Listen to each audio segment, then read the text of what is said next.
attention on the beach.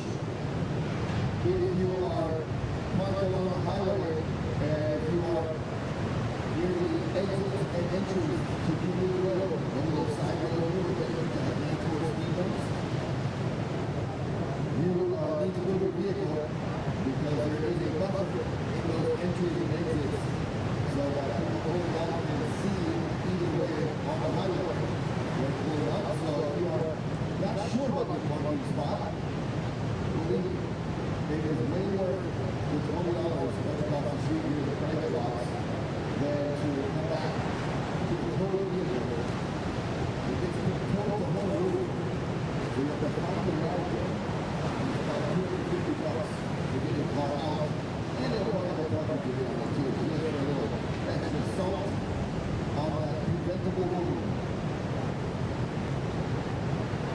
If you're not ready to start, so you're going to your vehicle, use that message, not HPD, go directly to the phone here that all the cars are parked. If you're illegal spots, you'll be ticketed and you'll be told. So please go check it out. And we've got Ethan Newman and Conrad Lillard. Then we got here water bottle number 1. Look at the sun hitting that one just perfectly. Oh, this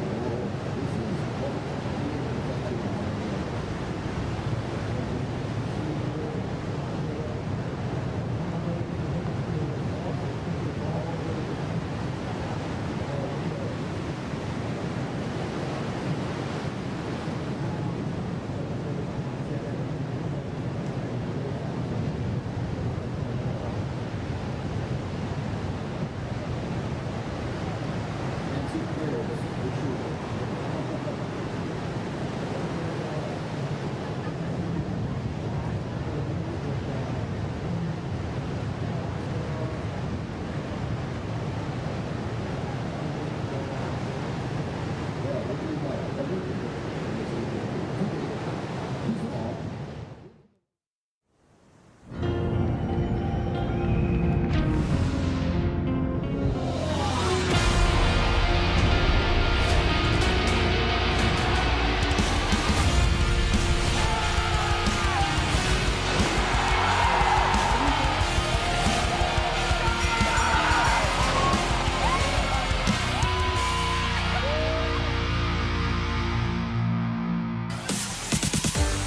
Good morning, everybody, and welcome to the Sam Bazan Morning Update. What a Saturday morning that we have for you for the Lexus Pike Pro presented by YETI. That's the All-Star from the week. Molly Picklum, Connor O'Leary has Ethan Ewing today in the quarters, and Tati still has a shot to win this event for the first time.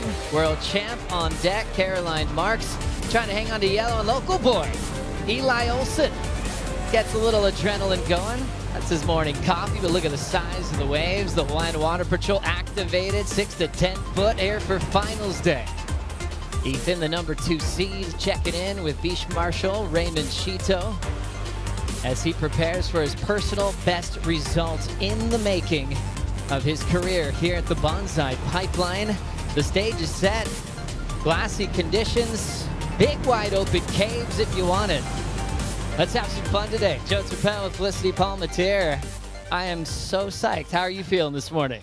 Oh, I'm buzzing. I have watched so many guys and girls get absolutely tubed this morning, and the sun's just popped out over the mountains, and I think, you know, it's the last day of the waiting period, and it is going to be the best. As we look right here, this is one of the most coveted trophies in pro surfing ever since the 70s. This pipe event was going down, and now look what we have today in 2024. Chances for maybe a new champion. There is John Florence in the draw on the men's side. On the women's side, we've lost some big names like Moana Jones-Wong, Carissa Moore. So it looks like it could be that fresh season where we might have some new stories to tell on the podium.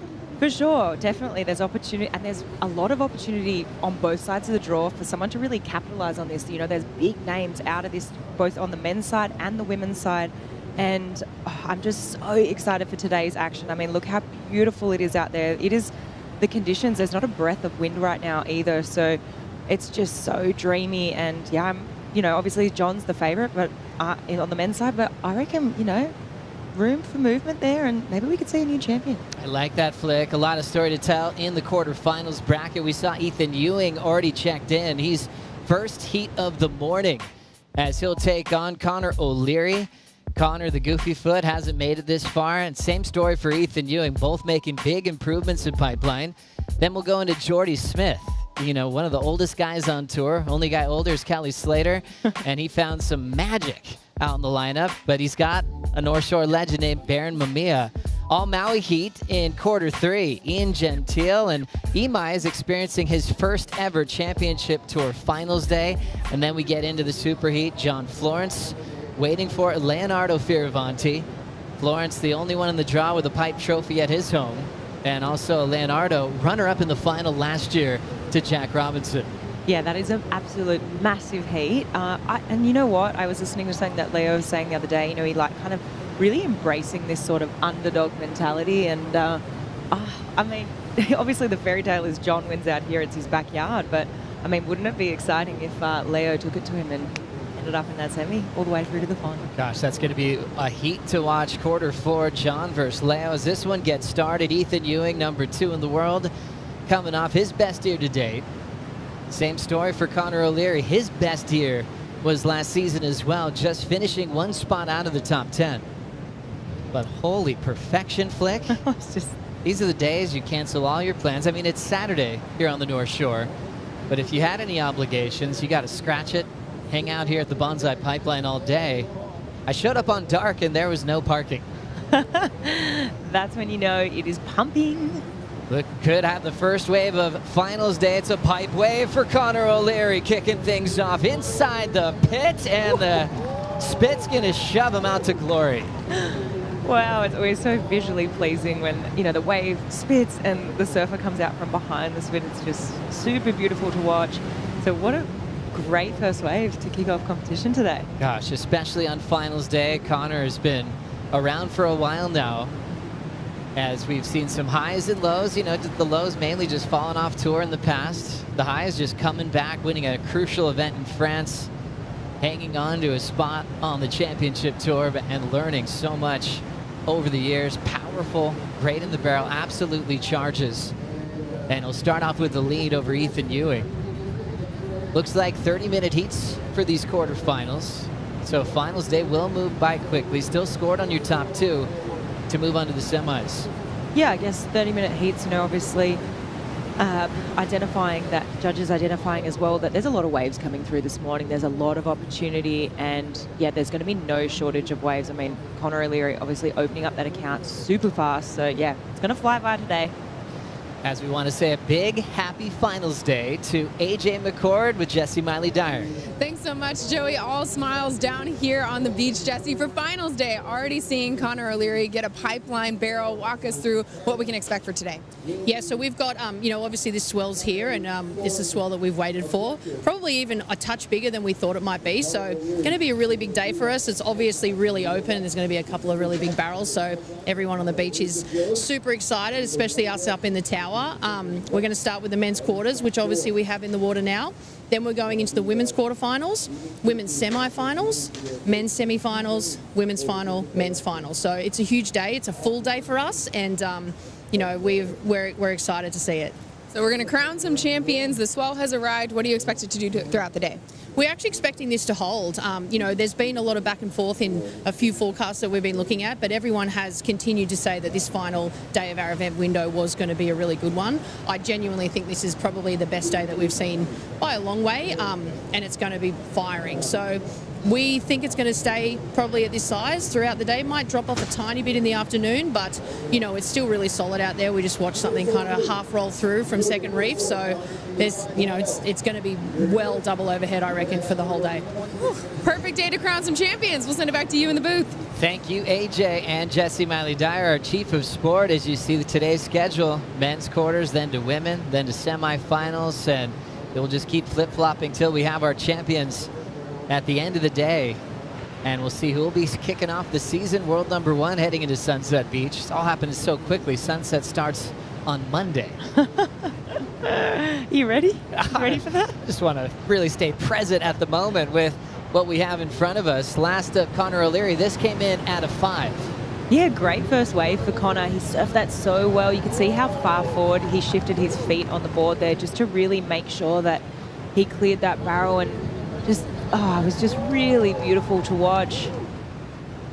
And from here, you can kind of, he almost lost it there for one little second. You can see his back foot kind of came off the back of his board, but this is what I mean. Look how far forward he is on this board.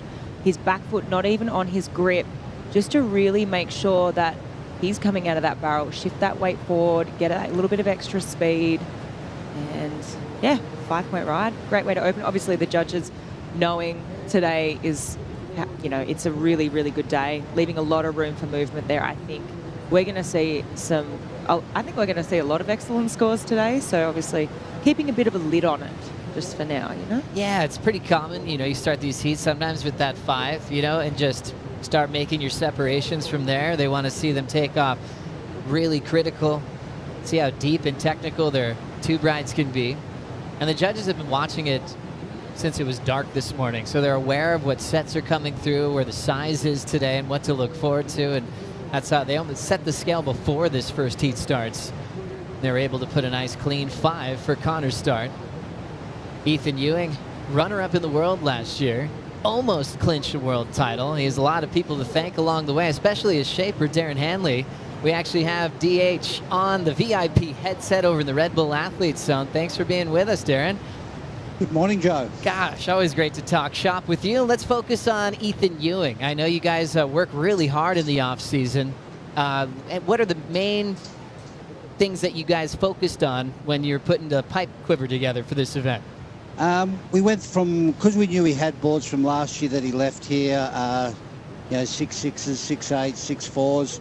We just concentrated on a few different things, which a little bit lower in the rail, a little bit lighter boards, because we knew he had some backups if they weren't quite as good. But today he's riding some of the new ones. It's a 6.6, he's got a 6.6 backup. Really good for pipe, probably a little bit too light for Sunset. He's got the heavier ones for Sunset, but yeah, just more refined. Here he goes down. Oh no, but more refined and a little bit lighter, and so we can ride a bigger board instead of a small board and still throw it around if he has to do a turn at the end.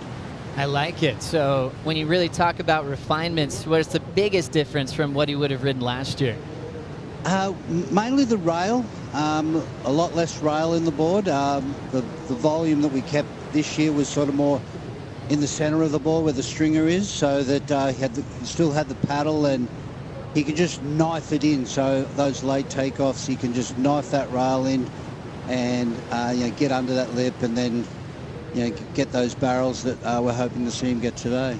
Darren, for us, Ethan's always been fairly quiet. He's always a very kind human being and lets his surfing do the talking. Does he get a bit more talkative with you in the shaping room? How is he with feedback with yourself? Look, he's pretty good. I mean, he's no Mick Fanning, but he's he really, when I get him down there, he concentrates so much on just surfing when he comes down the coast, because he does live on Stradbroke Island. He comes down and wants to surf D-bar and, with all the boys and stuff. So when we get in there, and I make sure he blocks an hour out for me, and we get into it, and he sort of really trusts me and what my decisions are, and because he knows that he has backups from what worked the year before, and so we have a really good relationship like that. He really trusts me, and it's his job to go out there and do himself proud, and I've done my job. It's all up to him now. I love it. I remember over the years, you've noticed how much bigger he's gotten, obviously, since that rookie season. Is his weight and strength about the same as last year? Is he kind of maintaining his fighting weight heading into 2024? Well, it looks like he's maintaining his weight, but I look at his thighs and and I think he's doing too much weight, because he is a big boy, and he's really strong, and I've got to make sure that he stays at a fighting weight, which it's 85 kilo. I'm not quite sure what that is in pounds, but he's 85 kilo, and I try to keep him in there, and if he goes to 86.5, then his boards will have to change.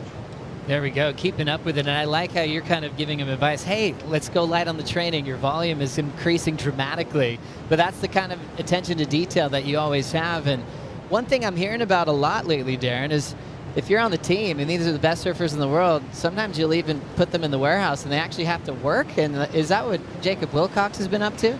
Not just Jacob Wilcox, also Liam O'Brien. On the years that they were trying to qualify, they came down, and you know things are tough in the surf industry, and they came down and they worked for us for 4 months, 6 months in between the events, and you know, we showed them they were packing boards and running errands and picking up blanks, and they really had a good appreciation of you know, of a family business that we have, and they really say that it's, you know, one of the secret things about qualifying is they knew they just didn't want to work for a living. They wanted to be on this beautiful dream tour, and they've both qualified. So now I've got all the other team riders lining up wanting a job. So, you know, maybe that's the secret of success at the DHD team riders. Secret sauce. Secret sauce. I keep everyone grounded too. I like that. I'll sign up for a day. You know, when we head over to the Gold Coast. Hey, Darren. Obviously, this is serious. You held the yellow jersey for a moment last year in the Vissla CT Shaper rankings. You're getting points here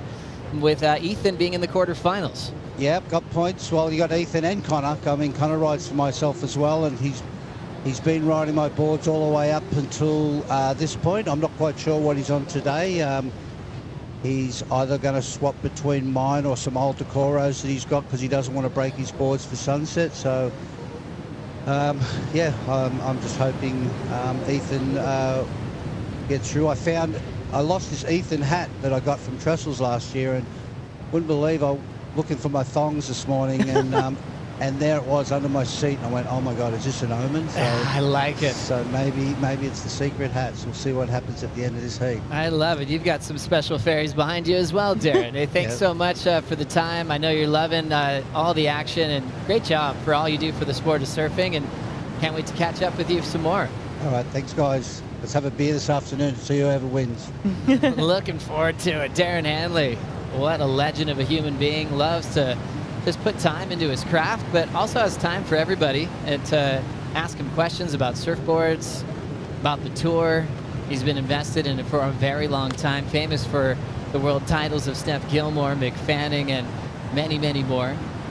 As we look at the 18-minute mark, Flick, it's so interesting. We're fired up. The waves are pumping. We have the 5, and we're still waiting for Ethan to get his first wave. He's being very selective, but hopefully he'll make a move very soon. Yeah, he is being super selective, but we just saw both of them actually just got caught inside by that bigger set before, both having to duck dive it. There was one behind it, they duck dived that too. So you see just a little bit further in, but as this one kind of mows through the lineup, you see Connor just duck diving there. But, you know, I think they can afford to be super selective today. There's only 2 people in the water. Obviously, we know that it's been super consistent this morning. There's been a lot of waves coming through. So, I mean, how's the size of that one? Eek! Get under there, Connor. Wow. And just the idea of trying to duck dive a wave like that at Pipeline. Oh, hard work. It's not just your standard duck dive that you do at your local break, that's for sure. No, for sure. You got to have iron grip on those rails. Just hold on, or just go for the bail. Here we go. Ethan Ewing looks interested. Now setting up at Pipeline. Grabs the rail. Let's go. Ooh, didn't quite get barreled. But I think he just saw that end section coming down, so he didn't really have time to really tee off inside the tube there. So he'll start off with a smaller score than Connor's. But he's been using that technique lately at Pipeline. He's one of those guys that actually likes to let go of the rail, then drive and maybe re-engage with it once he gets set. We saw John doing that at a very young age, and it's a really cool technique that Ethan's been enjoying out here. Yeah, I feel like with that sort of technique, right, if you are able to get in early enough and you can do that one pump on your backhand, you can then face your chest outwards, and it sort of forces you to get, I think, into that grab rail position a lot easier as well. Because sometimes you see people grab the rail and their chest isn't faced all the way out to the channel, you know, so I think that really helps, and it also looks super stylish too. I mean, I love to watch it, but that last wave of Ethan's just looked good, but then just ran off and wasn't really the wave he was looking for. Obviously, you could tell as we see Connor maybe having a look here out the back. Yeah, it's a cool technique too, because they make it obviously look really functional. We'll have another look at Ethan here. Yeah, he grabbed there, but then he let go, and he almost looked like he was going to try stand straight up in there for a second, but that's it. You know, it sort of had a real bend on that wave. You could see it, and it just ran off in front of him, grabs the rail first. Sort of almost looked like he was just going to stand straight up, but that wave there just running off. I mean, he could have almost stood straight up in that thing, and then, yeah, he just got a lick to the head this morning. Wake up. Exactly, yeah, that thing That's just not going to tickle. attacking him, got out with a pin drop. But yeah, he was hoping that thing was going to stay open so he could have burned off some speed and got nice and deep in the barrel. Story for Ethan Ewing at pipe and backdoor is just so much improvement. He's put so much time into his craft. It's like we're watching him improve on the fly. It's really great to see it. The waves that he's caught throughout this event, especially on opening day as well, were some of the best he's had in his career. For sure, and I think you've got to attribute, you know, he's working with Shane Dorian. As we see him knife the takeoff, this one he's nice and deep. The Stratty boy gets tangled up on the foam ball, but what an effort. Wow, yeah, I think, you know, obviously working with Shane has attributed to a lot of that. I mean, Shane is an absolute guru. The other board, oh, we have a broken board. Ethan's board's broken, snapped clean in half. Water Patrol straight on in there. And they'll get him into the beach. So already a broken board in the first heat of the day. You can see that back half still connected to his leg there. And he'll have to make the switch. 13:50 on the clock. We'll see how much time this takes for Ewing.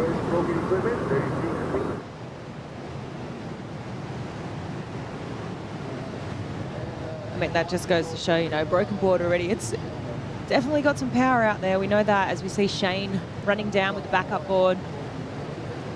Guru, coach, big wave charger, all-round expert. Ethan's going to have plenty of time to get back out there. He's going to jump back on the ski. Probably only going to take a couple of minutes, that whole thing. Yeah, there's always updates based on conditions, what the Hawaiian Water Patrol can do for you with a broken board or broken leash. For today, finals day conditions, if that happens like it did for Ethan, they'll actually bring you back to the channel where yesterday they wanted you to paddle back out on your own. But that was the effort flick. What went wrong there? I mean, it was hard to see from that angle, but here we go. We'll have a look. I mean, he just gets gobbled up, and then this section here really starts to throw up, airborne and sucked over in the lip. Oh, there, that moment there, wow. That was beautiful. We could see the exact moment the lip connected with the board, and yeah, the board was just really in the wrong place. Probably better than having your body there, I'd say. Might feel like you've just been in a bit of a car accident. Yeah, exactly. As Britt Merrick's got to go talk to DH about that big wipeout. The foam ball just sending Ethan to the sky inside the barrel. The barrel's so big, you actually couldn't tell from the straight-on view what he went through. But we're loving that angle inside the pit to bring you that replay. And Ethan's got to catch his breath. 2 waves in the 1-point range. But he's already had some time underwater here at Pipeline on finals day. Connor O'Leary still out front with his priority in that 5.0 that he had at the start of the matchup.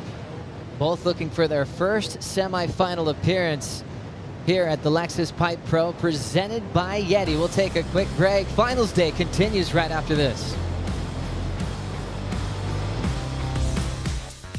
The Lexus Pipe Pro, presented by YETI, is brought to you by Lexus. Experience amazing. By Bonsoy, official milk of the WSL. And by Pacifico. Live life anchors up.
Checking out the Surfline forecasts, just focusing on today, finals day.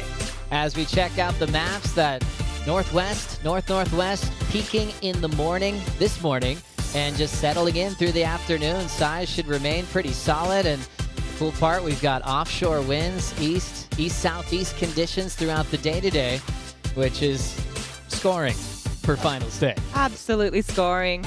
Last day of the waiting period, and it is firing 10 to 15 foot, slowly easing throughout the day. But you know what? I don't think we're really going to see that much movement. It's also a lot bigger than I think, maybe we thought it was going to be, maybe an extra couple of feet. So, yeah, no shortage of action and no shortage of barrels today. As we look at 9 minutes on the clock, still Connor with just one wave and holding priority. We'll see if he's going to make a move soon for wave number 2, but in a great position. He knows that Ethan's caught 2 waves and hasn't come close to the 5. So his confidence would be building big time as Connor's representing Japan this year. His mom, a former competitor in Japan and globally for a long time, has been watching every single heat. She's here on the North Shore as well. And she's happy that her son is here on finals day. Let's get some insight on some backup equipment down on the beach with AJ. Yeah, Joey, I talked to Shane Dorian as he was giving Ethan his new board, confirming what Darren already told us a few minutes ago, which is Ethan's backup equipment is the same as what he started this heat riding, a 6.6. I asked Shane, what did you tell Ethan? And he said he just reiterated his confidence in him as he headed back into the lineup, told him to take some deep breaths, but reminded him the time is ticking. So he's got to get busy out there, and certainly we're seeing that now. So much, AJ. Ethan Ewing has learned so much. He's always had world title talent ever since he won a world junior title over Griffin in the final many years back. He has really tightened things up. He actually fell off tour after his rookie season, but he was famous for opening up his CT career with a 9 and just didn't back it up. He had a lot of heats like that through the rookie year where he had all the talent in the world, but he had to work on heat strategy and really learning how to play the game. For sure. I think when he first came onto the scene, everyone was blown away by his style and just how much it mirrored Mick Fanning, Andy Irons, and everyone was like, wow, this guy's, he had so much hype around him, right? And I think a lot of that pressure might have just played into his head a little bit.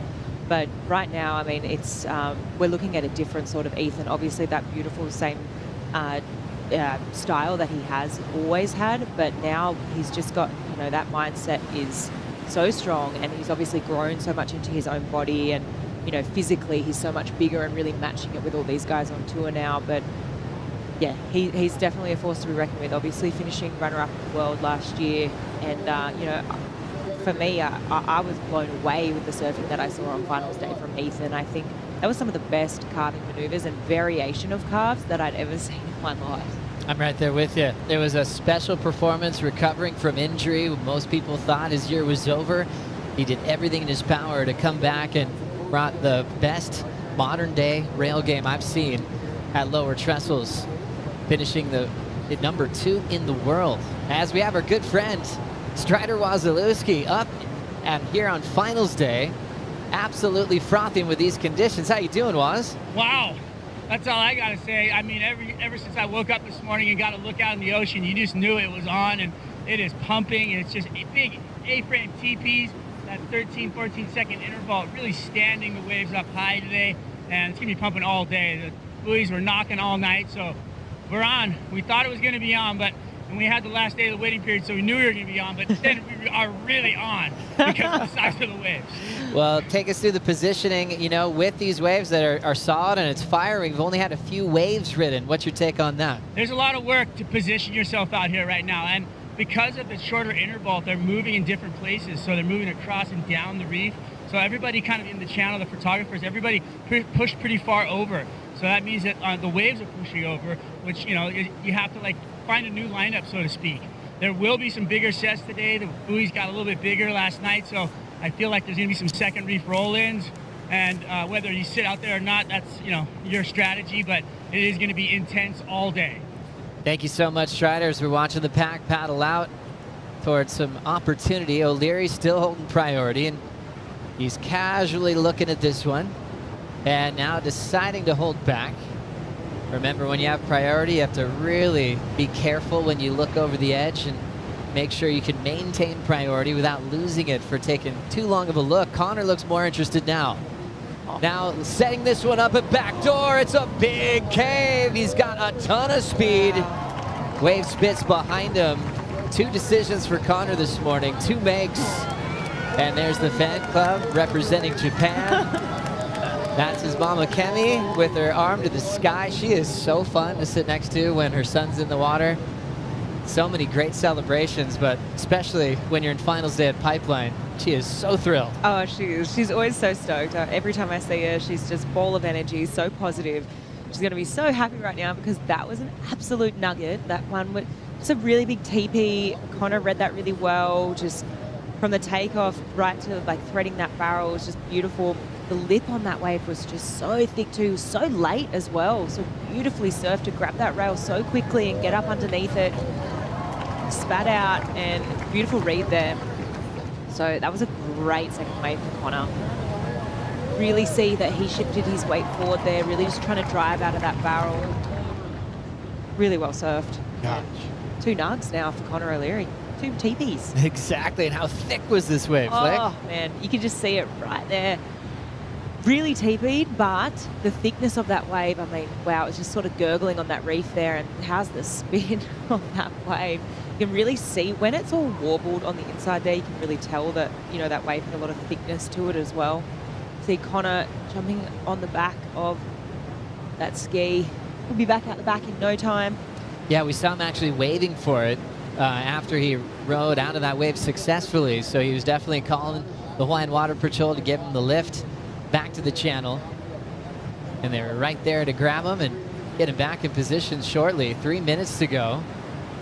You see the demand of a day like this. Strider was talking about these guys dealing with a lot of movement, a lot of new energy in the water.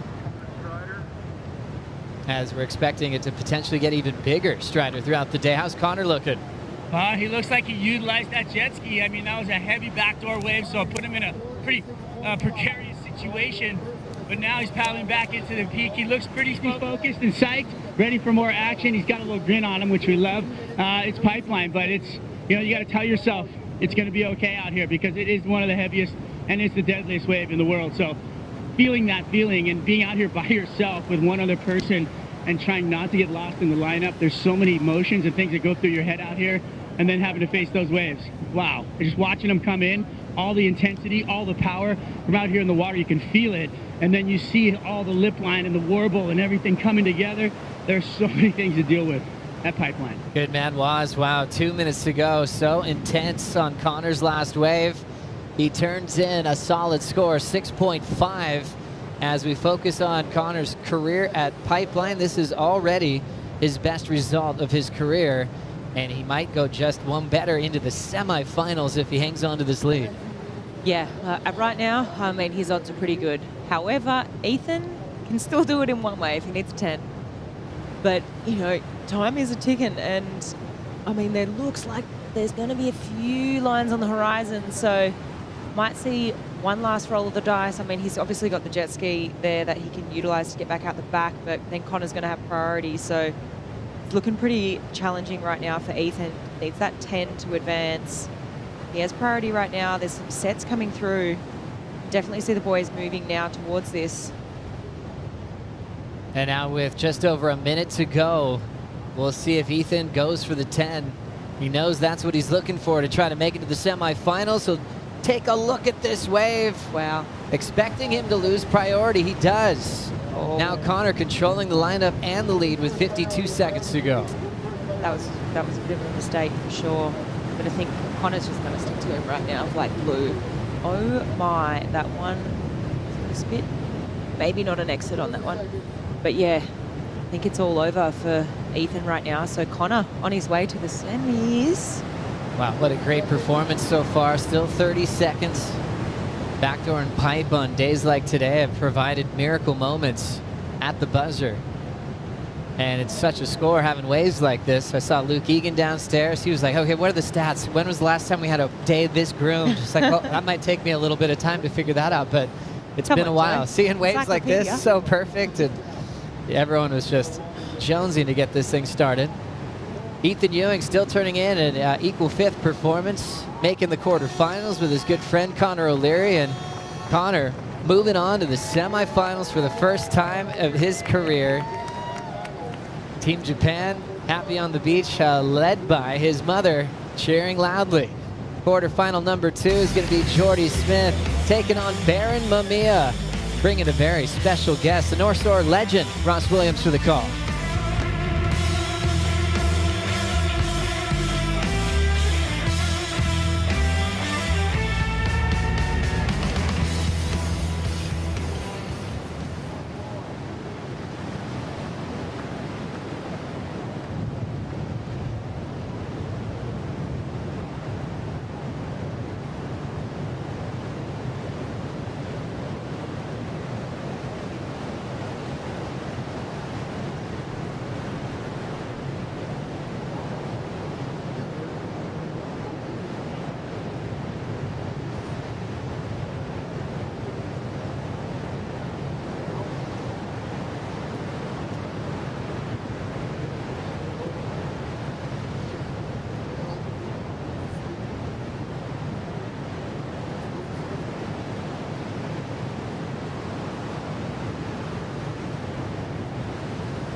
Congratulations, you have provisionally qualified for the 2024 Paris Olympics in Tahiti. I'll try my best to win another medal for Brazil. That's a deserving spot to achieve an Olympic gold. It's the biggest sports stage in the world. Really looking forward to be on that platform. It's been a huge goal of mine. I will hope that I can make everybody proud. Gonna have to play to see. Guarantee that I'm going to be there. To inspire the next generation. That will and that want to win is stronger than I've ever felt.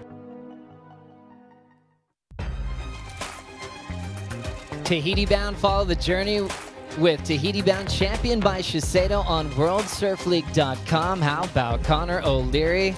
Great performance, one at pipe, one at backdoor. Great to balance both peaks as we have Jordy Smith locking in against Mamiya. Big deep cave, and that one explodes and takes down the South African local boy. Baron Mamiya knifes the takeoff right behind him with the armbar and comes out without a problem. What a way to start off quarterfinal number 2. Jordy with a big opportunity to get a huge score, but Baron will have the lead as he's surfing on his home break. Big reputation at this wave since he was about 12 years old. And now look at him today, having the time of his life in conditions that he would be dreaming of to be surfing with his friends, let alone in a heat with one other guy out. Wine Water Patrol on the assist as we get set up for this classic. Jordy Smith, one of the elder statesmen on tour, been around for a very long time, and he has been improving at this wave more recently in the last handful of years, making this a pretty radical heat against Baron Mamiya. Joe Chappelle, Felicity Palmatier, and local hero and super coach, and he's getting really good at pickleball too, Ross Williams. Thanks for joining us. Yeah, thanks for having me, Joe. I don't know about the pickleball call, but I like it. Just had to throw that in there. It's really good to see it, first off, especially when waves are good. You know, even if there's not a contest on, when I run into you, this is what it's all about. I could tell you're really feeling alive this morning. Yeah, definitely buzzing. And this has been on the maps for, a good 7 days now. It was, everyone knew that this was going to be a special day, and I'm just really stoked we made it here, and it's proving to be a great day. So I'm really happy to be here. I'm happy all 3 of my surfers are still in the contest, because today really could be one for the books. I mean, it's really special conditions lining up. And also looking at Jordy's start, bit of an air drop on the takeoff there, Flick. Yeah, that was radical. Absolute fireworks to start this heat here. Jordy gets in, makes this drop, that inside rail engages, and realizes he has to just start driving down the line here. And that wave's sort of running off of in front of him, but you could just still see that red jersey. So he did make it, and then Barron behind him. Armbar in the face of that wave, comes flying out. Such a good start to the heat. What makes Barron so good out here, Ross? You know, Barron's one of the very few people, maybe, you know, top 3 in the world that actually toys with pipe and backdoor. A lot of people come out here and they can get really good barrels, but they're more or less sort of surviving. Barron will perform in these types of waves. He's not worried about making these inverted drops. He'll slow down when he has to. He'll speed up when he has to. And actually, Jordy made a bit of a mistake there. He kind of had the Medusa effect. You know, he made the drop, he did the hard part, and then he just stood there and kind of got really stiff, where he probably needed to do one big pump. He would have made that barrel. So, you know, Barron's mega comfortable out here. On a 6-3 from Channel Islands, jumping on the CI program through the off-season. That was a big announcement for Barron, but he's been loving all the boards he's been getting from Brit Merrick and the whole CI factory. So 6-3, a little bit more foam than what he was riding the other day, but that 717 just came through, and that's a great start. Jordy Smith will have priority, and now a 1.5. Right now, you'd look at Barron just reveling in his home break, where Jordy Smith is always here to kind of have something to prove, and he certainly has done a great job at that in the last few years. Under the hook, Mamiya without priority. Oh, wow. Oh, nice little flex there from the local boy. Yeah, Jordy didn't even have a look at that. That's going to hurt. You know, Joe, you were talking about surfboards. It's a real funny equation today because the waves are big, which makes you think, oh, I got to ride a really long board. But as you can see, these 5-6 footers are so inverted that the transition is really steep. It goes beyond vertical. So you need a board that has curve, a board that will allow you to kind of make that drop and not detach too much. So that's everyone's trying to find that magic number of what board to ride. It's really interesting when you watch Barron's footwork as well. He moves quite a bit up his board, which is kind of rad. Watch this decision here, Flick. Man, Jordy's going to be kicking himself because that was just so late. It is unbelievable. I don't have no words for that takeoff, and just got to echo what you said, Ross. I mean, he's really playing with it. This is so last minute and so casual. Watch his front foot right there. You see that? I mean, it's counterintuitive because it's almost like dropping into a half pipe. You know, you have to lean forward. If you lean back, you're going to go in front of the barrel or you're going to get hung up and eat it. So, and that's what makes the best surfers so good out here is they're not afraid. They're so committed. It's just all about head forward. Also checking this one out. Barron again, going pipeline. Slams on the brakes, and will he come out over the foam ball? And just getting exploded after he was doing some crazy yoga position and the lip landing on the back of him. This would be an absolute dream come true for a local kid like Barron Mamiya, who's always been a threat at backdoor and pipeline, with or without priority. He's already looking like he's running away with this heat, Flick. Oh, he's having an absolute heyday out there. It's unbelievable. He's toying with it. I mean, that last pipe wave we saw as well. I mean, he was just seconds away from coming out of that. That one just kind of clamped on the end there. And, you know, obviously he came shooting out. But, I mean, if there's some other big sets stomping through and he has priority, wow, watch out. Connor O'Leary's into the semifinals for the first time of his career at Pipeline. He's with AJ. That's right, Joe, and no one knows that stat better than Connor himself. On to your first semifinal here at Pipeline. First semi since G-Land in 22. You had 5 quarterfinal finishes last year. How did you get past that hump today? Yeah, I mean, I just kind of didn't really think about it as much today. I think just the waves and how good they are and how great the conditions are and the sun's out, and I mean, that kind of took over more so than the pressure of, you know, getting out of that quarter slump. So it was actually trickier than what I thought. Paddling out before it started, I was like, oh my God, there's so many good waves, but just had to treat it like a heat and not, you know, make too many dumb decisions. And at the end of the day, if you're making heats, that's all that matters. So yeah, I'm stoked that I got one at the start and then got that crazy, scary backdoor wave and managed to squeak out. And with the conditions being so different than what we've seen earlier in the window, how did you make the decision about your equipment today and what were you riding? Yeah, I was riding a Takoro 6.4 today. I've had some pretty good R&D on the Takoras here for the past couple of years, and even at Chopes and stuff. And the other day I was riding a DH just because it's a bit smaller, and yeah, 6'4" feels pretty good, and I'm going to keep riding it, I think. I mean, I don't blame you. Do you have anything you want to say to friends and family watching you from Japan? Yeah, 日本の皆さん、まあ今日勝ってとても嬉しいです。まあクォーターファイナル去年5個だったので、まあ今日セミファイナルでとても嬉しいので、まあ集中して、次のヒートもっとチューブを入って。応援お願いします。Can I in Australian as well? In Australian English? Hi to everyone at home in Australia. You know, all my friends and family back in Cronulla and Land as well. Thanks for the support. Man, it feels good to get out of the quarters, and yeah, hopefully get a few more barrels in the next one. And yeah, it's a great day, and thanks for the support. Congratulations and omerito. We'll see you in the semis. Thank you. Good on you. That was great, Connor. And arigato. He's been doing such a great job representing both countries, but officially for Japan this year, which is so beautiful with his connection to his mother as a longtime competitor representing that amazing country. Back to Baron Ross. Again, under Jordy's priority. So, you know, there's a pretty big discrepancy, and that's the beauty of pro surfing. Everyone has their sort of horses for courses, and for Baron, you can see, you know, he's got this lineup wired. He's reading these waves come in before Jordy is. You know, if these two surfers were out at J Bay, it'd be flipped around. We'd be like all talking about Jordy, all eyes would be on Jordy. But we're at 6 to 8 foot pipe, and it's the opposite. All eyes are on Baron, and he's definitely proving why he's the favorite.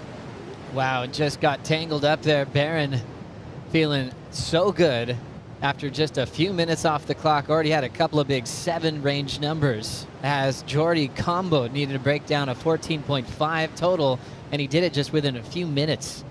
Back-to-back waves at backdoor, fell going pipe. Let's hear from the man.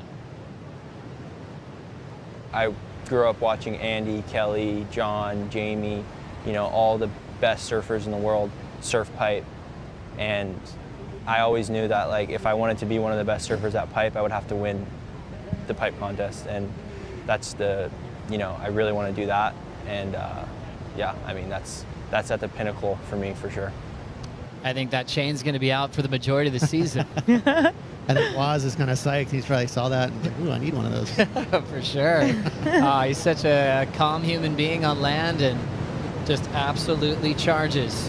When the waves are kind of in this slabbing type fashion, no paddle takeoffs, he can do that little lunge into waves and really be so dangerous under priority. Jordy's turn. This one scoops out, controls it with that grab rail.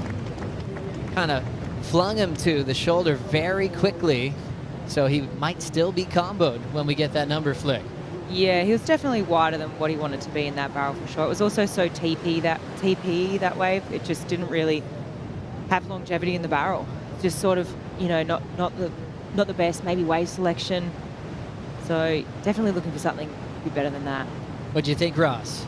You know, it's everything that matters out here at Pipeline in terms of getting a big score. It's subtle, isn't it? It's just, it's all these little things that like John does and Kelly's done over these years, and Baron, obviously, all the guys that Baron mentioned that he looks up to. The thing that they do is usually, you know, it relates to what they do that 10 seconds before they take off. And Jordy was pretty stoic. He kind of let that wave catch him.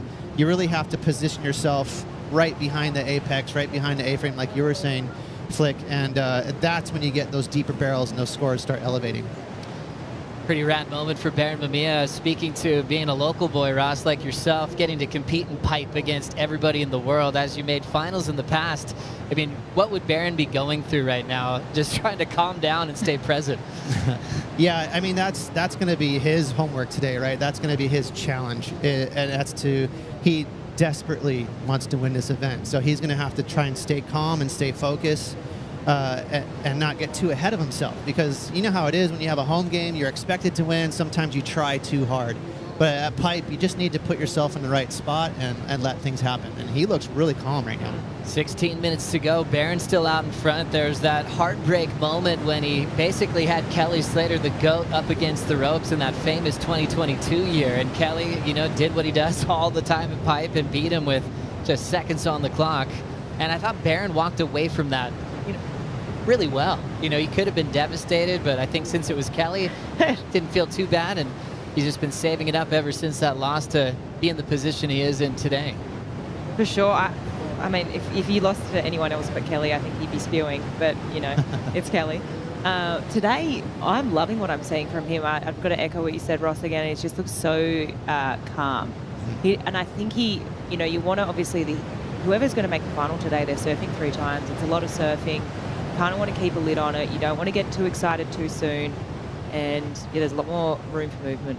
Hey, Strider, did you see Barron this morning before he paddled out? You know, I caught up with him a couple days ago, and we kind of talked about the fact that, you know, I mentioned he seems like he's matured into a different place with his competitive surfing, and he said that the tour has taught him so much. And just like you guys were just talking about, you know, he mentioned that he just needs to, you know, he's learned how to manage his heats and really take them, you know, one at a time, and not get too, you know, take the roller coaster too high and then too low. Just really stay just off that line, and, you know, when he needs to send it, but, you know, he's going to be right there the whole time. So Barron really understanding what he needs to get it done, and pretty cool to watch him mature here on the tour. Oh, 100%. That wild card win was really special at Sunset Beach. I think even at that time, we kind of expected his first win to be at a wave like this, you know, even in Tahiti.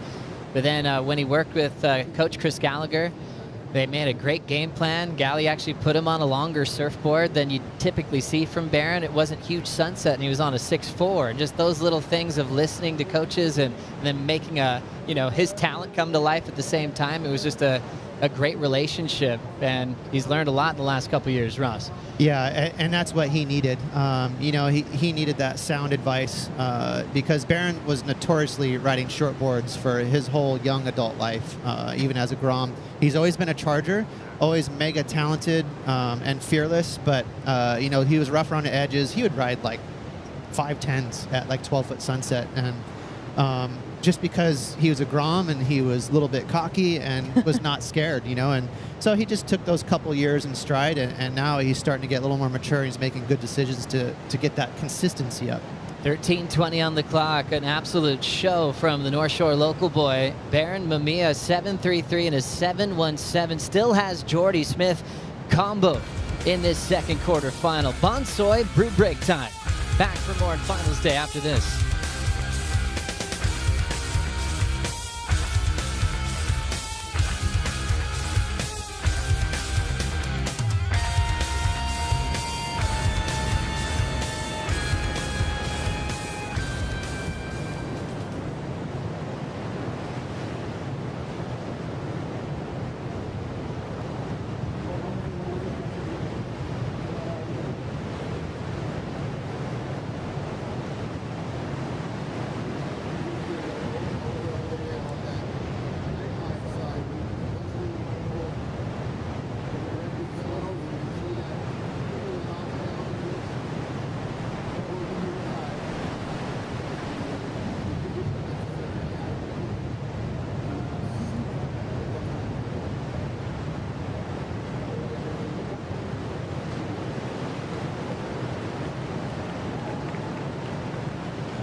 Take a look back when Barron had what he called that day the best day of his life back in 2022. He was a wild card call up to Sunset Beach, and he beat the world. Tears came from his eyes. All of his best friends were screaming from the beach, cheered him up, and the party continued here on the North Shore. And you know, when you really think about why Barron's here, it's because of this win. From that win, he was able to keep a spot full time on the championship tour, and he's been here ever since. Learned a lot in a short period of time, and he's ready for more this year. Put a lot of time into his training in the off season, more focused than ever, jumping onto Channel Island surfboards. And his boards are looking great, you know. Went from more shorter boards with that wider stance, and they're really aesthetically pleasing now with what they're making for him for this event. As we go to the Pacifico fan picks, almost even. Just a slight edge for Barron with 52%, calling a heat win for the local boy. Yeah, it's interesting. I mean, I know Geordie's got a lot of, he's surfed a lot of contests out here. He's got a ton of experience. He's spent a lot of time in Hawaii, but I mean, my pick this morning was just Barron. He knows every inch of this reef, and he's just toying with it. So, I mean, and it's obviously clear right now with those 2 sevens. I mean, Geordie's still got 10 minutes on the clock, but he needs 2 waves. 10 minutes on the clock. Back to you, Strider. Yeah, you know what? We got an interesting situation out here in the water watching the positioning of Jordy Smith. So Jordy is way over here by the channel by Pipeline. Like, if you have a marker at Pipeline, you would be 100 yards off of it. Barron not moving, not saying a thing, sitting back and knowing he's got him in combo, and he knows he's out of position, and he's just letting him be there. And I love the fact that Barron knows if he paddles over there, he's going to follow him, right? So he's just letting him do his thing, and he's just going to let it play out. And unfortunately, Jordy is way out of position for a good wave right now. Wow, thanks for the insight, Strider. Ross, put your coaching hat on. Are you agreeing with Waz here? Barron doing a great job. Yeah, well spotted. I saw that about 5 minutes ago, and I've been kind of itching to talk about it ever since. So well spotted there, Strider. And I couldn't agree more. 100% Barron's happy to sit there. He knows that Jordy's out of position, but it looks like Jordy's slowly but surely trying to get back in the right zone. But keep in mind, Barron has priority. So he's sort of dictating, what's going on out there. But that being said, Jordy is obviously a regular footer, and he has a specific wave in mind. And where he is now is actually fine for those rights. He's looking for those medium-size double-ups. You can get a 10-point ride out here in a heartbeat in one of those waves. So Jordy's still very dangerous. Wow, really smart pick up there. Barron understanding this reef so incredibly well. Had the lead and didn't mind just sitting out in the wrong position. Jordy starting to move back into the zone to try to break down the combination that he needs to move on. I think what a great opportunity this is for Jordy. Coming off some injuries more recently. He hasn't been in the headline news like he's kind of been in for the majority of his career. I've always felt like Sunset, just a beautiful wave for Jordy. He's always had a special relationship there. Already with at least an equal 5th result here at Pipe. Things are heading the right way for Jordy Smith when you think about the world title race. For sure. I mean, it's early days, but I agree. I also think he's done really well. He obviously cut his foot pretty bad to the point of needing stitches at the beginning of this event. So sort of just being able to still surf with an injured heel. I think it was on his heel where he got the cut. I mean, and he said in a post-heat interview, this hasn't been an easy thing to do. And you can really feel it when he pushes on that back foot. So beware of sort of that wounded warrior. Maybe he's just surfing a bit more free, a little bit less expectation. I've injured myself, and but here he is in the quarterfinals, and that often is the story. Sometimes you're injured, you end up doing a lot better than expected. Very true. Let's see how Jordy's found himself in this situation. Jordy started backdoor, Ross. Yeah, real technical drop there. You can see he got airborne, but then he did chill for just a second, and that was the culprit there. He needed a big pump, and you can see Barron was on the other side of the spectrum in terms of speed, so he was trying to slow down the entire wave. And Barron's just a master out here. He looks really comfortable. Under the lip without priority on a cave. Mamiya back-to-back scores in the 7 range, and he hasn't looked back. Got tangled up on the one at Pipe, but still flexing with his local knowledge. Sat right next to Jordy out of position, and he didn't mind it. With 6:35 to go, as it's time for a heat check. You can see both surfers being really patient, waiting for certain types of waves, and maybe just the big part of that too, being a little out of position for Jordy. 1.5283, Mamiya getting the 7s to start. And you can see how the judges reacted to their best waves so far with their top scores on the bottom of their screen. Just under the excellent range. The main thing the judges are doing is just making separations. And it's all going in favor of Mamiya at the moment, still with 6 minutes on the clock. Yeah, it's really interesting because Jordy's 1.5 was really close to being an 8. If he just would have had that big pump, he could have squeezed out potentially. His 2.83, if he would have got himself 10 feet further back as he paddled in, it could have been like a 6 or a 7. So it's all about the game of inches at pipe and backdoor and positioning before you start paddling for the wave. But also a great start for Jordy. He's had some great waves out here. You know, typically he was spending the off season right here on the North Shore, but he was really mainly in South Africa for the last few months at J Bay and also at Cape Town. But he looks outside of the stitches on his foot. He looks really healthy and really happy coming into another lap around the world.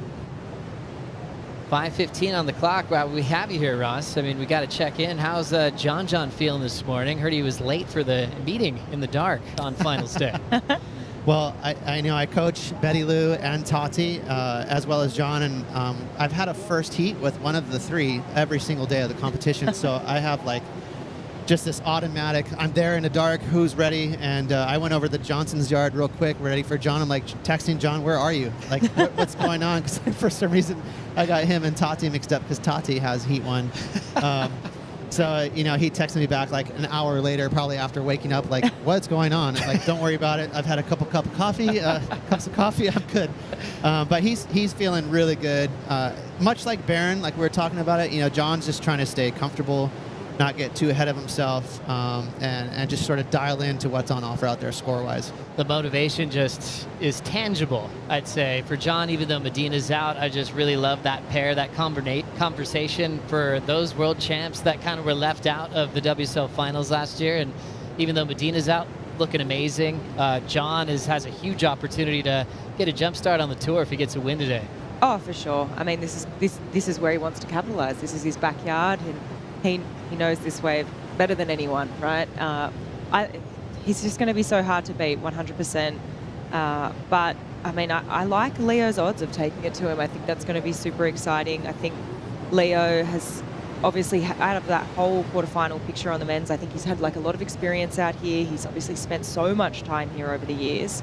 And, yeah, it's going to be pretty exciting, pretty entertaining. I remember a heat with John and Leo at Margaret River main break where Leo took the time to make a game plan according to John, you know, what he was capable of and trying to keep him off the best set. So were you guys talking about that at all in the lead up to the matchup today? No, to be honest, that's to be expected with Leo. You know, Leo's definitely more scrappy. He tries to come up with sort of a sporty plan. John's the opposite. He's going to keep things really simple and try and get two really good waves. So, you know, if I'm in Leo's corner, I would actually have him do the opposite. I think he gets too much in his own head and a little overly competitive and forgets about the surf sometimes. So it's not an easy heat for John, but definitely a clear favorite in this heat. Looking forward to it. I was always wondering, too, if John gave you that 6-2 that you rode at Sunset the other day, because you deserve it. He did not. In fact, he reminded me, he's like, do you know that was a 6-4? I'm like, let's not get caught up in the detail here, buddy. You got to see this clip of Ross riding John's board. A lot of coaches do that. They'll paddle out on their athletes' backup board so they can try a couple of different things in the water. And Ross got excited, laid on some tracks. I loved it. 2:20 on the clock here in quarterfinal number 2. Barron's getting closer to a semifinal. Waiting for him there would be Connor O'Leary. Connor is finding his way at pipe. Still, Barron would be the favorite as far as comfort factor and knowing where he's sitting on this reef. Ian Gentile and Imai Kalani DeVault coming up next. All Maui heat in quarter 3 before we get to John and Leo. You know, one quick thing too, you guys, that I'm really, really happy about is that light southeast wind is showing its face now. So it's just going to be all time today. Locking in, Barron Mamiya with priority. Grabs the rail, trying to burn off some speed. Still finds a chamber to enjoy. Bottom turns, there's a nice little hack. This has to be one of his favorite moments of his young career. Even for these guys like Barron, who gets his waves out here on crowded days. This is different though. Just one other guy out, getting spat out of barrels and backdoor and pipe, really making no mistakes. Minute 15, Jordy. Wow. Fully into the pipeline. Big cave there. Drives over the foam ball, and he will get stuck, but really impressed with what he did until that wave exploded on him, Flick. Yeah, that was super impressive. That wave had a lot of size to it too. That drop was really, wow, he's been under for a while. That drop was really late, but I think when we watched this replay, what I noticed first, there was sort of like a bit of a wobble in the wave as well, but he did so well. I think he grabbed his rail, you could see that he was pumping We have another look here. So he grabs that rail, and there's sort of a bit of a little wobble just there, but he did really well. Yeah, had a second section there, Yeah. and he did. He surfed it great. As we see, Barron, tricky wave. You know, we have, as far as conditions go, you know, it's all time today, but it is sort of relatively a shorter interval, so you're seeing a lot of A-frames and a relatively tame pipeline. You know, if it's really long interval, you get these crazy slabs, but this is just real approachable pipeline. But as a result, sometimes you'll see these little crumbles because of the shorter interval. And Jordy did a super good job yanking on the rail there, trying to weave and get that extra speed to get through that second section, but a little unlucky with that sandbar there. 2 seconds to go. We're going to close this one out, but still loving the effort from Jordy Smith. A few big sections, and unfortunately just didn't quite make it out of the ones he chose. And he will be exiting out with an equal fifth, and Barron will have the heat with Connor O'Leary in the first semifinal. Thanks so much, Ross, for joining us. Best of luck throughout finals days. We'll take a break. We'll bring in Kaipo, Jesse Mendez, and Shane Dorian for the call.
We do it better than any place around the world. Coming out to the countdown, 10 seconds. We're the #1 security in the surf business.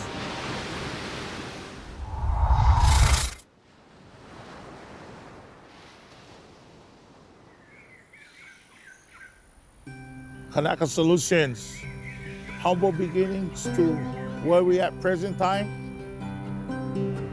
You start building a relationship with all the surfers. It's almost like a ritual that every heat that goes out, every heat that comes in, man, they make sure they shake your hand or you get a hug, simple stuff like that.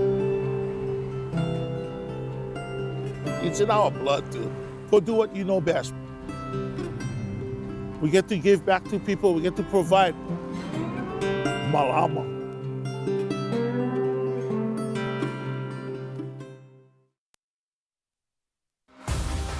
Alama means to take care, and we got a great day today. We already have semifinal #1 set for the men. Let's set semifinal #2. These two got to get through the quarterfinals. It's an all-Valley Isle affair here with Ian Gentile up against Imai Kalani DeVault with a opportunity. The winner goes into semifinal #2. We'll take a look here. Digging into this one, Gentile, side slip, Sally down the face, and no exit for Ian Gentile.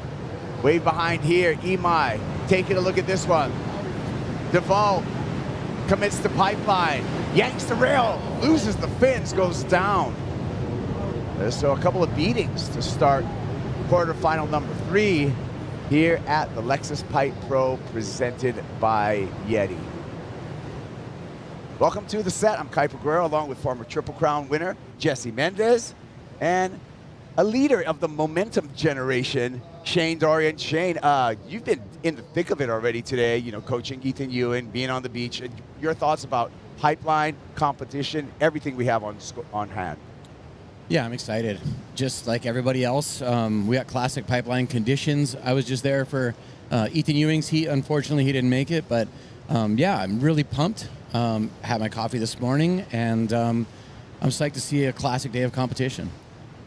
Jesse, it's going to take some bravado this morning to make it through heats. There's no holding back.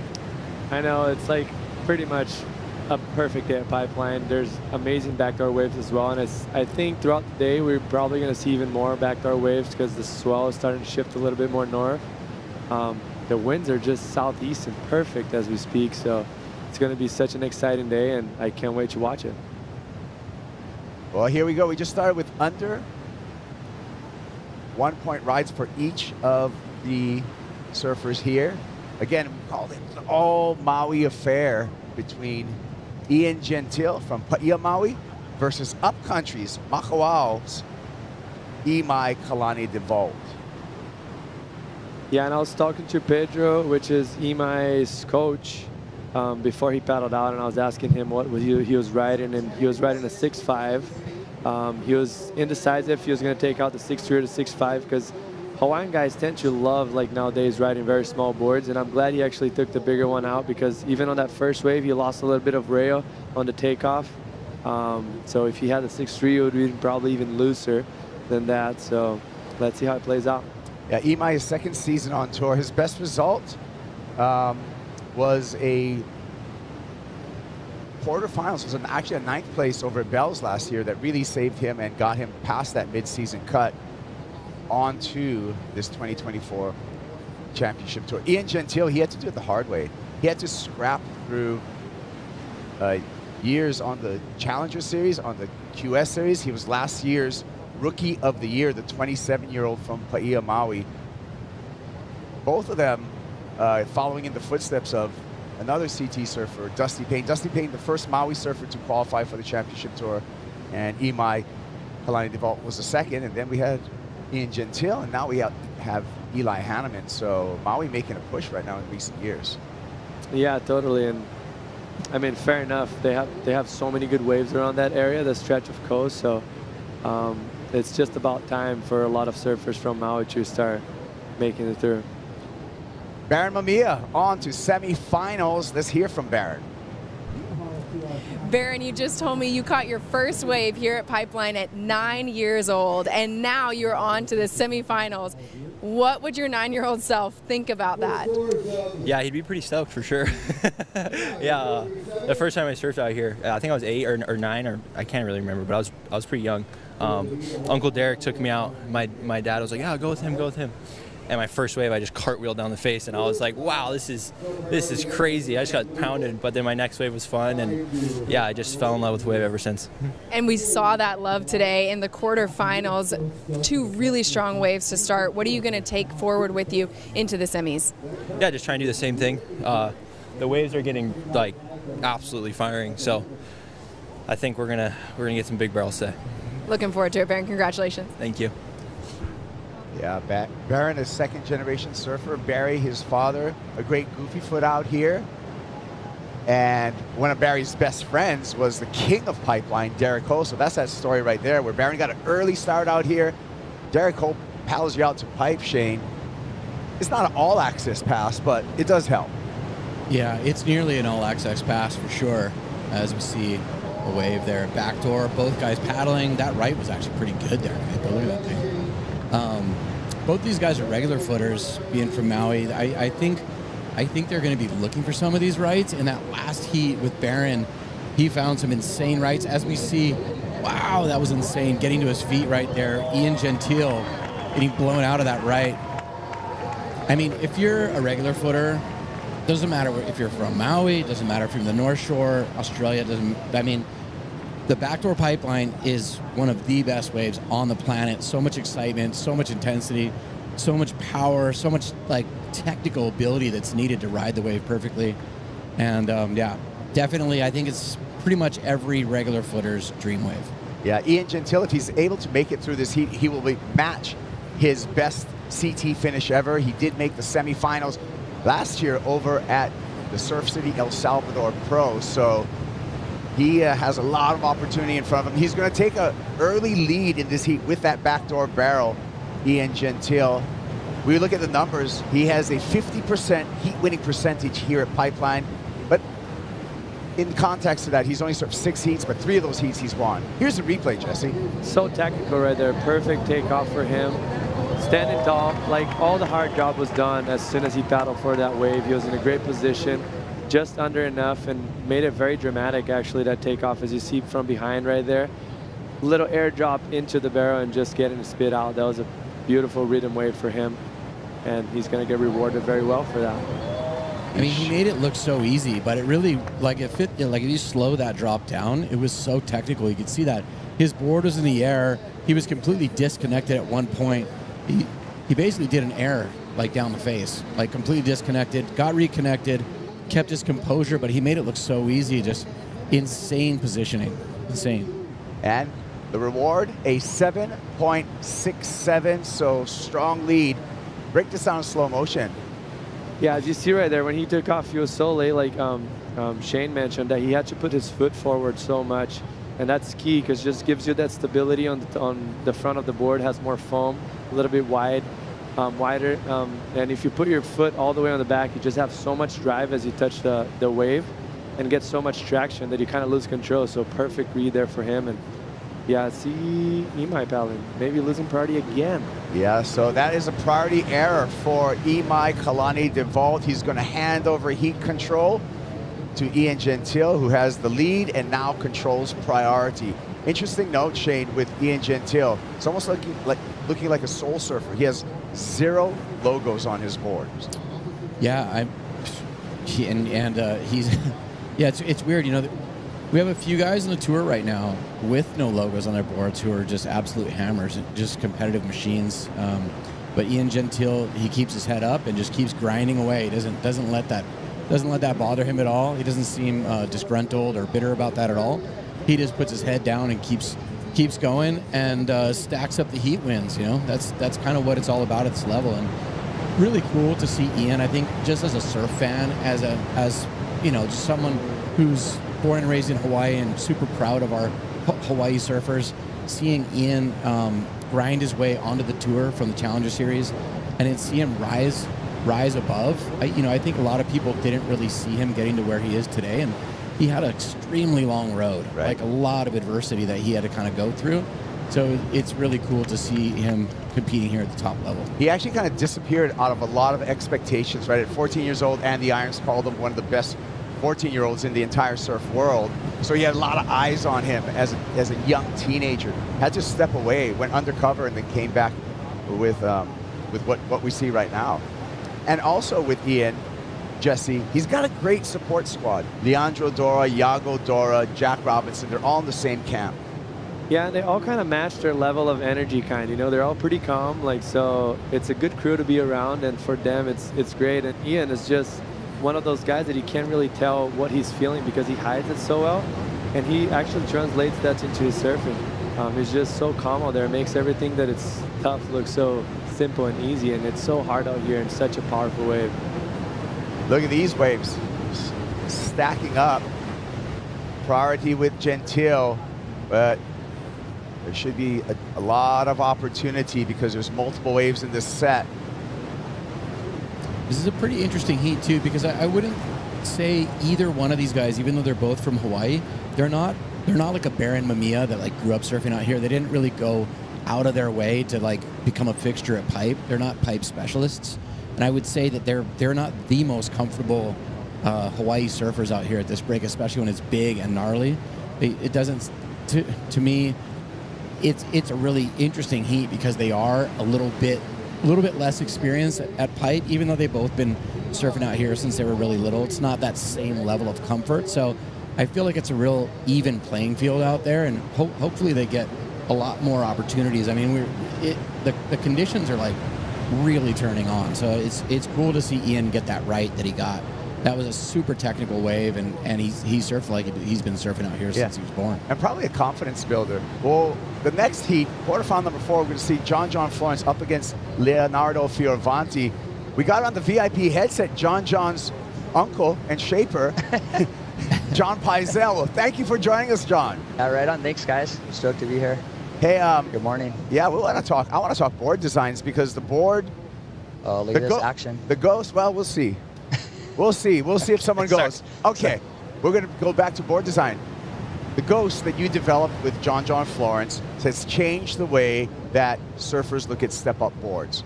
Talk us through that design and what happened in the development of that board, John. The Ghost really came from, like, I don't know how many years ago. It was in the early, or 2015 maybe. I just started, I took some boards, like some step-up boards that we were making, and essentially just like chopped the nose off of it. So that made everything kind of, if you take a normal step-up and then pretty much get rid of the front half, or not front half, but a front few inches, you're kind of widening up the front end, flattening out the rocker up there, and you're pushing the wide point a bit forward. And then at the same time, I've left the whole back end of the board just like a step up with really foiled out and thinned out tail. So there's like a real minimum amount of foam in the tail. And then the rails, the same thing. The deck is really domed, and so the whole board has a very refined rail, which gives it a lot of sensitivity. And at the same time, your volume is pushed up a little bit forward so that you get this maximum paddling power with extra foam under your chest. And a flatter, there's one right there. A flatter, actually he's riding a little different board, but a flatter entry rocker, which actually that accounts a lot for paddling too. Rocker makes you how you paddle. It's not just how much foam's in your board. It's actually how the board's moving over the water or through the water when you're going slow. So if you have a flatter rocker in front of you, you're going to get into a wave a lot easier and a lot faster, even without making the board way bulkier and bigger. So what I'm hearing from you, John, is volume doesn't always necessarily equal paddling entry into a wave. A correct rocker can actually make a lower volume board paddle into a wave easier. Absolutely. There's so many different factors, and people kind of tend to look at that like volume number, like 31 liters or whatever it is, as a thing that's really important. But that does play a big part in it. But the design of the board plays even more. I mean, if you look at guys, yeah, Johnny. Sorry. Go ahead. If you look at guys that are, oh, there we go.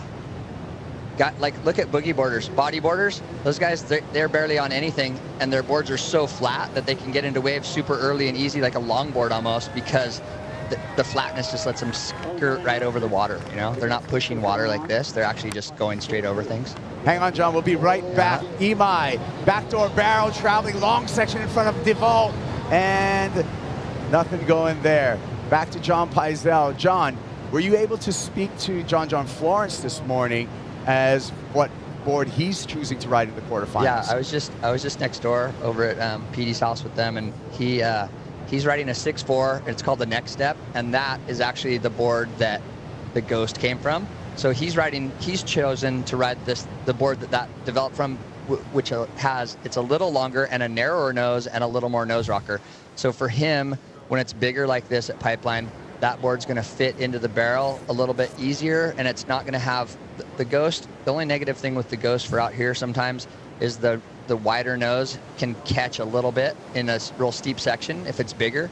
And so he's riding a board with the same back half of the Ghost, but the front half has a little more curve in it, and it's a little more pulled in the nose, and it's allowing him to just fit into the curve a little bit better. It's a 6.4. If it was smaller, he would ride it. He would go down to a 6.2 Ghost. So he goes up to a 6.4 Next Step. All right. Well, one last question for you, John. Vizsla Shaper CT rankings. The competition's on with you and your guys. Yes. What do you think? I think it's awesome. It's fun. I like to see how everyone's pretty fired up on it. For me, it's a little funny because I've always had a very narrow approach to my team. Like, I keep it really tight and kind of focus, kind of like a sniper. I'm aiming for that #1 target, you know, and I don't take like the shotgun blast approach. So I kind of have a little less of an advantage in that sense. But I'm super stoked on all my team riders and everybody that's doing good, and just watching these guys here. And it's fun for everyone else to compete with that, and those guys are happy to do it. So it's good. It's fun. It's nice to see this year there's a lot of focus on talking about board design. I saw DH this morning online, and just seeing different guys and having these conversations about boards, I think is really cool, because it's just such an important part of the sport. And it's nice that we feel good, you know. We're like, all right, we get a little pat on the back, and that's pretty sick. It's not, we're in the back working, you know.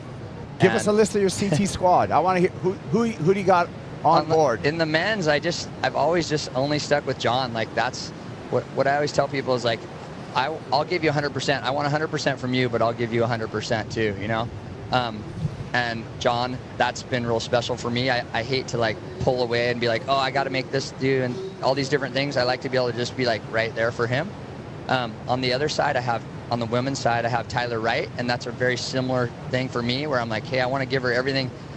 Then I do have 2 women from Australia. I got India Robinson and I have Sophie McCullough, and those girls are amazing, and they've been back and forth on the tour, and they have come from my Paizel Surfboards Australia, so that's their team down there. But when they come here, I work with them. When I'm traveling down there, I work with them too. And it's the women's, it's a little different. I feel like it's a little easier. Sometimes they don't go through as many boards, and they tend to just like, they're easier to like equip for some reason. Whereas working with John is we go through a lot of little tiny changes that improve things along the way. And sometimes we even go backwards.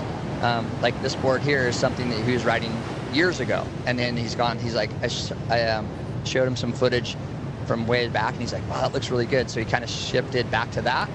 So that really requires a lot of focus for me, and it's really fun. Well, thank you for your time, John Paizel. Yeah, thank you guys. Really appreciate it. We're going to get back to the action here in quarterfinal heat number 3. And it's been all Ian Gentile standing out with that 7.67 for the backdoor barrel, Jesse. That's really been the only kind of meaningful number that's been put on so far in this heat, and we're down to 9 minutes and 20 seconds. Yeah, Imai is just not having it this morning. It's tough to watch him. Actually, he's such a good surfer and just not really finding the rhythm. But looking back and kind of putting on a seeding perspective of things, like this is such a good opportunity for both of those guys being lower seeds, being on the quarterfinals, surfing against each other. Those guys usually expect to surf against Gabriel, John, or I don't know, someone else at a higher seed. So it's a good opportunity for them to gain ground.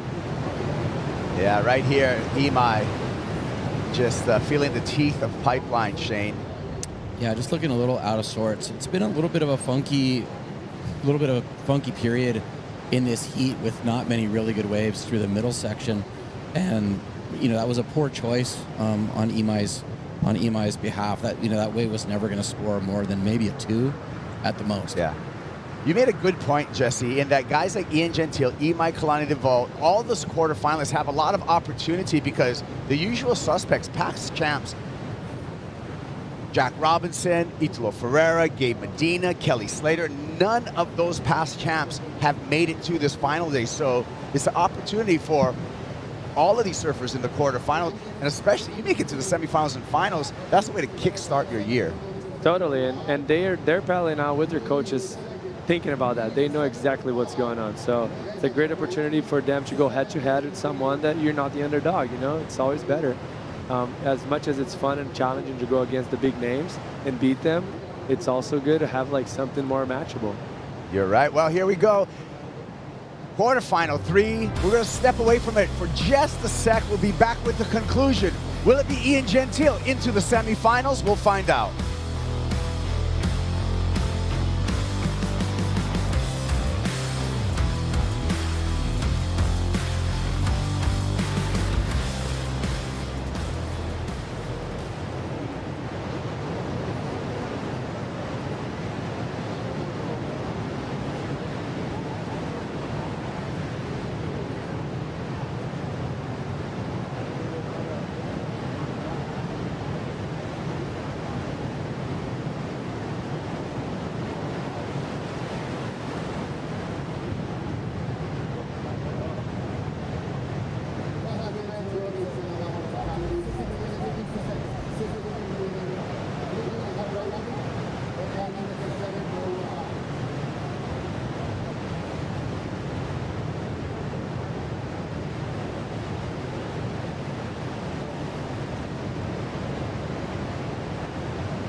New for 2024, the Lexus GX, a new body style, 3.4 liter twin turbo V6 engine powers this beauty. All-wheel drive, full-time all-wheel drive. The off-trail package features a rear locking differential. You can take it rambling off the road or take it out for a nice night on the town. The Lexus GX, new in the lineup for 2024. And welcome back to the Lexus Pipe Pro, presented by YETI. We're in quarterfinal number 3, Carissa, along with Jesse Mendez and Shane Dorian, talking you through the action down to just 5 minutes. Priority, Shane, with Imai, he needs a big number, a 7.45. Yeah, it's been a pretty sleepy heat besides Ian Gentile's one really good right-hander at backdoor.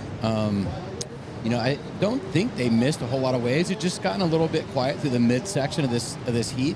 You know, what I do like about it is I think in that first heat this morning, in the Ethan Ewing, Connor O'Leary heat, it was a little bit, you know, it had that feeling of like the peak of the swell.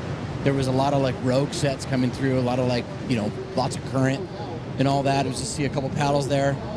We'll stick with Ian Gentile on the split peak. Gentile gets in and out. Meanwhile, Imai went backdoor. We'll catch up on that with that split peak and see how that affects the scores and situation as he looks like Imai on a clean paddle back out. So either he pulled out or he had a completion. We're going to find out. Again, Imai, number 22 there, needs a 7.45 to take the lead off of Ian Gentile at this moment. Let's take a look at what happened on backdoor, Jesse. Yeah, great wave for him, just nice and late. And the best thing about for him right here, usually when it's that big, a lot of times he gets smoked going backdoor. And you see Ian, which is smart as well. He only has a backup of a 1-point ride. Tricky wave to ride, a lot of foam halfway through it, but smart of him to just get a backup. But that's a nice angle right there. You can see both of them splitting peaks, and yeah, smart move for both of them. Imai needs to get his ball rolling because there's not much time left, and he just paddled back out. He has priority, so could be take advantage of this momentum shift maybe. Yeah, I think both executed. Imai needs to score, and Ian Gentile wants to get rid of that 1-point backup you can see in the scoring screen right there. So we're going to wait for the judges' decision right now on these last 2 waves, and that will really set the situation in this final 3 minutes, Shane. Yeah, for sure. It's funny, you know, when you're on the beach and you're waiting for your heat here at the pipe event, and the waves are classic pipeline, you're thinking of going out there, giant barrels, you're going to be, you know, like hanging on by your toenails, getting blown out of 10s. But, you know, we see a lot of heats like this that sometimes get a little quiet, and you got to go back to heat strategy, got to go back to trying to get a solid backup, and it goes back to, you know, your basic contest at the end of the day. Yeah, Jesse, I feel like you have to be able to adapt to actually what's in front of you every single minute. Totally, and pipe has lots of moods, you know, and as much as even when it's perfect out there, like a day of today, it could be a slow heat, and also you could have very close 10-point rides that turns out to be a 1-point ride. So you got to be smart and make smart decisions, and they're doing that right now for this moment of the heat. Well, here's the update. Kalani DeVault, 5.17, a 4.33 for Ian Gentile. Situation, DeVault with priority, Imai with priority, and needs a 6.84 with 2 minutes remaining. And this is when things get really, really tense, Shane.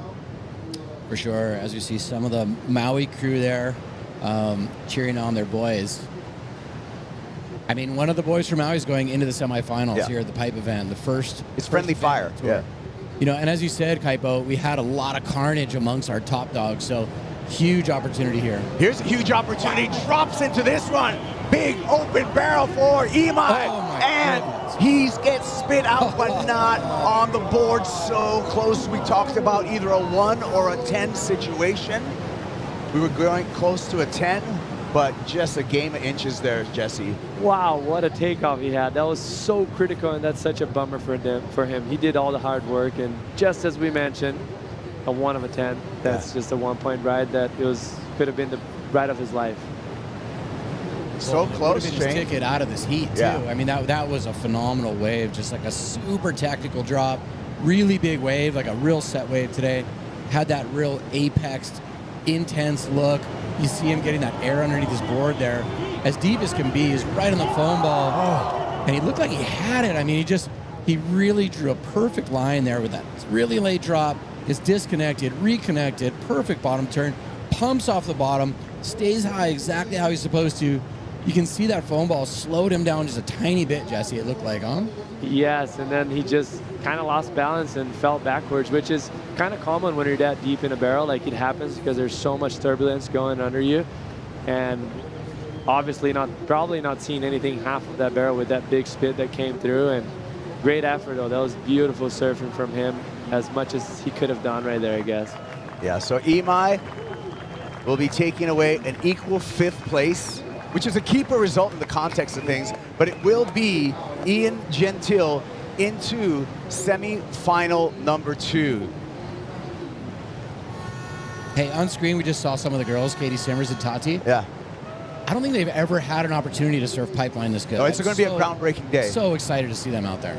It will be a groundbreaking day. By the way, quarterfinals for women will be following the quarterfinals for the men. But we got one more quarterfinal to get to. When we return, John Florence in the water with Leonardo Fioravanti, Lexus Pipe Pro, presented by YETI.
Let's spin the clock back to 2021 at Pipeline quarterfinals, where it featured John Florence up against Leo Fioravanti. John comfortable in his backyard, squeaks through the backdoor barrel, no problem. Fioravanti put on a fight, but could not overcome a charging John Florence. John in the quarterfinal, 2-wave total of 17.67 for the North Shore local.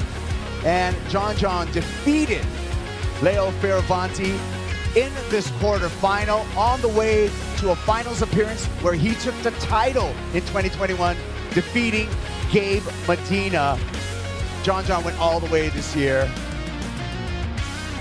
And we're going to see John back with Leo Fioravanti. Welcome to quarterfinal number 4 here at the Lexus Pipe Pro, presented by YETI. Kuiper Burrow, Jesse Mendez, Shane Dorian on the set, on the call. And Shane, I'm going to start with you. This is the quarterfinal I've been looking forward to. Yeah, no doubt. This is a banger. This is a banger, Kaipo. On paper, your average surf fan would think this is John Florence's heat. It's, the way it's rated, 10 foot, it's pipeline, it's his backyard. He's been surfing here since he was 5. We've all seen him, be triumphant out here and have some of the best rides we've ever seen ridden out here at Pipe. As you see John on the screen there getting clamped.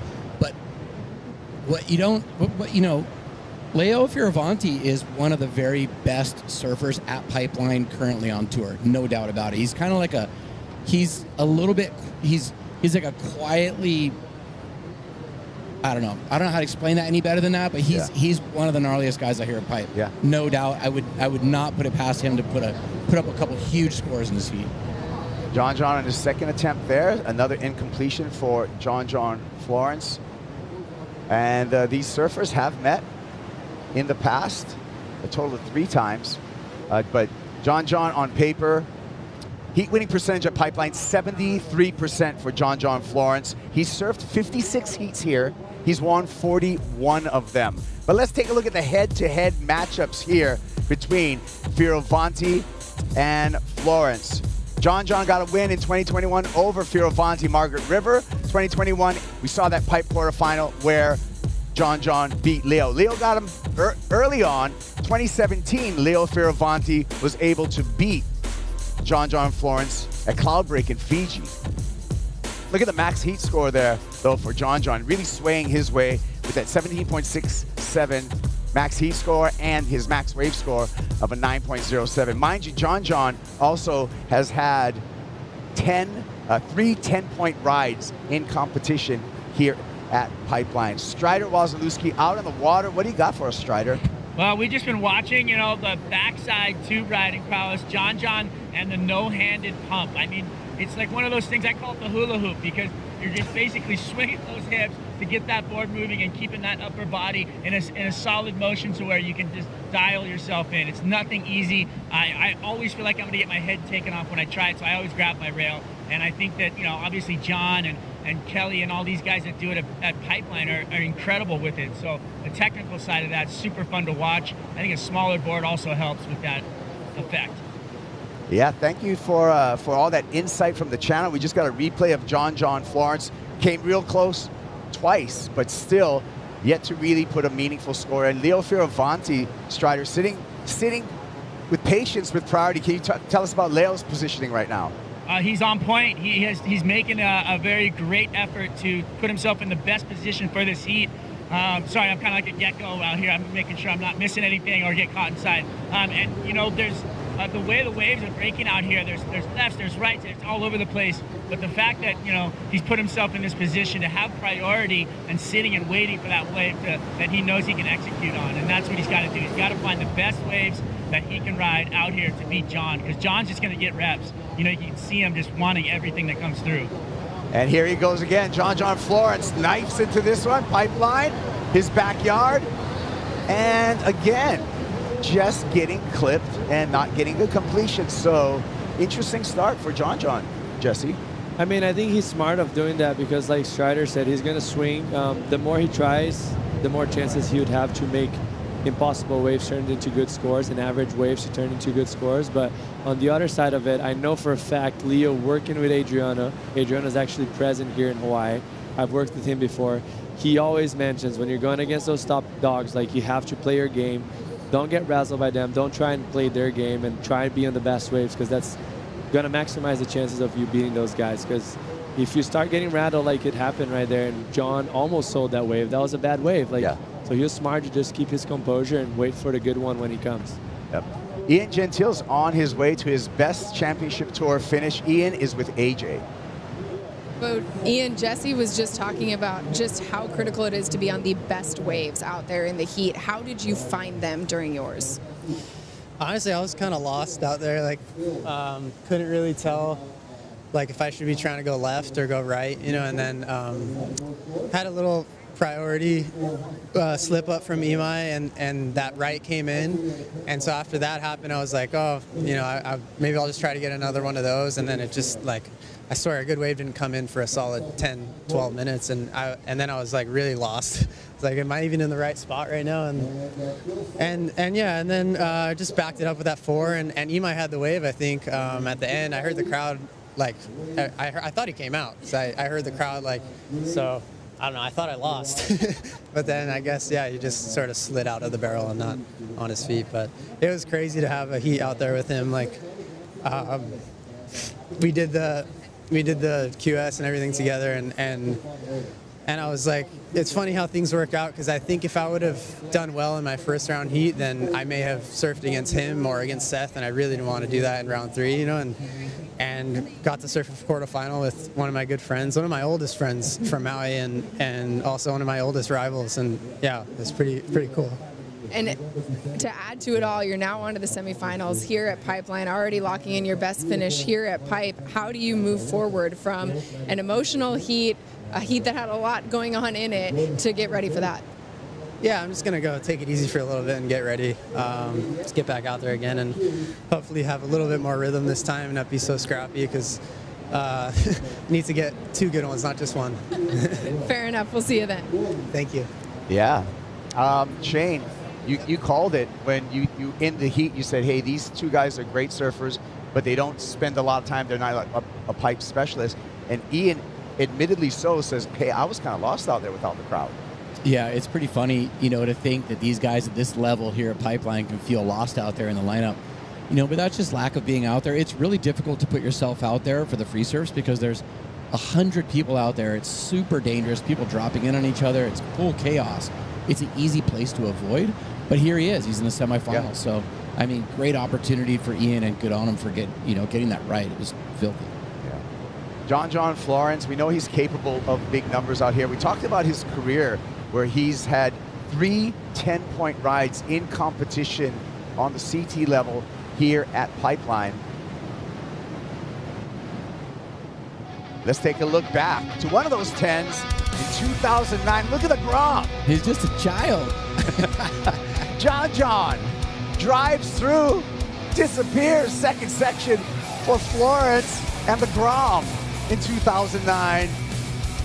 Not a 10-point ride. So cool to be a surf fan and see him grow up from being a literal child out here at Pipeline and doing his thing, getting 10s. Yep. Crazy. 10s this year, you get a YETI Tundra 110 stuffed with a bunch of other YETI merchandise. And that's what we're going to give away all year. Last year, we just gave away the Tundra. This year, we're giving away the Tundra with ramblers and tumblers and all kinds of YETI gear. Set swinging through here. Fioravanti with priority, and he's going to take this one. Beautiful looking wave. Leo under the hood gets clamped. Sat for a long time and not able to execute there. John Florence, wave number 2 of the set. John, this is what he does. Pulls up, high, tight, foam ball fight, and he loses that one. Yeah, I've actually seen a lot of this happen this morning. Barron had one of those too. Pipe does that sometimes. It gets so hollow that it, almost all the energy turns into a clamp and then it reopens. And because it's so powerful, it's so hard to handle. It's so hard to, yeah, John looks like he's checking his equipment out right there. And maybe he felt something on the fins. We'll see, but it's a wide open heat, Shane. 18 minutes and no one's taking the lead, really. It is. They've had a lot of swings, and Leo had priority. He was trying to be super patient. He knows he needs to be on the he's super capable out here, and he's really gnarly going left and right, but he knows he needs to be on the best 2 waves to beat John out here for sure. Yeah, we can see the tape on Leo's ankle there as he paddles back out. Sustained an ankle injury earlier in the season. He's been working to rehab.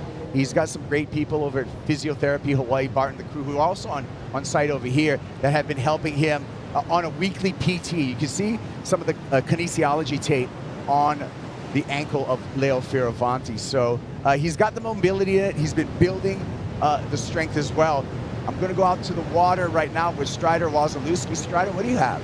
Well, you saw that wave that John got. The wave filled up, had a lot of foam from the previous wave that rolled through and filled up the wave and took John down underneath the water. That thing rattled around. John popped out the back pretty quick, but his board didn't, and then his board came flying up backwards, and I clipped his knee, and then he had to kind of shade himself from the board. So pretty radical little situation. He checked his knee and then checked his board, but looks fine to me. Yeah, we don't want to see John hurt. One of the tough parts about John's career is he's missed 24 CT events due to injury. So we want to keep a healthy John. Here we go, goes backdoor. John, nice trim line there, and the completion, and that will be the first meaningful number coming through. Yeah, well, that was smart. With only 16 minutes left, Kaipo, just under 17 minutes left, there hasn't been any significant scores. These guys gotten clamped on multiple lefts, and there's John finally finding an open barrel. It wasn't the greatest wave, and he wasn't crazy deep, so I don't see that score going past the mid-range. But, pretty smart surfing there. Jesse. Yeah, that was great read from him. Nice wave selection for being on a priority and how the situation of the heat is right there.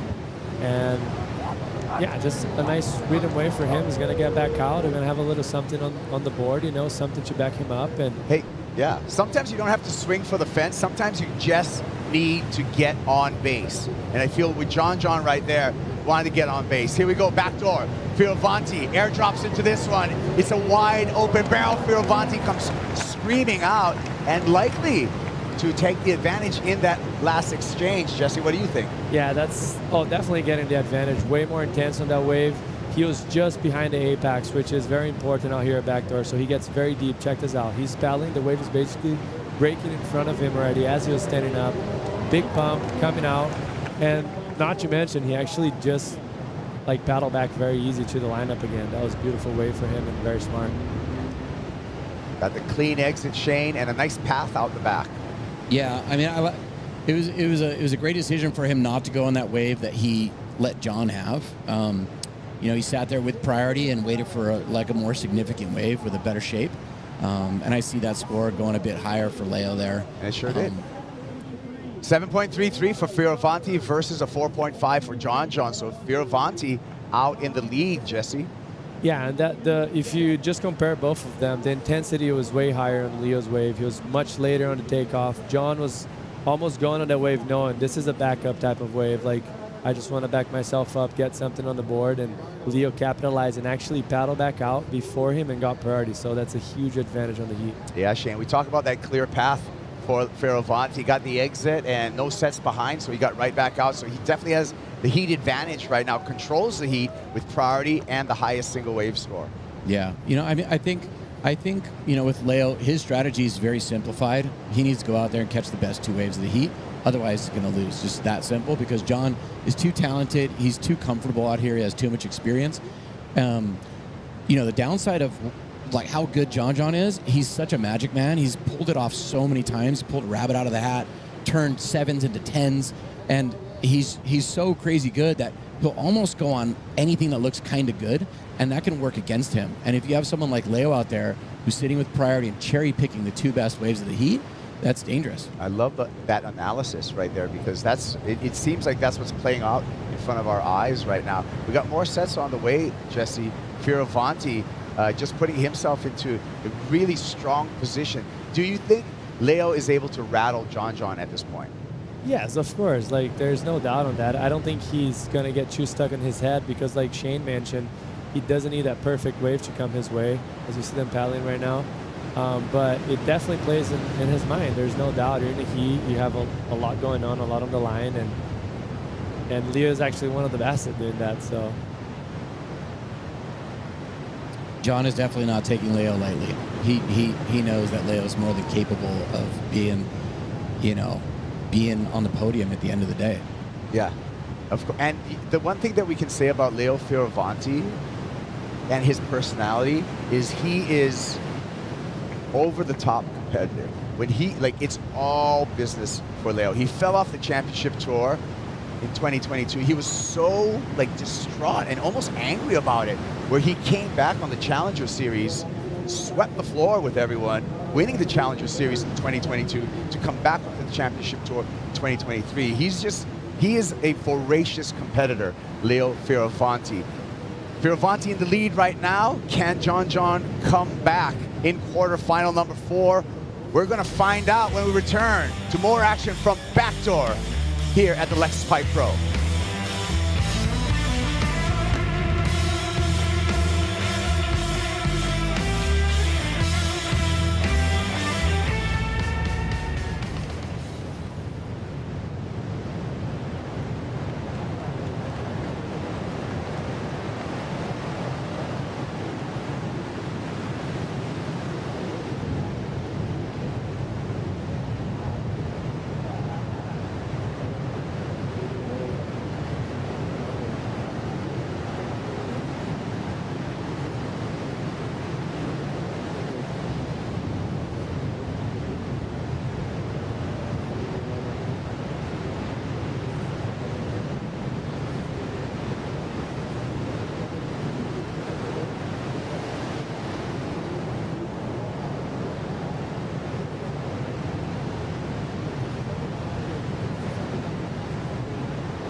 Let's unlock the WSL vault, looking back to 2004, where Sonny Garcia, Bruce Irons, Kalani Robb, and a young 21-year-old wild card, Jamie O'Brien, made up the four-man final here at Pipeline. Jamie paddling out to basically what was his backyard at the time, raised on the beach here at Pipe, and his comfort showed.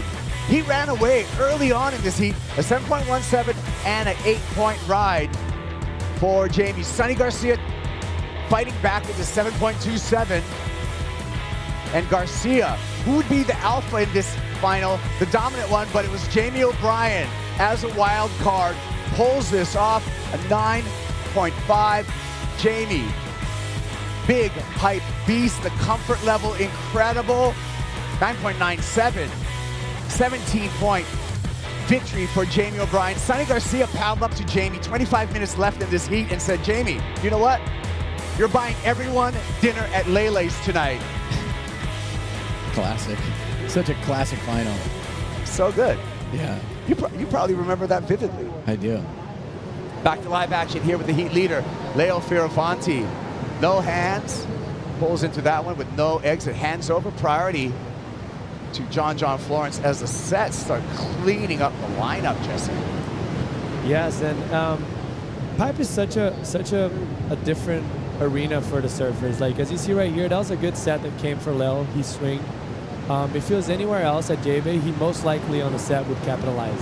But here at Pipe is so critical and so hard that actually there's a lot of things playing against you, and you can just turn a good wave into like a 1-point ride just because how hard it is to ride the wave, you know? Talk us through this, Shane. What went wrong? Yeah, it's so interesting. You know, as we see Leo there, he's really deep, does everything right. The wave just didn't cooperate. It's just that simple. And at Pipe, you know, I mean, like we always talk about this, but when you have priority, you need to capitalize on it and really choose a good wave, which sounds really easy to do here at Pipeline. But these are the best in the world at knowing this wave, and it's so easy to make the wrong decision in that split second when you have to use your priority and completely commit in a moment's notice of seeing that wave, identifying whether it's the right one or not. It's easy to make the wrong choice. It's like a box of assorted chocolates. You never know what you're going to bite into. Here we go for John Florence. He wants to take a nibble at this one. Pipeline. John pulls in, and almost safety surfing for John Florence, but mind you, he only needs a 3.87 to turn the heat and take the lead, Jesse. Yeah, that's smart John, you know? That's like not Grom John, like just trying to make everything, like make the most of it on the wave. He was just like thinking about the time that is running down, and he sees this wave has potential. He just gets deep enough, gets the speed out, and he's going to get rewarded. It might not be a huge score that he could have capitalized on, but still, he's going to be in a good situation right now. He's done that about 10,000 times out here. Pretty cool. So are we pretty safe to say this is going to be better than a 3.87? You know, like the judges are tough right now. That's what I mean. You never know. Like you can get a filthy barrel out there and they give you like a 4. Yeah. So you just never know. It wasn't the best wave, and you know, like, and John knows that. He's just trying to get into the lead to apply that pressure in these dying moments in the heat. But there's still 7 minutes left, and I think we're going to see some fireworks before the end. On the paddle right here, we'll see if we have any takers coming through. And we'll go to the water with Strider Wazalewski. Your take on the situation, Strider. Thanks, Kaipo. Yeah, definitely the first mistake that we've seen Leo make in this heat so far was that wave that he took off on. As the wave approached, you can see there was a lot of ripple on the wave, a lot of current, and the lip line didn't look perfect. So I was watching it going, ooh, that might not be the one. And sure enough, it had that warble inside the tube. It knocked him off. Will that one mistake cost him this whole heat? He's back out in the water. I mean, he's in the lineup. He's got priority at the moment. Let's see if he can capitalize and back up his good wave. Well, Strider, it did cost him the lead right now because the number comes through for John Florence on that second wave at a 5.67. So we got John out in the lead. Leo Fioravanti, though, can turn the heat with a 2.84. Fioravanti with priority. Where do you like where he's sitting right now, Strider? I was just going to comment. He's in a perfect spot, and the reality of what the ocean looks like out the back, there's not a bunch of like huge sets coming, which could be favorable for those mid-sized backdoor waves that, you know, he's going to be looking for and that he's been looking for this whole heat, as well as John. Shane, you like that strategy? I do. It's going to get interesting here. He needs less than a 3. Yeah. You know, like going into, you know, just under 6 minutes, and you know, like Strider said, I like his chances. I like where he's sitting. Great positioning. We have sets coming in, plenty of time. He has priority, but you know, when is he going to pull the trigger? Is he going to try to just better that score and get like a 3 or a 4 and leave John out there with priority, with sets coming in and, you know, the opportunity of getting a huge score and shutting the door? Ultimately, Jesse, a game for Leo would just like let the clock burn down, get the score, and not have enough time on the clock for John to respond. Yeah, I'm with you, Kaipo. I think he should just sit and wait for a decent wave because you expect John is probably going to bet or something, you know? Mostly with firing conditions, but he's scratching for this wave right now. They're both looking. Oh, that was kind of a no. That was a good pipe wave. Yeah, a little bit out of position there, John. Super uncharacteristic of him. That's very, very, very rare for him. I was really surprised. Like, Leo actually went looking for that right, which to me obviously looked like, I mean, to me it looked obviously like not a good right. And then John realized right away, right then, that, hey, this left looks pretty good, but he was a little bit late to react, and it put him just a little bit too far inside and too far under to make that drop. I like what you're saying, Shane, because John, you know, pretty much should realize that he's under priority. So take a look left because you know Leo's looking right. So you can see him a little bit deep there, and he let that one get away. And yeah, like if you go back even a little bit when we were watching live, you see kind of Leo, he dragged a split of a second of John going back door. John was almost like, wait, where are you going? Yeah. And then that's what made him get late, like you mentioned, Shane. Like, and that was a missed opportunity because that was a great wave. Yeah. That would have been the best left we've seen ridden in this whole heat. Yeah. John Florence, 12th season on the championship tour, the 2-time world champ, 8 event wins, and we're celebrating John's 100th career event here at Pipe.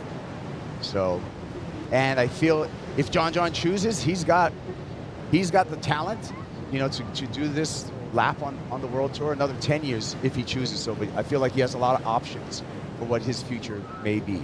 No doubt. I mean, John's in his prime of his life. He's the prime of his career. I'm excited for John this year. He's, you know, I've been spending a lot of time with John this season here on the North Shore. We've been doing a lot of like sauna and ice sessions in the afternoon with his brother Nathan. And we've been having a lot of fun together, and John's he seems very happy, very focused, very like he's got great mental clarity. He just seems very decisive about this year, and he's injury free. He's the most fit and lightest I've seen him in probably 6 or 7 years. He's been training like a wild man. He's got his diet on lock. He seems like he's in a really, really great place, and I know that he's taking his coach Ross Williams to every single event this year. Wow. So I think he's really going to push hard, you know, to give it a really big run this year, which I'm excited about. I like the fact that he's going to make Ross fly this year. Me too. Yeah, and we'll see Ross. But, you know, you talked about injury-free, Shane, and looking at, you know, statistically, John Florence, he's missed 24 CT events in his career because of injuries. He's injured both knees. I mean, the talent's always been there, but the one thing that has hampered him is like staying healthy through an entire CT season, Jesse. We're going to get back to that because here goes Leo. Remember, he just needs a 3-point ride. That should do it. That's playing the game right there. Didn't over-push it. So Fioravanti, just a 2.84 is his requirement to take the lead off of John. I feel that he did that, so now we got to pull our attention back to John Florence under 2 minutes. John needs to respond, Jesse. Yeah, hey man, Leo plays the game so well. It's so smart of him to catch that wave. That wave had kind of like an average score potential. He did run a little bit more than he should have, but at this time of the game, he only needs a 2.84, and yeah, that's most likely going to be enough. And he finished it off as well. Like, he knows how important every little bit is, and he squeezed out of that wave. I like the fact that you said, and I'll get Shane's opinion on that Leo did play it a little bit safe. He did outrun it to make sure he completed that wave. Yeah, I mean, he did what he had to do. It wasn't the greatest wave. It was good wave selection with what we have on offer right here, especially here in the dying moments. It was a safe choice. But yeah, I mean, he played that wave a little bit safe, but he needed under a 3. Yeah, he needed 2.84. He got a flat 3-point ride, so he just did it by the narrowest of margins. And we talked about it before. He left no time on the clock, really, for John to respond. Strider. Yeah, Leo is definitely not giving up. He doesn't, even though he got the score, he wants to go over there and get back into John's face. He's paddling straight across. There's not a lot of time left on the clock. And you know what? This heat started before the heat. He was right behind John before the heat started, crept up on him and scared him. Hold the horses. Here comes John Florence.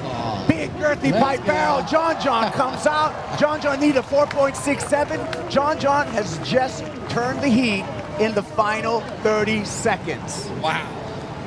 I knew we were going to have a nail biter with the way this heat was playing out, but man, that was incredible. Incredible stuff. Clutch moment, Jesse, and the execution and the girth of that barrel, impressive. Yeah, that's the crazy thing. Those guys, they have something different. Like those big names, they usually, waves tends to come to them when they need it, but they also capitalize on the moment. That wave was so hard to make. It doubled up. It was on top of the reef. Weird angle, too, for him where he was, and that was impressive. Look at the numbers coming through. It's feeling like excellent, and it is borderline excellent. Right on the edge there, 8-point ride. John Florence on to semifinal number 2, where he will be meeting Ian Gentile. Oh, that was exciting. Thank you so much, Shane. Insane finish. Epic for John, and I can't wait to see the girls next. Can't wait. Jesse, thank you too. By the way, we're going to step away, but when we come back, women's quarterfinals in the water is going to be Caitlin Simmers up against Tatiana Weston Webb in quarterfinal number 1. John does it in the final seconds with this ride right here.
Lexus Pipe Pro presented by YETI. What a quarterfinals finish for John Florence in the final seconds. John, you turn that heat, punch your ticket to the semifinals. What is going through your mind as that wave is coming to you? Yeah, I was just like, oh no, I need a score. And I was just stoked to have that opportunity. And I was like, it looks like a weird kind of double up. It was a really weird wave. And I ended up being a little deeper than I thought it was. And then I got a good pump though, and it was just a fun wave.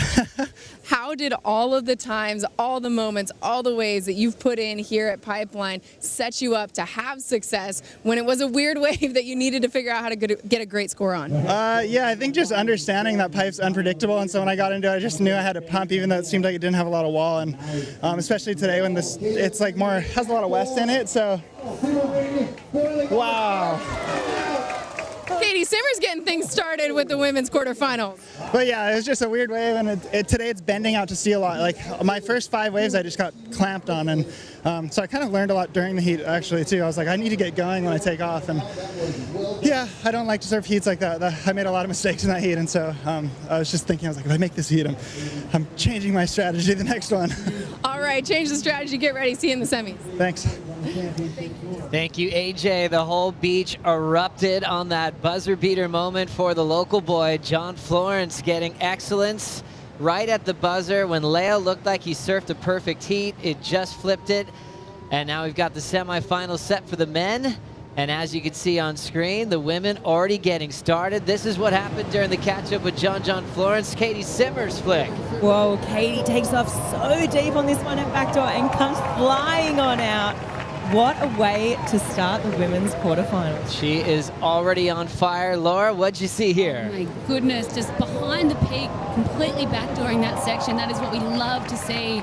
Katie Simmers, we know that she's one of the stylish women to join the tour, but look at the way she paddled in on the angle, completely backdooring that big, gnarly backdoor peak, and that is going to be an excellent score for Katie to start this quarterfinal off against Tatiana. Loved this, just got that one beautiful pump, knew it was opening up so nice and wide, and look at the scores. That is excellent surfing. She looks so small in that wave. 9.17 as she goes right by Waz. That was incredible, Strider. The smile coming off of her face right now is incredible, and the score is incredible, and the 5.11 that she's riding is incredible. She's on a 5.11. You know, Tati's riding a 6.4. Before the heat, I asked, I said, what are you guys riding? Tati said 6.4. Caitlin said 5.11. And Tati looked over and kind of laughed and said, really? And well, guess what? That 5.11 fit in that tube just fine. Wow. Oh my goodness. What a charger. That was radical. 9.17 for Katie Simmers on her opening ride at Pumping Backdoor. This is a very unique human being, a surfer that you never know when you'll see another version of this. She definitely has her own style, her own approach. She's still so young. Last year's Rookie of the Year, already 2 CT wins in a short period of time, and finishing in the WSL Final 5. And then she does this. You know, we're so impressed with her performance in slabbing type waves, and that's one of my favorite waves of her career so far. Right there, Laura. Yeah, that was absolutely beautiful. And we saw her in Tahiti last year just come out of the gates firing, and she obviously made it to the final there, got a second place in Tahiti, and she was absolutely charging. I had an interview with her, and as we see, this is what we missed of Tatiana in the break. Really nice back pipeline wave pulling in, but unfortunately, just as John was saying in his interviews, that they're clamping some of these waves. So the pipeline tending to be a bit difficult right now. A few of them just shutting down. Looks like Tatiana's having another look though. Tatiana Weston Webb will lock in. Whoa, big backwash there, but controls the takeoff and has to go straight up and out.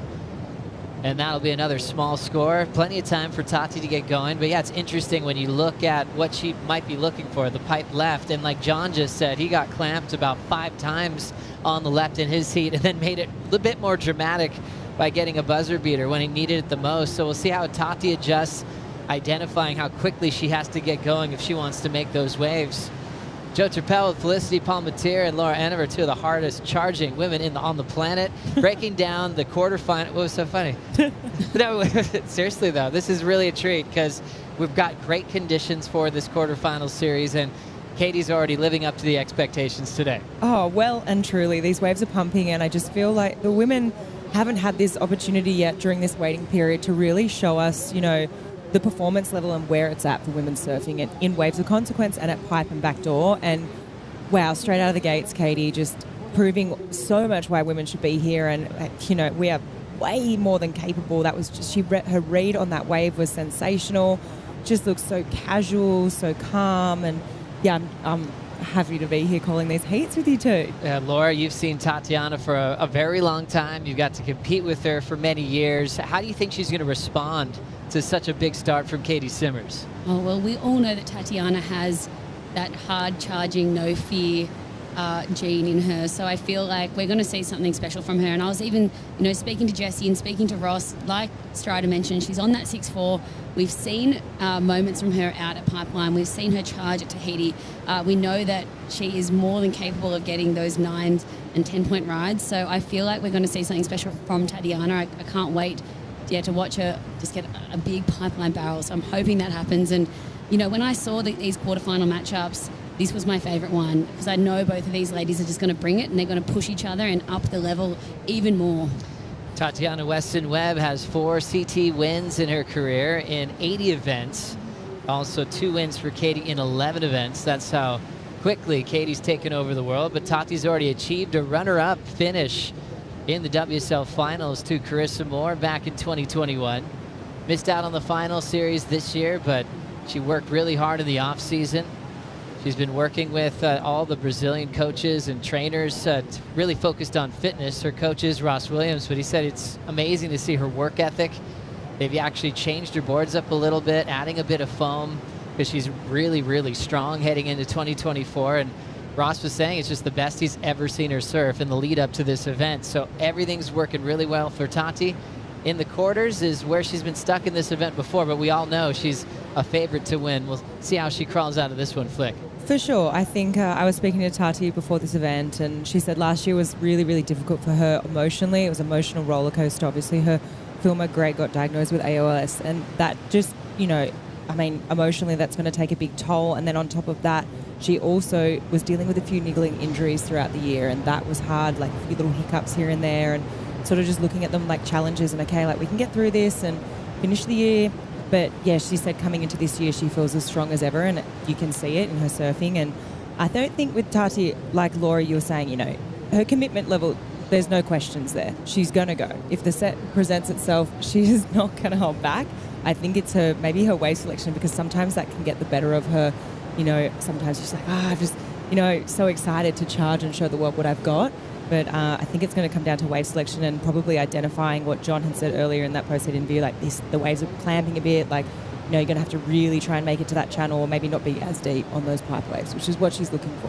What a glorious day as we check out this view from the sky on the North Shore. Just 2 surfers out. That's Tati and Caitlin. And remember, Caitlin just got one of the best waves of her career at the start of this heat. Can't get enough of this 917, Laura. Yeah, just absolutely perfect positioning. That was as incredible as it gets. I want to see her just get another one like this, even bigger, even longer. She's got it in her, and yeah, that 5'11" that she's riding looks absolutely sweet. I mean, she's such a petite young lady, and yeah, 5'11" must be a big board for her. I think she usually probably rides around 5'5". Oh yeah, and this is for her. It would feel like a big step up, a big difference from what she'd ride on a normal day back in Oceanside. All of Oceanside screaming right now, cheering on Katie Simmers. As remember, last year she won Rookie of the Year, and it only took her 3rd start to get her first major win. That was over in Portugal. And then in Rio, a few events later, got 2 wins in a rookie season. That's impressive. I mean, the last woman rookie to win 2 events in the same year was none other than Carissa Moore back in 2010. So you're already making those comparisons to all the greats, but she's doing it her own way, Flick. That's what we love about her. Yeah, wow. I always forget how young she is. I know we all know she's young, but I mean, 18 years old now. Like, wow. It's such, you know, you've got to think that she's got a long career ahead of her, and she has already won 2 events on her first year on tour. Yeah, so I just got the word that her normal board is a 5'4", and I saw her coach Tommy Witts on the bike path this morning, and he had one of her boards, and I was like, "What's Katie riding today?" And he was like, "I don't know, 5'7", 5'9", 6'0", as we see her. Katie, wave number 2, pulls in super casually and tries to sneak out in a tough spot. Lip lands on her head, and she will be incomplete on her 2nd effort here at Backdoor. Has that casual, easy style, but she definitely felt the power of Pipeline on that wave. Wisely gets off her equipment. So a significant step up when you think about a 5'4" to a 5'11", as we see now Tati finding some room to move at Pipeline. Love that adjustment after being incomplete. She got out in front to make sure she made the exit. She'll still be chasing Katie's lead, but that's a much better performance, getting clear up the lip line and getting a completion on the board, Flick. Yeah, I think it's going to feel good for her to get that one nice tube, come flying out, get a bit of confidence, paddle back out. I know she's probably looking for one a little bit deeper, a little bit throatier, a little bit thicker, but I'm liking what I'm seeing from Tati. We'll have a look here at the replay, Laura. Yeah, nice positioning, slightly on the shoulder there, but I think, you know, she just wanted to make one, like you said, Flick. She just wants to get that confidence up. You know, this could be a backup score for her as we see. Let's see what happened on Katie's wave. This wave unfortunately just stretched out. She tried to sneak through the doggy door and almost had it, and then yeah, unfortunately that backdoor lip just sending her flying to the beach. It's interesting when you're in a heat, you know, what you have to do to get the score. You know, and for her trying to force the exit on that, she probably would have only done that in a heat. You know, where you think if you're free surfing, maybe she would have held her line a bit longer or even tried to punch through. But when their job's on the line, you know, they'll do whatever it takes, take those risky moments to potentially just taking a lip right on the head. For sure. That's why we love these events. The surfers are willing to just throw themselves into it for points, and I mean, it makes it exciting, but also, you know, kind of scary starting the year off here at Pipeline, because you have to think, I've got a big year ahead of me. I don't want to get hurt, but I think when these surfers are in a heat, they're not even thinking about that. They just want to get barreled, get the scores. They're happy to just absolutely go for it. We've got the Hawaiian Water Patrol right there. You are in safe hands, and yeah, these girls obviously wearing helmets as well. They're gonna send it. It's such an interesting scenario when you see quarters like this with a huge swell like this, and they're thinking about maybe getting the best wave of their life while they're doing their job. I mean, that's what Pipeline provides for the men and women, where this might happen in their heat, but also the world is watching, you know, and they've got the attention of the fans on the beach when they're walking out. It's easy to get distracted, but it's also great if you can channel that and provide the motivation to go on maybe the biggest one you've ever had, Flick. For sure. When you are an athlete and you rock up to the beach or Pipeline today and you see that these are the conditions you're presented with, you're like, wow, this is the dream tour. You know, this is what I dreamt about when I was a little kid. I have posters on my walls of, you know, people like Rochelle Ballard, or, you know, these are the moments that I've been waiting for. So I'm sure these girls and women, these women are really, you know, can't wait to like make their mark in conditions like this and put their body on the line today. And I just have to, you know, just explain that feeling when you're out there, you've got priority and there's sets rolling through. You see the third reefers capping and you're like, okay, this is my time. I've got priority. I've got nowhere to run right now. And that's going to be Tatiana soon, because it looks like there's some lines coming through, and I can't wait to see what she does with it. Oh, she's worked so hard for this point of her career to have priority at Pipeline on a pumping swell. Always a favorite in waves of consequence, especially hollow left-handers, where she's had perfect 10s, even in the big beach breaks in the southwest of France. Remember seeing Tati after a 10-point ride she got, and she was so excited, but also kind of surprised, because she said, I was the only one that wanted to run today. You know, she was kind of just speaking out at the time, where when the waves were pumping, she wanted to push the entire tour, because she's like, I want one. And it was kind of a cool day, because she pushed everyone to run that day at France years ago, and then she got a 10 to back it up. And that made so much sense. I think that was a big turning point, not just for herself, but for the World Tour. For sure, and Tati's always been someone like that who's been very like vocal about, you know, no, we deserve to be out here. I think, you know, we should compete with alongside the men at Pipeline, and now here today she's finally getting this opportunity, and you know, she's making it so far in the event. It's totally in her wheelhouse. I remember back to when the tour is at Cloudbreak, and I watched her get second to Courtney Conolog there, and you know, you can just tell she's just got that gene, like Laura said, that she's just going to go no matter what. So it's just, I think it's just going to come down to wave selection for her. Down to 13 minutes on the clock. Tatiana needs a 6.48. Meeting up with Katie Simmers now for the third time in one-on-one matchups, and is still trying to find a way to beat the last year's Rookie of the Year. Katie winning both of those meetings last season at Sunset and also in Rio de Janeiro, when Katie was on road to her second championship tour victory.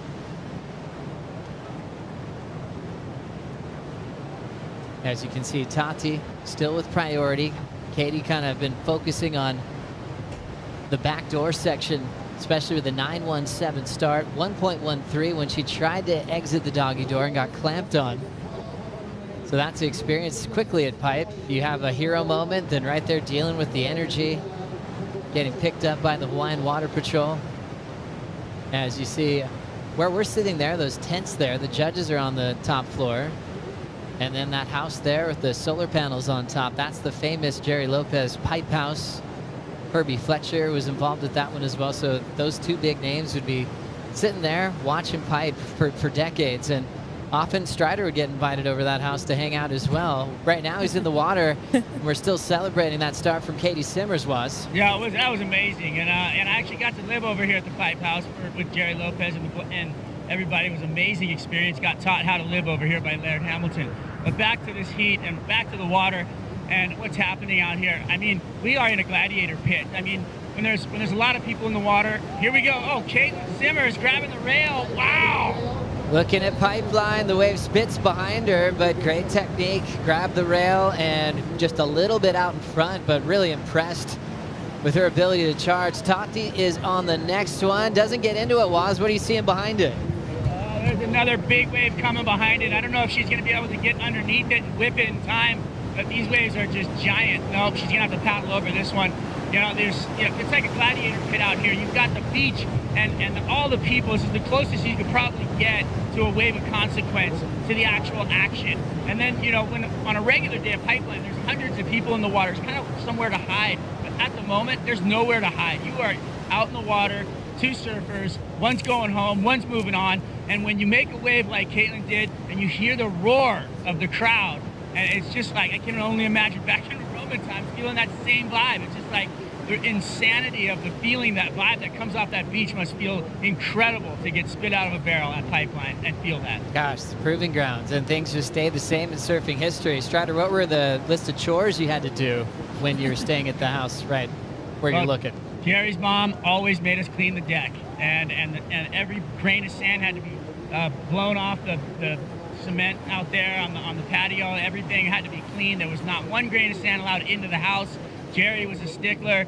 Laird was. Johnny Boy Gomes. Everybody was told to clean up after themselves. Nobody came in the yard without washing off their feet. And we've carried on that tradition here in Hawaii. So clean your feet before you get up on the decks. Make sure you take your shoes off before you go in the house.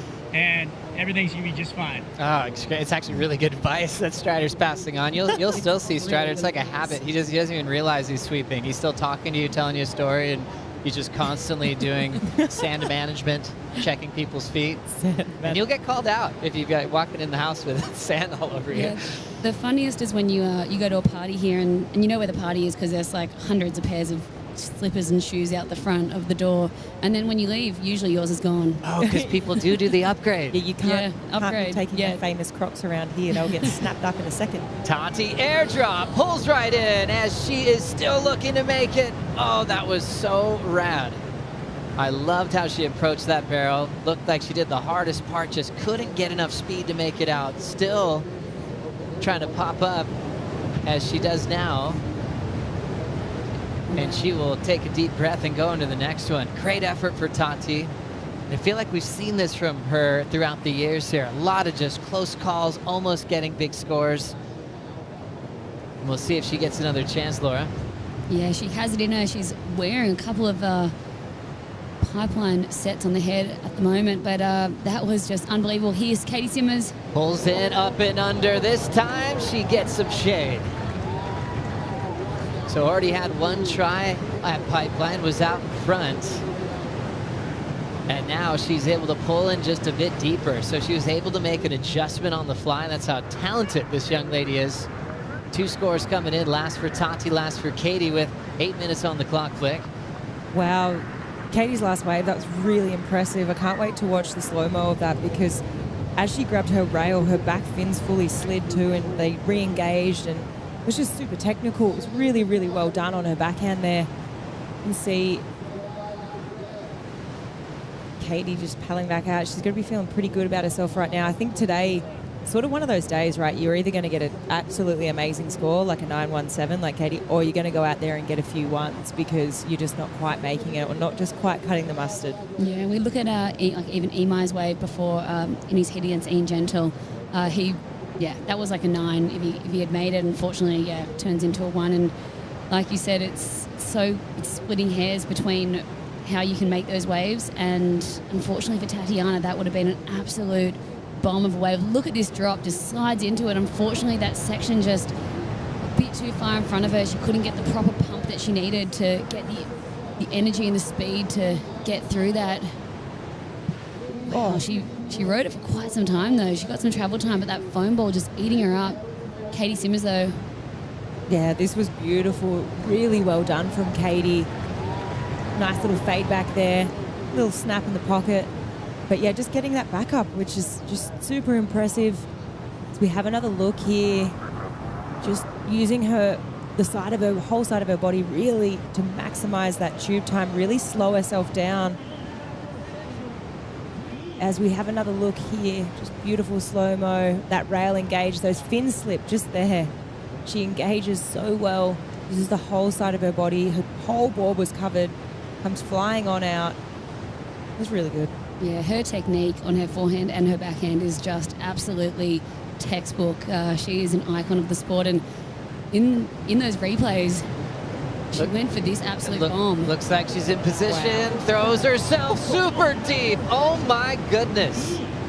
Absolutely sending it on just a big closeout. Katie Simmers has another one to deal with right on the head. Hawaiian Water Patrol right by her side to get her out of there. Up, she's gonna have to sneak under. But they'll be right there to pick her up. What a charger. Tati knifes this one. Still a little bit out in front. Can she slow down? Not quite. Still out in front of that one, trying to figure out the speed management that John was saying he was challenged with in the previous heat. As we'll check back in with Strider. Tati just paddling by, and she's got to get. She said, wasn't too deep. She needed to get deeper, and really kind of gauging those tips she's had to make. She's had a wipe out in the barrel. That one that she was super deep on was insanely technical, and riding the foam ball and almost came over it right at last second. And my hats are off to both of these ladies, but Caitlin Simmers is a hammer. I mean, what she's doing out here, the way she's charging, unbelievable. I agree. And you think about the type of effort that you're putting in on a day like today, the demand of your energy. I mean, if you want to win this event, you're surfing through the quarters, semifinals, and the final. You start to think about how many big closeouts can you just pack throughout the day. I mean, for your equipment and for your energy, because it's not comparable to any other event on tour. No, definitely not. I think it's also a little bit about risk management. Recognizing, hey, I might have to surf 3 times today. Like, if I've got a major heat lead like what Katie does, I mean, she was just so deep on that one, really, really going for it. But this would have been a violent wipeout as well. She was so deep. Look at that, just absolutely beautiful. The way she's able to take off and position herself on these backdoor waves is just absolutely incredible, and taking my hat off to her. Yeah, we see Tatiana's wave, beautiful slice in there. Unfortunately, just that wave not really doing what she was hoping it would. I think positioning there just needs to be slightly deeper, but yeah, at this point, Tatiana's in a pretty difficult spot. She's comboed. Laura, I just had a couple of visuals of yourself hucking yourself over on some crazy ones on this reef. And I think about the breaking down a wipeout, when there's some wipeouts that there's things you kind of control, and then the ones that you're hoping for the best. Oh, absolutely. And I mean, I think, surfing backdoor, that's why the helmets are so good. You just never know what's going to happen. And some of the most gnarly looking wipeouts can be pretty mellow, and then some that don't even look too bad can absolutely thrash you and drive you into the reef, and can be really, really intense. And the power that's at backdoor, off the wall, all these waves, pipeline is just, it drives you into the reef. It's pretty scary.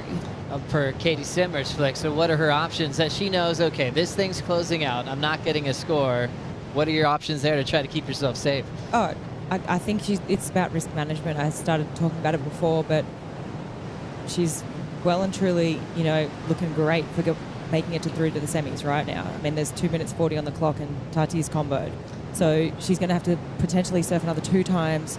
You don't want to just be packing closeouts just for the hell of it. I think that could be a little bit dangerous right now. Risk. And like you were saying, Joe, there's that point of learning how to fall. And we even saw in Katie's last heat yesterday, she did this big blowtail lip line floater, and at the very end she kind of jumped off at the perfect place to pin drop. And I feel like she's got this added knowing how to fall from skating.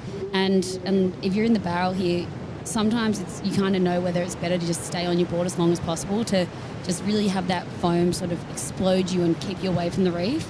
Sometimes it's like, okay, I need to eject right here, try to pin drop, break through the face of the wave, and so you don't get sucked over the falls.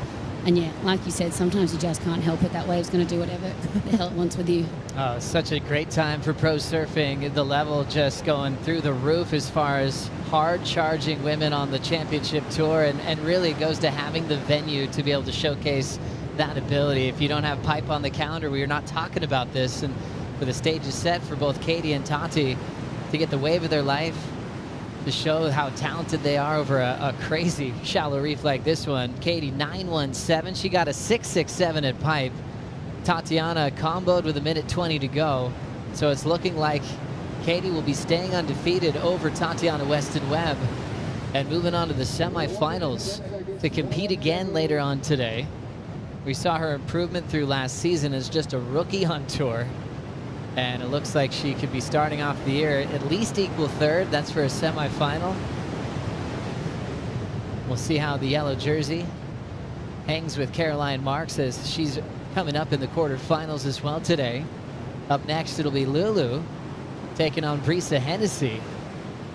And they'll have an opportunity to have uncrowded pipe and backdoor on the best day of the waiting period, and maybe one of the best days for competition we've had out here in a very long time, Flick. Oh, for sure. This is the best day of the waiting period, hands down. And I'm stoked that we're getting to see the ladies today, because I feel like it's just been really rough the last few days, and they haven't had that opportunity to really shine. I mean, obviously we've seen Molly, the absolute wave magnet, get a couple of moments here and there. But yeah, this is what we've been waiting for, 100%. And today is delivering. I mean, look at Katie's first wave, 9.17. It's just a sign of things to come. Oceanside never gets like that, ever. But she's loving it. She's just one of those freakish talents that actually said she didn't want to take her spot when she first qualified, wanted to do some surf trips and do some growing on her own. It only happened once before when Taj Burrow delayed his start to the Dream Tour. Qualified easily, just like Taj did the very next season. It's a different type of confidence that you don't see come around that often. Katie gets a big win over Tatiana Weston Webb. She'll move to the semifinals as we take a Bonsoy brew break and come back with quarterfinal number 2 right after this.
The Lexus Pipe Pro presented by YETI is brought to you by Lexus. Experience amazing.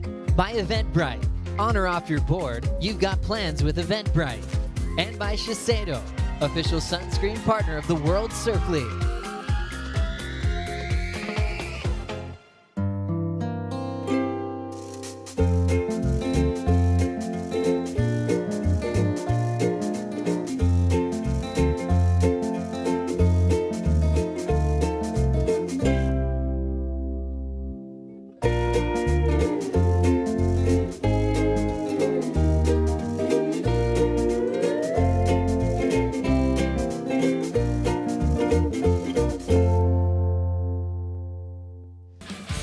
Katie Simmers is enjoying life on the North Shore of Oahu. Special place, special community, amazing waves, the best in the world, and what a way to smile.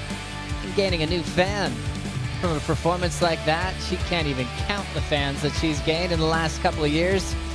Competing around the world, a gem of a human being, keeps us laughing, keeps surfing fun. Family there for all the support in the world. Her brother's super entertaining as well. Has some great stories to tell when you get a chance to catch up with him. Katie Simmers into the semifinals here on finals day at the Lexus Pipe Pro presented by YETI.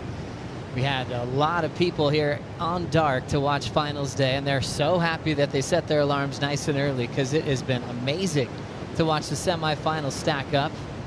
From John's buzzer beater, from crazy all Maui performances, the Imai almost getting the score and just getting the foam ball, picking him up and throwing him upside down. There's been just nonstop action. Now we start a brand new heat. Luana Silva, representing Brazil, but raised here on the North Shore. Carissa Hennessy, representing Costa Rica, started her life in that amazing country and then moved over here to Oahu. So some cool kind of citizen of the world stories there, but both getting to have solid backdoor and pipe. What are your predictions for this matchup, Flick? Oh, I think it's even. No, you know what? I think my pick right now, just with performance over the last few days, just watching, is Brisa. I just feel like, as we see Brisa having a look now. Carissa Hennessy pulls up and under and tries to get a quick start on Luana Silva. Ends up going down, so priority with Lulu. Yeah, I think, obviously Brisa's, we know, has spent a lot of time over in Fiji, heavy water reef break, cloud break, and recently been pulling into some big barrels and getting that confidence level right up there. For me right now, I'm right now thinking Brisa. Obviously, Luana's grown up here. She's been surfing out here a bit, but obviously not completely, dedicated to being a specialist out here just yet. So as we have a look here, this Brisa's opening wave. And just a bit of chew time, but it's a little bit small, a little bit crumbly. Didn't really have that clean exit. Yeah, I have to echo what you've said, Flick. I was actually over in Fiji in November, and there were some late season swells over there, and Brisa was out there every morning. She was doing step-offs on some massive days, and I ended up heading home, and she stayed, and obviously she was living over there with her family, and got so many good swells before heading over to Hawaii, and she was like, I'd rather just get my comfort level up in cloud break waves and just like over these heavy water reefs. She ended up breaking her thumb, I think, as well, in those gnarly conditions, but then she wanted to get that comfort before coming here to Hawaii and having to deal with the crowd. That was her sort of thought, and she leveled up. She started charging. Absolutely charging, just like we saw in that first heat from Katie Simmers. Katie's with AJ. Katie, you have been begging for barrels here at Pipeline, and today you started off your heat with an epic one. Before we talk through that 9, I want to ask you, one of the things that we've talked about is just how challenging it is to get waves here at Pipeline. How much did you have to trust all that time you put in the water in order to be ready for this heat? I mean, that's why we do backside snaps out there the last couple days, so we could have this, like the end goal, I guess, of surfing Pipeline. But yeah, surfing, like, I think I've been telling everyone, like, those were my 2 only waves I've had my whole season here. Like, I kind of, like, can't really get waves here, so you kind of just have to imagine what you would be doing if there's no one out, kind of, on those good days, and you only get a few good days, and there's always, like, maybe 150 people out. Like, this morning, I was, like, turning around on a couple, and, like, I turned around into people, like, when I was trying to turn around to get a wave, like, I was hitting people, like, just knocking elbows with people, and I don't know, it's so irritating trying to get a wave here. Like, I've definitely come in with tears a couple free surfs out here, just sitting for, like, 3 hours and just not getting anything. So this morning I was just like, okay, don't get frustrated. Like, I know you're gonna get frustrated, but, like, try just to like, picture what it would be like with no one out, and kind of just picturing that definitely made me feel better about everything. And I, like, took one of, like, a horrible wave, like, just a steep kind of foamy wave and just had like the sketchiest drop, but just like get a feel for it, because the last couple days I've been like literally surfing sandbar and just getting like 1 foot little barrels or like doing turns. So it's so weird when like you wake up in the morning and it sounds like there's a storm, like it sounds like thunder, but it's waves, and you're like, what the heck, this is terrifying. I was terrified out there, but I'm glad I got some. You didn't look terrified starting the heat off with that 9. Walk us through that wave and how all those waves that you mind surfed made it possible for you to actually surf that one and get a massive score. Shoot, it happened so fast out here, I don't even know what to say. Yeah, I guess I was just kind of eyeing those backdoor ones because I knew Tati was a goofy footer, so she wasn't even going to look at those. So I was like, yeah, I'm just going to kind of sit at backdoor in the beginning when there's no priority, and then that one came, I was like, I can't not go on that one. And it was just, I don't know, I just set my line and the wave was like way ahead of me, and I was like, come on, like, I just want to make this, and then I was out of it. It was pretty nice. But I got pretty rattled on my friggin' big one I went on. That was a dumb decision to go. I kind of got like pushed to the reef on that one, but yeah, this wave is like so just scary. Like me and Tati were just like, just be safe out there, like get good waves, but like just try to be safe, because this wave is just like super just powerful, and I don't know. On to the semifinals. How do you get ready for it? Just try to calm myself down and be like, you're still trying to surf a heat. Like you're surfing perfect waves, but still trying to kind of like surf a heat out there. Like rather than surfing pipeline, you're trying to surf a heat too. So do a little bit of both. A little bit of both. Can't wait to see it, Katie. Congratulations. Thank you. Thank you so much, AJ. And maybe one of my favorite interviews with Katie Simmers, you know, since she's been on tour, you know, she didn't have to like find the words to say. It was all flowing out of her. The emotion of finally getting the wave she dreamed of in the heat, surfing all those crowded days and coming in empty-handed. A total turning point. But you could tell for her, this is why she's here. It's got to be her favorite heat she's had on tour, Flick. Oh, for sure. And that was my favorite post-heat interview. We got a lot of dialogue out of her then, and a lot of inner dialogue that she's probably thinking about, but she actually let us in there, which was really cool to hear. I've just got to back tag on what she was saying. You know, days out at Pipe or any of these big wave spots, you can go out there and literally sit for anywhere to 3 to 5 hours. I mean, I know the big wave spots, and even Laura and I both, we can talk about this, but you can sit for 3 hours and like only catch maybe one wave or no waves and just paddle on in. You know, it's so hard here to really make a name for yourself and even just like try and figure out a lineup. So Katie just like totally stoked that she got to have a heat out there.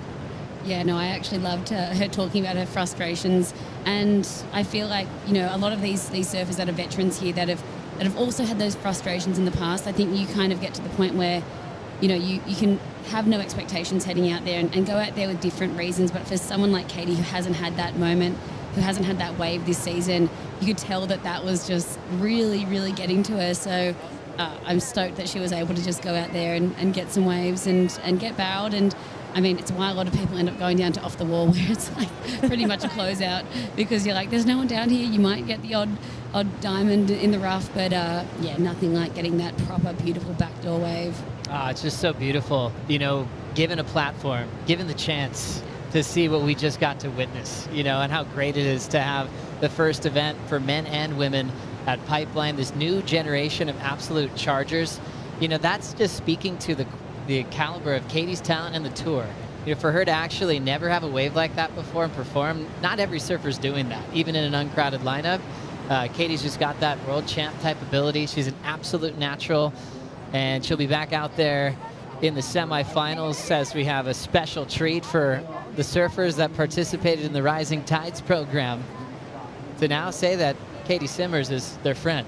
Yeah, it's such an amazing program, and just being able to get so close to Katie. I mean, these girls are idolizing her, looking up to her, seeing her drop a 917, and then next minute they get to go chat with her and she's signing autographs. It's a really cool moment. But I just want to backtrack what you were saying, Joe, about, you know, given the opportunity, they'll rise, you know. And I think before there was the odd few women on tour that were real, you know, they did love these waves of consequence, right? But if you're not given that opportunity on tour where, hey, okay, I'm looking at the year ahead. I've got to surf pipe, got to go to Tahiti, you know, Margaret, all these waves, right? If they're not on tour, I mean, you're away for the whole year.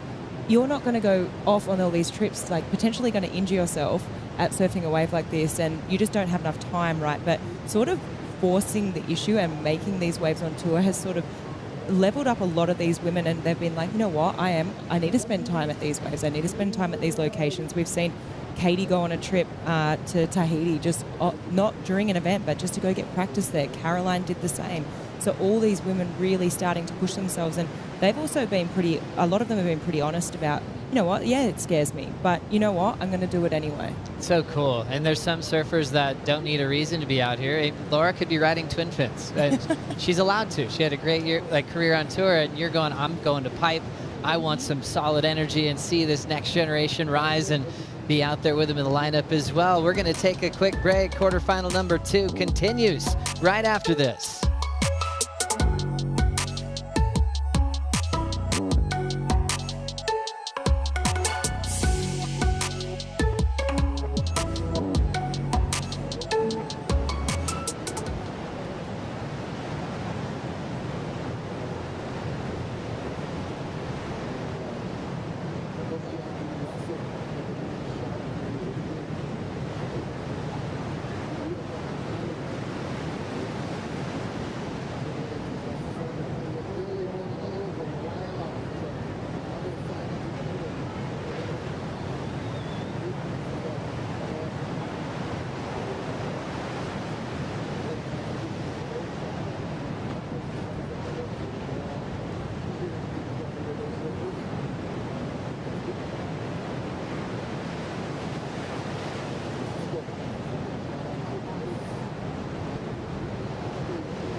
are back. I'm so excited for this very first Rising Tides of the 2024 WSL-CT season. This is what surfing is all about, is about sharing it with other people, especially the next generation, inspiring and empowering them to go after their dreams and to live fearlessly.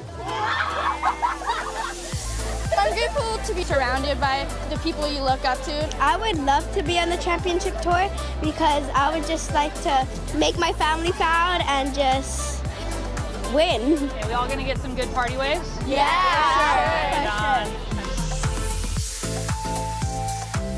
Thinking to myself when I was their age, this would have been the coolest thing ever to come surf with some of my idols and heroes. And that's where you actually start to see the pieces come together for these girls, because it goes from a, oh, I dream of being on tour someday, to I know what it takes to get there. Our future is in good hands. Absolutely love the WSL Rising Tides program presented by Pura Vida. They've had so many great stories over the years. One of my favorites, India Robinson, coming through that event and then being on tour soon after and caddying for her heroes. It's just so cool how quickly the turnaround is from the Rising Tides program and then seeing them get into the biggest stage in the world. Carissa Hennessy still with Luana Silva here in quarterfinal number 2. We saw Brisa go quickly on a smaller one at backdoor and she went down. Lulu took a look, 0.3. So it's still wide open with 13 minutes to go. And as you set up those scenarios, it's just really different, at pipe and backdoor at this size. When you talk about just 2 attempts, kind of like what we saw with Jordy and Ethan this morning, or excuse me, Connor and Ethan this morning, just a few waves ridden, where there's still a lot going on in between the waves, trying to make sure you're choosing the right ones and making out the other end. As we see a paddle now, it will be Lulu. Little out in front of pipe, up and out. Yeah, that was unfortunate for Lulu. I feel like she was actually looking at backdoor there. I turned over my shoulder and the backdoor wave did spit, but it seemed like she just couldn't get into it. And so it kind of just left her having to take a look left and get out of there because she was just that bit too late to even try and make it into that backdoor section.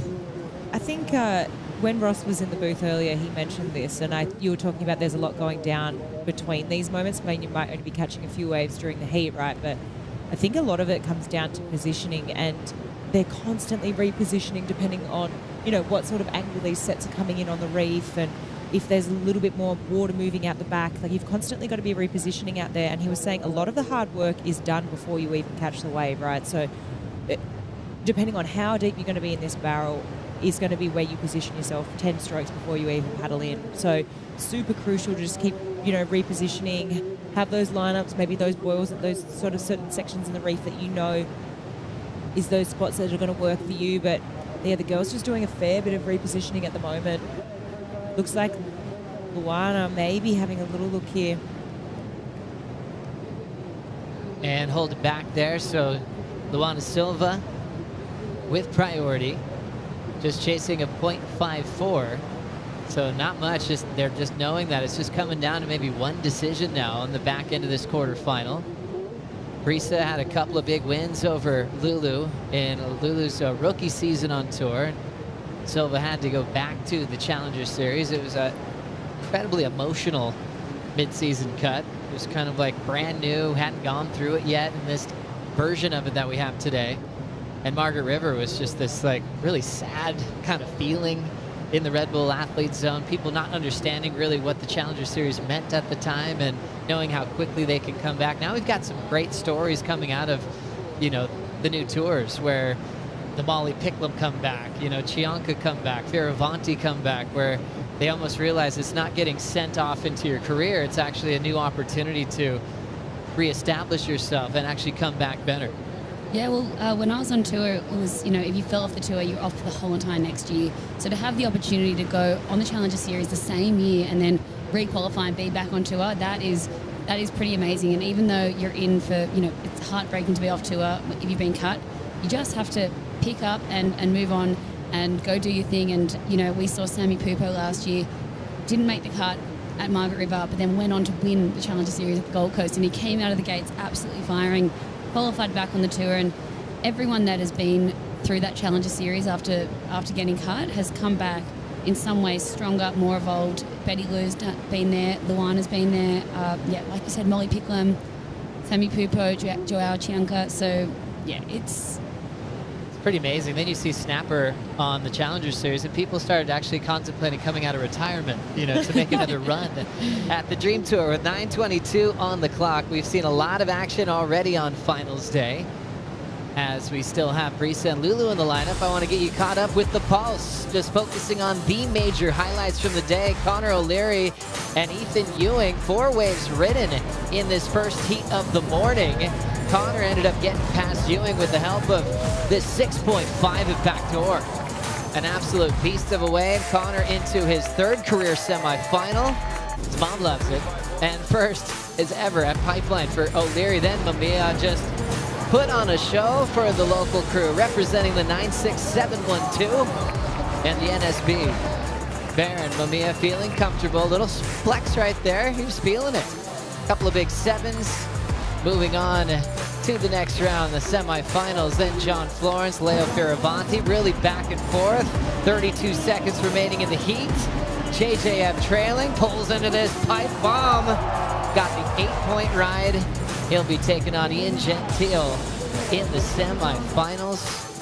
3 surfers representing Hawaii in the semifinals. As we check out what's to come in the next round for the men. Look at these matchups here. We've got O'Leary taking on Baron Mamiya, Ian Gentile with his hands full with John Florence. Oh, wow. And I was just going to say, it is very rare to see John, have that emotion come out of him. But you could just tell right then that that meant so much to him to finally get the opportunity. He's had a lot of heats in the last couple of years that have just not gone his way, or, with 30 seconds to go, someone's gotten the score. So he's going to be feeling amazing going into that semi-final. And yeah, semi-final number 1. Connor and Barron, these are going to be some absolute crackers. It's pretty wild when you see kind of some cool stories there. It's like Barron Mamiya, a little bit younger than John, of course, but both with the strength of the hometown crowd and knowing pipe and backdoor like the back of their hand. And we've got a rider up. Carissa Hennessy hits this section off the top and will straighten out. It's always a smart way to reroute yourself, especially going right, going all the way around, sometimes even getting scooped up by the ski to end up in the channel. Yeah, I think especially on a day like today, there's a few big sets coming through, so she's going to paddle around. Hawaiian Water Patrol are going to come in pretty quick and scoop her up. Yeah, I think Carissa took off on this one hoping that that section was maybe going to bowl out and barrel, but unfortunately it didn't. So it's pretty smart of her to still just try to get a tap in there because, 6.5 minutes, you just never know what points might, actually matter at the end of this heat. Just so smart. You never know if it's going to come down to that one maneuver, a 0.5 right now. It's just the battle of ones and 0.47s, so it's wide open. Now Lulu's sitting out there with priority. A surfer who grew up really close to Sunset Beach, but we're on the 7 Mile Miracle, so she's had reps at every venue here on the North Shore her entire life. Making the switch to represent her family to Brazil more recently, which is really cool to see. And obviously speaks Portuguese fluently. Fits really well on tour, especially with Portugal and Brazil on the calendar. And kind of feeds off the cool energy of the Brazilian Storm and all the success that's been happening on the men's side. So now Luana coming off the Challenger Series again with some bigger goals this season, and went through the roller coaster of the Challenger Series of being one spot out. Then when the GOAT, the 8-time world champ, Stephanie Gilmore, said she was actually going to take a year off from competition, then Lulu got the announcement that she'd be on tour full time. And it's not just replacement moments. She knows she can plan on being here from Pipe to Margaret River, and she performs. Who knows, maybe WSL finals. Absolutely, and I mean, like you said, that was a devastating moment for her in Saquarema to not make the cut, make the qualification into the tour. And she spent most of her off season probably feeling like she was, just going to be focusing on the challenges again. But to get that call up and to be here at Pipeline, it'd feel amazing for her, and obviously to make a quarterfinal finish, she's not done yet, but to make the quarters is just an amazing way to kick off her year. Such an interesting wave to really break down wave selection when you know there could be bigger sets coming in at any moment, and you're trying to identify whether you should sit out and wait or if you should really maybe move in and try to get a score on the board. Remember Lulu just the other day had that really cool runner at backdoor. She gets a lot of speed on her forehand, definitely her strength when it comes to barrel riding, being on her forehand, and you just know she'd be looking for a wave similar to what she had the other day. For sure. I mean, right now you've got to be thinking Luana's obviously got the upper hand. She's sitting out there with priority, but when we've seen these sets come through, they're usually coming through in 2s and 3s, right? The 2-3 wave sets. So even if Luana has priority, she has that first choice, you've got to be thinking they're both going to get a roll of the dice here, potentially. And with such small scores, it's just going to come down to Luana really nailing the wave selection. Yeah, because whoever gets the better wave, right? Yeah, well, there's kind of two types of backdoor waves that come through out here. There's ones that come through that is the teepee, where you've got the right and the back, the pipeline left, and then there's these other, sort of only backdoor waves that come from the north, and you kind of have to sit in a different position to try to get those, but they're the longer runners along the reef. Looks like there's some big sets coming through out here. So we'll see if the girls can get into a position to try and take advantage of these. What a feeling that you'd have with priority for Luana Silva and hearing whistles on the beach, screaming from the fans, and they're all wanting you to get the wave of your life. For Lulu, she has priority, only needs a 2.03, and it's about to be decision time. Oh, my heart rate's getting faster, Joe, the way you just explained that, because these are looking like really beautiful sets. Looks like Lulu not interested with the first one. Carissa takes a look. That one's going to unload. That first wave just a bit of a closeout here. Looks like this second wave is lining up nicely. And both decided to opt out of this one because there's definitely more opportunity coming. My goodness. Lulu still sitting out the back. Carissa looks. And now we'll see if Lulu will take advantage of this one. That one might be fading down the reef a little bit. She's trying to chase it down. Unfortunately, this set kind of missed the reef slightly. It was a really, really hard set to read. The girls slightly out of position there for that last set, but I feel like at this point, Lulu would be looking for something to come through, to look right, to look for the backdoor section. As you were kind of analyzing that last set, Laura, was it a fair leave to let that set go through, or do you think Lulu would be regretting not making a move on that one? Yeah, if the women wanted to get into that wave, they would have had to be a bit further out and a bit further across, but from where they were, there was just no entry for them to get into those. And they also kind of shut down. It was like the first part of the section barreled, but then they went into that closeout section, so they would have had to be like a bit further out, and so they just, sort of stuck a bit too close in. I think they were just out of position for that. I think to have any opportunity on that set, there was maybe one in that set that really stayed open, but, Luana really needed to have a crack. She's got a minute 20. So as we have a look on screen, we've got Touchy and we've got Moana both conversating as we see Luana having a look here. Here we go. Important ride for Luana Silva out front. She'll just kick out immediately. Almost surprised she didn't go for turns, not needing much. Carissa Hennessy will now take this wave. Looks like she's locked in. There's her wind up. She will go for a big turn off the top, and a smart move for Carissa, since it's a very close heat. Carissa's mom holding her breath. She'll put the shades on and hide. Katie's such a wonderful human. Always love having a chat about life, but she is all focused on her daughter right now, because it's a very, very close heat to make a decision into the semifinals. Yeah, and I just want to reiterate, this right here would be so new for these two women, being out here at pumping pipeline, pumping backdoor.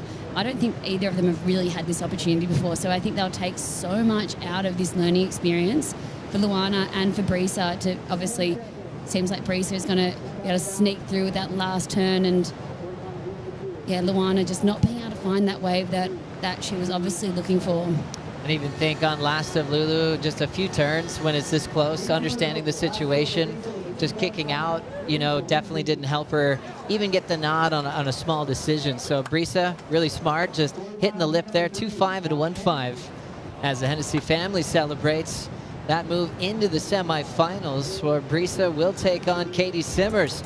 Caroline Marks coming up next against Betty Lou. We'll take a quick break. We'll be right back.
It's all happening at the Lexus Pipe Pro presented by YETI. Finals day. Carissa Hennessy coming out of quarterfinal. Number 2 with a win over Luana Silva. Hennessy will be faced up against Katie Simmers when we get to women's semifinal number 1. Hi, I'm Carp Guerrero along with Jesse Mendez, former Triple Crown champ. Jesse, this matchup that we're about in quarterfinal number 3, Caroline Marks, Betty Lou Sakura Johnson.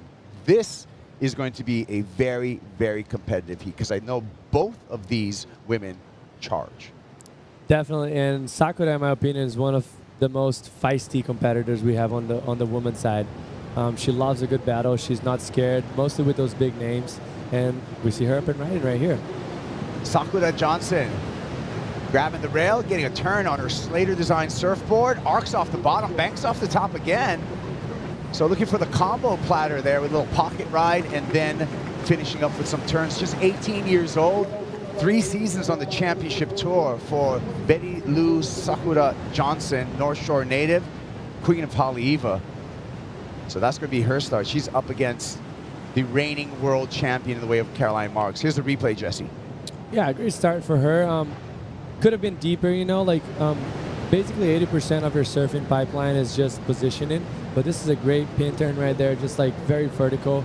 Was able to get that board, even very long board, but she was able to maneuver that very well. So good effort for her there. But yeah, mentioning back to what I was just saying, like 80% of this wave is just positioning yourself. So she was in the shoulder a little too much on that wave. There was a barrel where she took off, so she needed, in order to get that barrel to be a little bit deeper, probably 10, 15 foot. Yeah. Pipeline has offered Sakura her best CT result. That was a semifinal placing last year here at the Pipe Pro. We'll see if she can replicate that or maybe even do one better. She's got to get by Caroline Marks, who's been looking very confident in her heats out at Pipeline.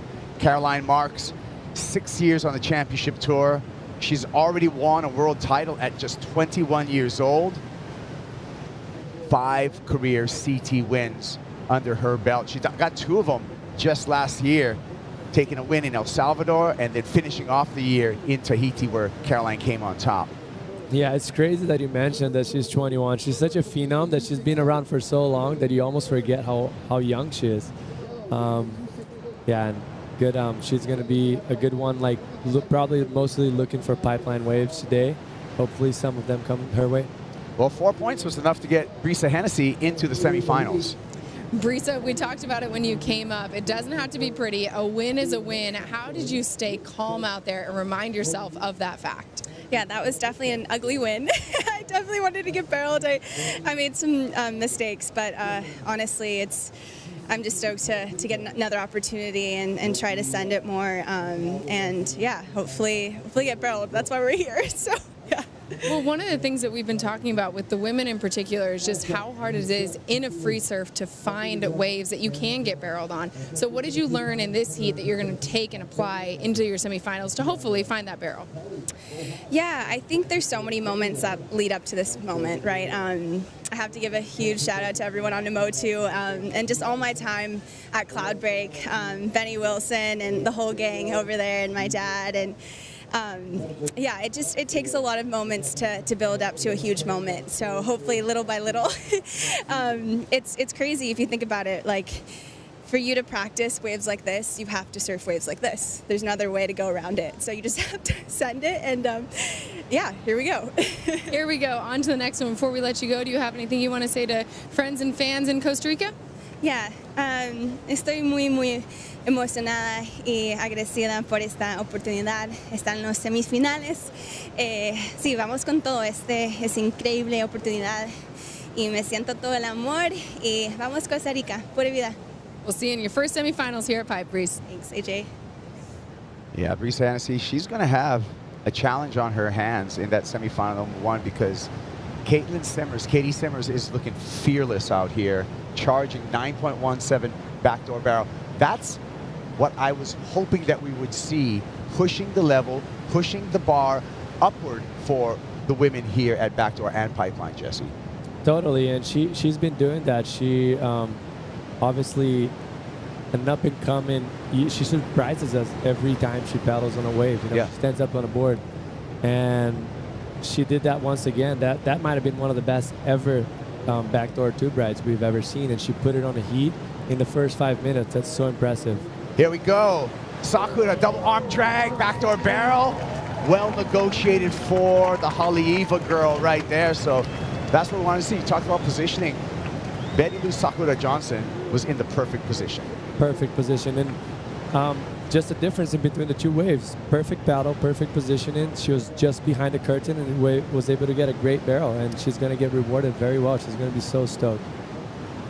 Great way to start the heat. And as you see right here, see? There's a peak in front of her, and she just comes from behind and is able to sneak in that nice and clean barrel, come out, and actually somehow paddle back out, which today is not the easiest sometimes. Like the double arm drag to slow down there, puts the handbrake on just for a moment to make sure she gets behind the curtain. From above, one more look. Yeah, that's beautiful technique for her right there. And one or two quick bumps to adjust their line. And as you see right here, she's paddling just a little bit behind. Caroline didn't even look at that wave, and he had a great potential to get an average score right there. And actually an easy wave to ride, you know, not much intensity on the takeoff. It just kind of came swinging in a nice speed, and as we see Caroline right here. Caroline goes pipeline, gets behind the barrel, and comes out. An easy one for Caroline Marks. So we'll see the number that is going to come through for Caroline. Last score for Betty Lou, a 5.67 for that backdoor barrel. The 3 Ps incorporated there. Position, paddle, and then perform for Sakura. Here she goes again. From above, backdoor, pulls in, travels through this barrel, still traveling through it, and almost comes out right there. I like what I'm seeing. Yes, I definitely like. They're swinging. They're putting themselves in the right spot, and Caroline had a nice left right there. Good technique, good takeoff, and Sakura here, that was a jam of a backdoor wave. I think it just ran a little bit too much as she drove through that barrel in the end. She had to get very tight and high, and as she came through that foam boat, she just kind of got buckled, but great effort for her, great ride for both of them. Yeah, looking for the pickup by Hawaiian Water Patrol on the jet boat ski. One more look at this one. Okay, this wave a little bit more of intense, you know, like hollower wave. But as I mentioned right here, that wave went pretty high and tight, and she kind of just got clipped by the lip right there. Like it touched her, and there's so much power involved in these waves that it's so easy for you to get buckled off. But great effort for her. She was going to look at a very healthy score if she had came out of that barrel. And you see here on the other hand, just Caroline, just a very easy wave to ride for a pipe. You know, it's still any wave here is hard, but just a little smaller wave, less power of the ocean moving through the reef, so it's just easier for her to ride. That's why the score reflected the way it is. Yeah, great effort for her. Yeah, 3.5 for first Caroline Marks. Hawaiian Water Patrol, Red Bull Jet Ski, Abe Lerner, the pilot there. And looks like it may be Kamalani Ohui as the grabber holding on. Oh, no. Nalu Forsyth. The grabber there, and the best in the business there. Nalu, the grabber on that Hawaiian Water Patrol jet ski, his grandfather, Wally Forsyth, was one of the original big wave riders back when they were making hot curls, basically balsa boards and stuff, and charging 20-foot Waimea. That was Grandpa Forsyth, and there he is, his grandson, as Hawaiian Water Patrol. Yeah, that's awesome to have actually the Water Patrol. Usually at pipe, you kind of have to do it yourself and figure it out yourself for your way back out. Mostly when you're rolling the dice at backdoor, it could be so brutal. You could spend maybe 5 or 6 minutes trying to pedal back out through pipe because you just keep getting smoked. And this is a huge advantage for them because it gives them the freedom to actually roll the dice more times, you know, and get more opportunities and maybe find waves that you might have not been looking if you had to actually paddle back out on your own. So, yeah, it's great to see everyone helping them out with the skis. And yeah, they're going to have Hawaiian Water Patrol, City and County lifeguards, all the ski drivers. I anticipate I'm going to be very, very busy in the upcoming days because we're anticipating monster surf to hit the North Shore next week. So those guys get no rest. I know, and that looks so exciting for anyone that is on the North Shore. It looks like it's going to be some big days, maybe some iffy winds throughout some of the days, but still, you come to the North Shore, you want to see big waves. Yeah, we've been getting lately, so it's been fun. So Betty Lou Sakura Johnson with that 5.6, 2.67, off to a quick start. 17 minutes remaining for these two surfers. Winner goes into semifinal number 2. And semifinals for the women will follow these quarterfinals. So that'll be our order of events today. And finals day, actually, Jesse, seems to be moving along really, really quickly already. Yeah, it's because the waves are firing. Yeah, there you go. It goes by quick. Like, it's exciting. And you see right here, John just getting ready, getting in the zone. And she actually, I had a talk with her, and she was so baffled on how Caitlin was surfing. She was like, man, what's up with these young girls? Like, they just come with something unlocked. Yeah. Like, they're so good at knifing drops and charging. And, yeah, I was like, yeah, the young generation, man. Yeah, I mean, Joanne DeFay, 30 years old. She's been 10 years on the CT. We see Steph Gilmore taking a year break, Carissa Moore stepping away. I really feel that we are seeing the new generation come up right now. And we'll see that. We'll have an old guard versus new guard in quarterfinal number 4, Molly Picklum up against Joanne DeFay. So that'll be a real illustration of, the established professional women and the upcoming young 20-year-old. Yeah, and that's another big heat because, in my opinion, Molly has been the informed surfer of the event so far on the women's side. Both heats she had, it was over 15 points, so it's not easy to do that out here at Pipe and be that consistent. Wonderful merchandise collaboration between Vissla and Florence to make all the gear here. You can go to wslstore.com to get it, or if you're on the beach, we have t-shirt booths right here. Oh my goodness, let's welcome. It's the queen of Pipeline on the VIP headset, Moana Jones-Wong. Thank you for joining us. Thank you, Kaifo. It's always good talking to you, Moana. Yeah, likewise. Hey, there's been a lot of talk about reps and free surfs and how the women can improve here at Pipeline. You're the classic example of someone who's just put in your time, even though if there's 100 people out there. And now, I see you get waves out here. No problem, but it seems like it's because you put in so much time, Moana. Yeah, I have definitely put in a lot of time. But for other girls that are on the tour, it would be really hard to put in that same amount of time because they have to be at other places when, they can't always be out at Pipe when Pipe's firing. So I feel like right now for the girls that are in finals day, they're scoring perfect empty Pipeline and they're learning so much right now, and they're going to improve a lot just today. If you could get some advice to our finals day women, what would you tell them? I would tell them to not hold back and just send it out there today. Try to catch the bombs of the day. And you can read the mood of Pipeline. I mean, you spend so much time here. What are you feeling right now on the beach with the swell, with the wind, everything that's going around here?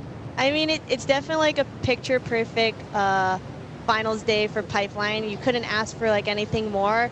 It's a nice day. Everyone on the beach is hyped up.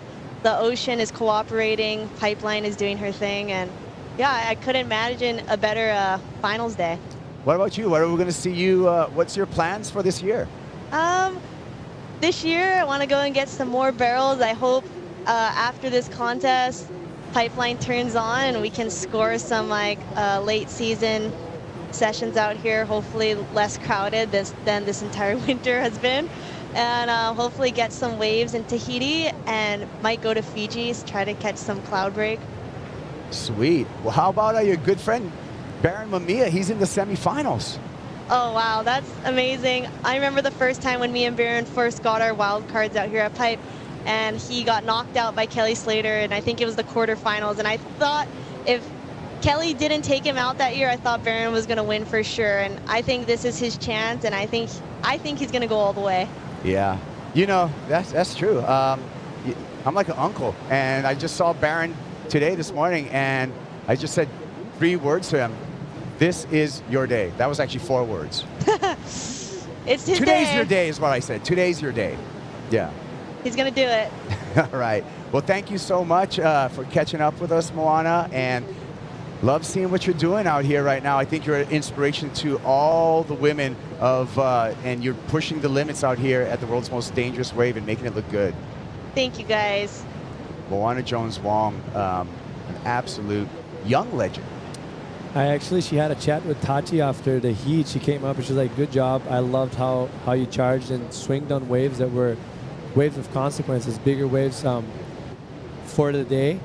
And she actually gave her a little tip. She was like, hey, like you just need repetition in order to get comfortable with the takeoff. Once you get comfortable with the takeoff and being under and airdropping, it makes your work much easier to down the line. So, you know, she's the best out here at Pipeline by a good margin because she has so much experience. So I listened to that, and it's nice that she's sharing that with other people. But I also feel, Jesse, you've caught pipe waves before. I also feel like you said it's just about the commitment. You have to be 100% when you're paddling for a wave out here. Yeah, because it comes from so deep, such a deep water into a shallow reef. So the wave moves so much faster than your typical Huntington Beach, Diba, or anywhere you are in the world, you know? So you have to commit before the wave comes to you. You have to start scratching it as hard as you can pretty much. And you see those guys. It's either that or you're just a freak of nature like John Barron, Jack Robinson, and I'll name a few, Kelly, and I'll miss a bunch of them, but they're able to actually not paddle so much, but they're sitting way too under, and you do not want to be where they are. Yeah, that's so scary stuff. Well, 11 minutes and 35 seconds on the clock. Sakura in the lead. Caroline needs a 4.85. We'll be back with the conclusion of quarterfinal number 3 after this.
'23 Tel Po Ava Havae. The wave here at the end of the road. Caroline Marks bested everyone. Took out a win here. Set herself up for a Final 5 appearance and eventually a world title. Great surfing in Tahiti for Caroline Marks and the win, Jesse. Yeah, just on point.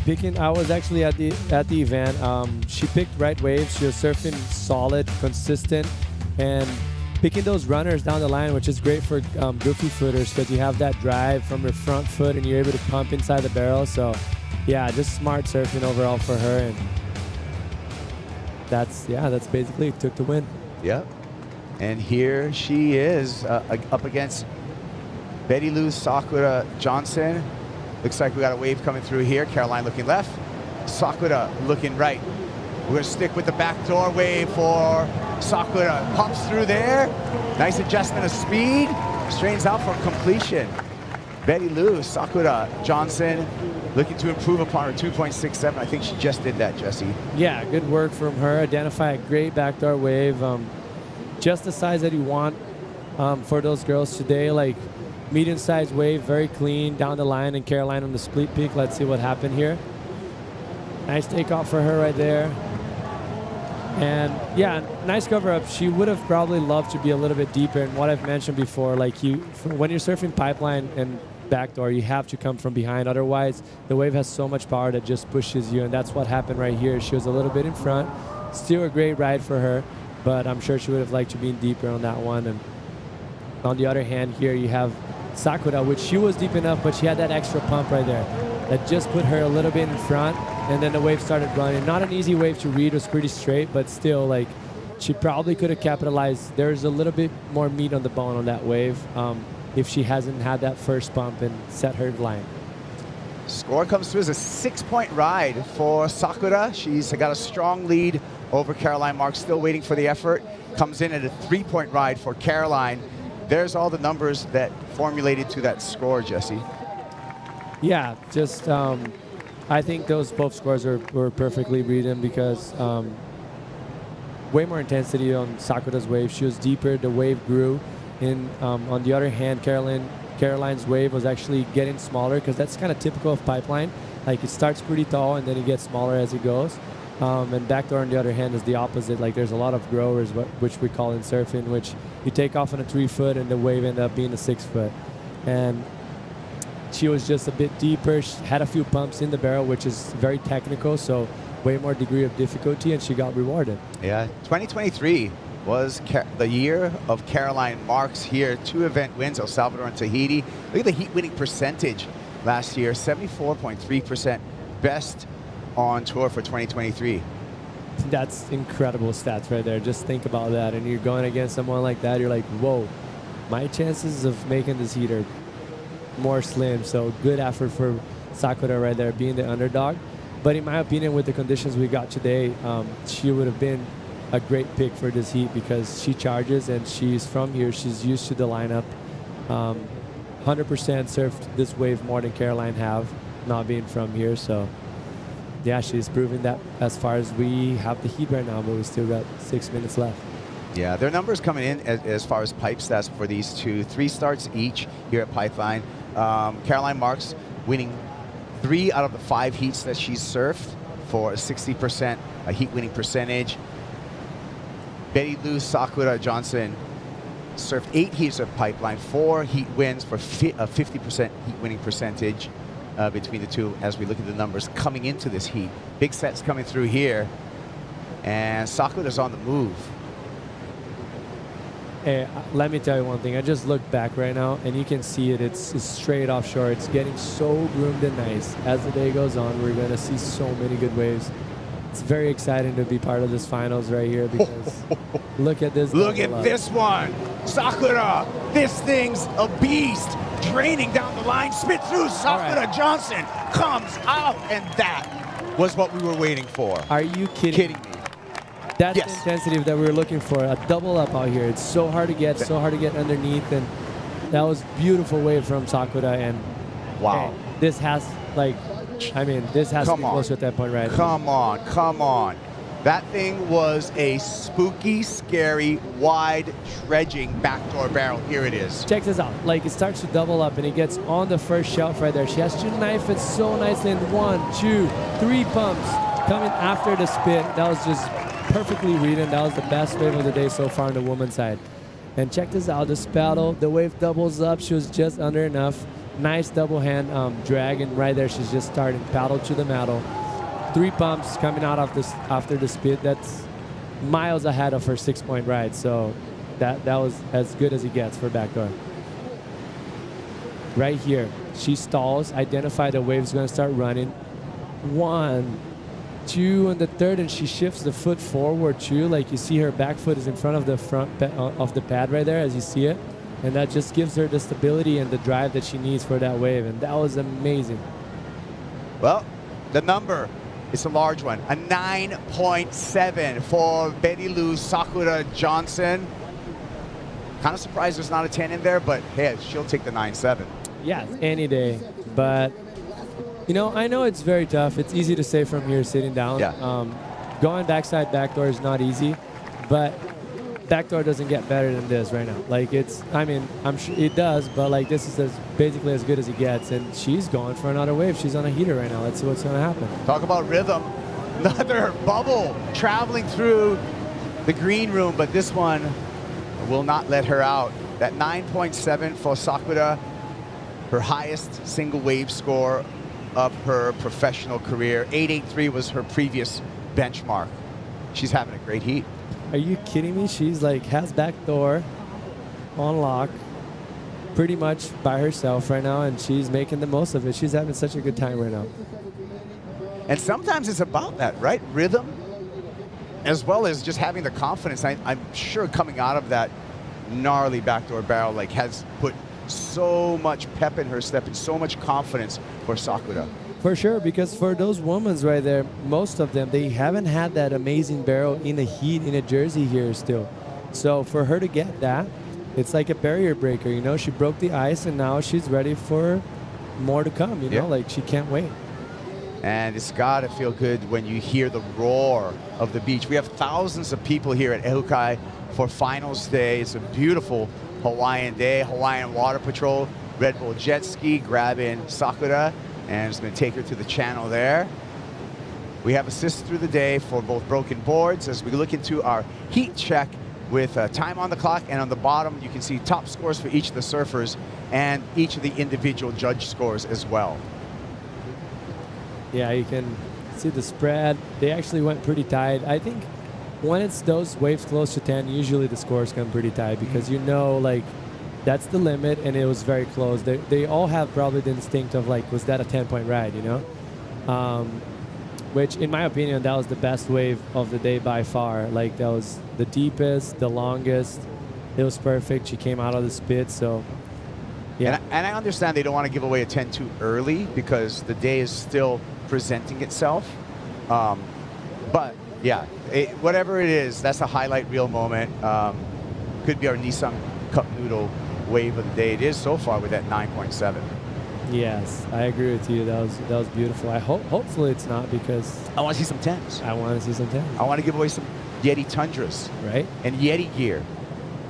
So, and if today has it feels to me, Jesse, you tell me, are there 10s out there? There's plenty of 10s. It's just about you being in the right place.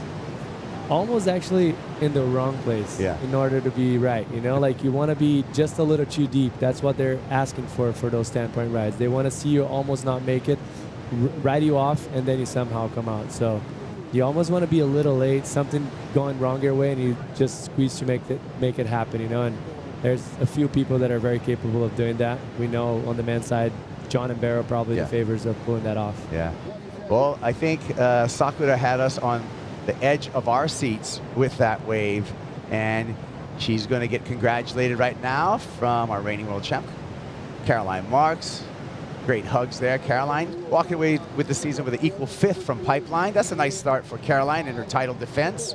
But it's going to be Betty Lou, Sakura Johnson, moving on into semifinal 2, and perhaps the Cup Noodle wave of the day. We'll see how that plays out. We'll take a look at this wave one more time for your enjoyment. We'll be back with quarterfinal number 4 right after this.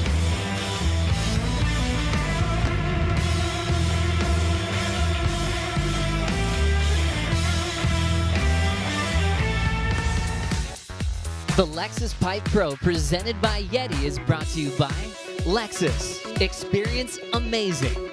By Bonsoy, official milk of the WSL. And by Pacifico. Live life anchors up.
Congratulations, you have provisionally qualified for Paris 2024. Wow, that's amazing. Yeah, the Olympics is one of the coolest experiences of my life. With the experience under my belt, I have a really great chance at winning the Olympics. It would mean the world if I could get that medal. So many brilliant athletes. Just gotta work hard and do my best. You feel like you're representing every single person. You're a medalist forever. Those people are not forgotten.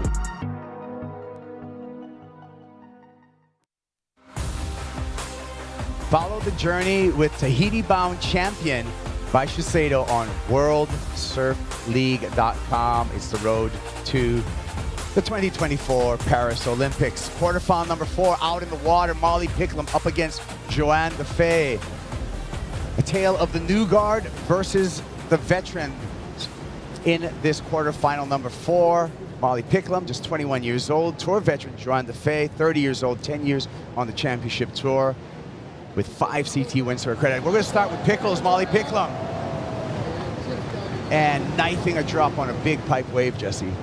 Yeah, I know she didn't get barreled on that wave, but what's impressive for me, mostly on the woman's side, is how Molly is capable of slowing herself down backhand on a very heavy wave. As you check here, obviously the Zengo is going to help her disappear, but the takeoff is what it's all about on that wave. Like, she was able to wipe her speed out, even with all that water moving and pushing her board out. Like, it's so hard to do that, and it's very critical. I know she's not going to get a big score, but that was impressive to see on the woman's side. Yeah. Pickles on the paddle again, under the ledge, and showing intent there. Molly Picklum, round of 16, got to this quarterfinals up against Alyssa Spencer, the rookie. Molly had a great heat, 8.17 at backdoor, and 7.33, 15.5 two-wave total for Molly Picklum in her round of 16 heat.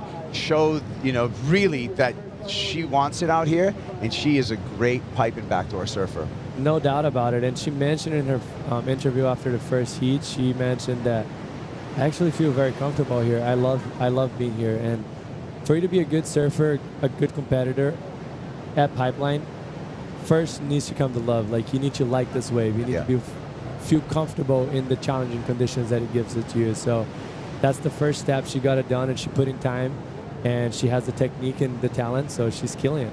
Picklum took a win at Sunset last year, and after that win, moving into the next stop in Portugal, is wearing the yellow jersey as the rankings leader. Molly also has won a specialty event out here at Pipeline, and in that event, she got a number of really, really big square backdoor barrels. Yeah, and that's it. The experience in the jersey here is so clutch. The more you compete, the better you know how to react to what Pipeline is going to give you or backdoor. So she has an advantage because she did a few of those events, and she actually went pretty far, went on to win. So it's just extra baggage that she has in her belt that most of the surfers on tour don't have. Yeah. Joanne Defay, however, she's no slouch in big lefts, and we're going to get to Joanne. Like I said, 10th year on the championship tour. She's got 5 career CT events wins, Joanne Defay. And those wins happen mostly in lefts. In 2022, she won in G-Land. 2018, she won at Uluwatu. She won in 2016 in Fiji. Mixed in with that, a Surf Ranch win, as well as a US Open win. Joanne Defay, certainly a surfer that, you know, that has been on the top of women's professional surfing for now a decade. Yeah, it's so impressive. Like, to get one CT win, like the percentage of that to happen, like the reality of that is so little, and to have 5 under her belt, that's so cool. Like, props to her to been put in such a high level of surfing for the last decade. So it's good to see her here still. Let's take a look at our Pacifico fan picks and see what you thought about the winner in this heat, or projected. Here we go, 79% for Molly Picklum. So she seems to be the fan favorite to move into the semifinals, Jesse.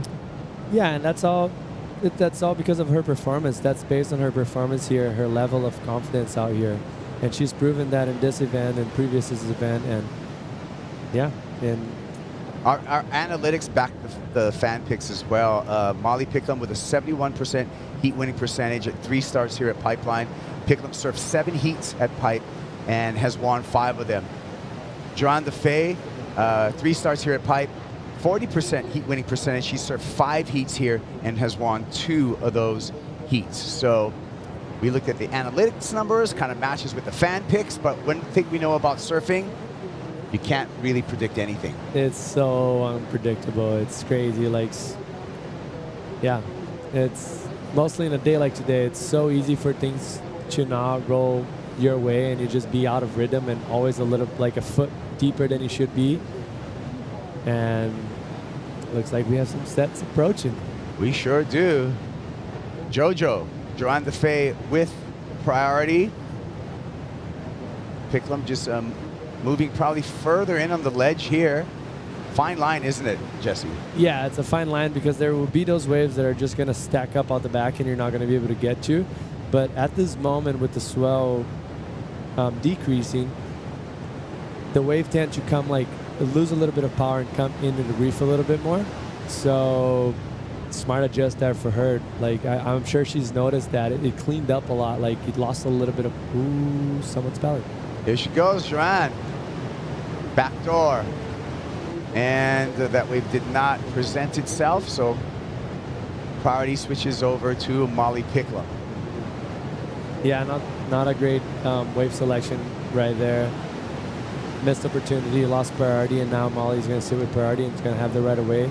You could kind of see like the 2 waves before moved a lot of water and made a lot of whitewash, and as she was paddling for the wave, you could see that whitewash down the line, so you kind of want to avoid that most times because that really makes things tricky for you to ride, and usually the wave doesn't have the best shape once that happens. So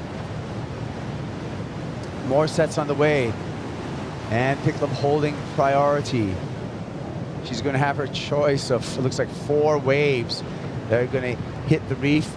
Hopefully they hit them in the same spot. As these swells mature as well, the northerly aspect continues to be more and more evident. So sometimes the energy as these swells mature can shift over more down the beach to off the wall. So that's another thing to watch out for. Yeah, and that's true. The last few sets have really been a magnet at off the wall. You can see them just marching through that way, but sometimes waves like this come, the deep pipe waves, you know, like Wakita Bow type of deal. And we see Molly paddling right now. Oh, here we go, Picklum. Look at this thing, and knifes into it. Pipeline barrel. She's going to get clamped, but charging. Yeah, she's charging. I knew when I saw the heat coming up, I knew she was going to do it. There's no doubt on that. Just sitting a little bit too deep. Maybe needed one big pump right there when she bottom turned, but still, I think she would have been too deep anyways. But great effort for her right there. Queen of Haleiwa, Sakura Johnson is into the semifinals. Let's hear from Sakura. She is the Queen of Haleiwa, but watch out. Coming for Pipeline today, walk us through how all the time that you put in here in the water paid off in your heat today. Yes, I mean, any time that I get to spend out here, it always just, you know, you just have to keep putting time, especially here at Pipe. And yeah, just really happy to get these conditions, these waves, and I think all of us girls, even the men, are just, these are the days we dream of. Speaking of dreams, how about that 9.7? What a dream that backdoor barrel was. What did you see on that wave? Walk us through it.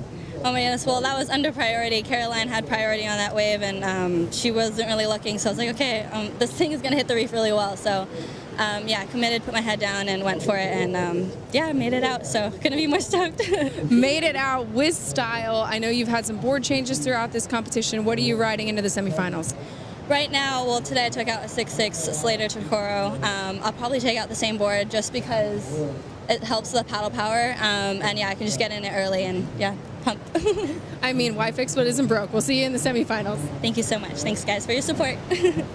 Yeah, that Slater Designs collaboration with Wade Tokoro, the Houdini model, under the feet of Betty Lou Sakura Johnson. By the way, Wade Tokoro, we've seen a number of surfers switching on that. When we talk about the Vissel CT Shaper rankings, semi-finalist Connor O'Leary has been riding Tokoros also in his heat. So, Wade, you're getting some points.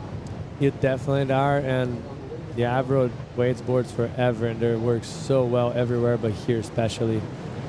And Molly. Picklum picks up this one, gets behind the curtain, tries to fight for an exit, but unable to do so, but staying very busy out in the lineup. Yeah, to your weights, I mean, I've had a bunch of weights. They're great boards, and Wade Tukoro does his own research and development because he's a great pipe surfer as well. Man, it's crazy how much weight charges. Like, he'll be the first guy out at pipeline. And dark every time. Dark. And yeah, it's just, he puts into test, and no one better to actually put it to test than him, you know? Yeah, we'll keep on updating you on the Vista CT Shaper rankings throughout the day, and we'll probably wrap it up today at the 8:05 post show with our current standings. Again, points to Shapers start at the quarterfinals. And a beautiful shot from above showing the beautifully dangerous reef here at Pipeline.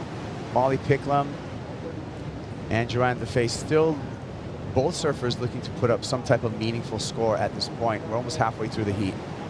Yeah, and they're sitting very close. I've noticed Joanne this whole heat has been sitting right by Molly, and that's very smart of her because she, for a fact, knows that Molly has more experience out here, and she tends to find the best waves, mostly for backdoor, which Joanne just knows, like, I'm going to sit by her because she can put me actually in a good wave, you know? Maybe if I'm not seeing something, like, and she sees it, I know it's a good one, and yeah, I'll take advantage of that sitting with priority because she's sitting, look at that, she's right by her. There's a huge lineup, and she's just on her shoulder. Just, yeah, I think that's her mind right now. Right. Yeah, good pickup there.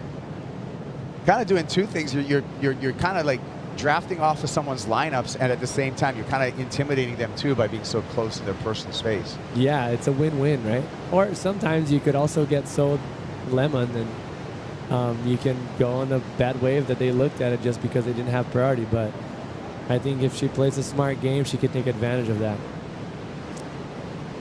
Molly Picklum in the round of 16 up against Alyssa Spencer.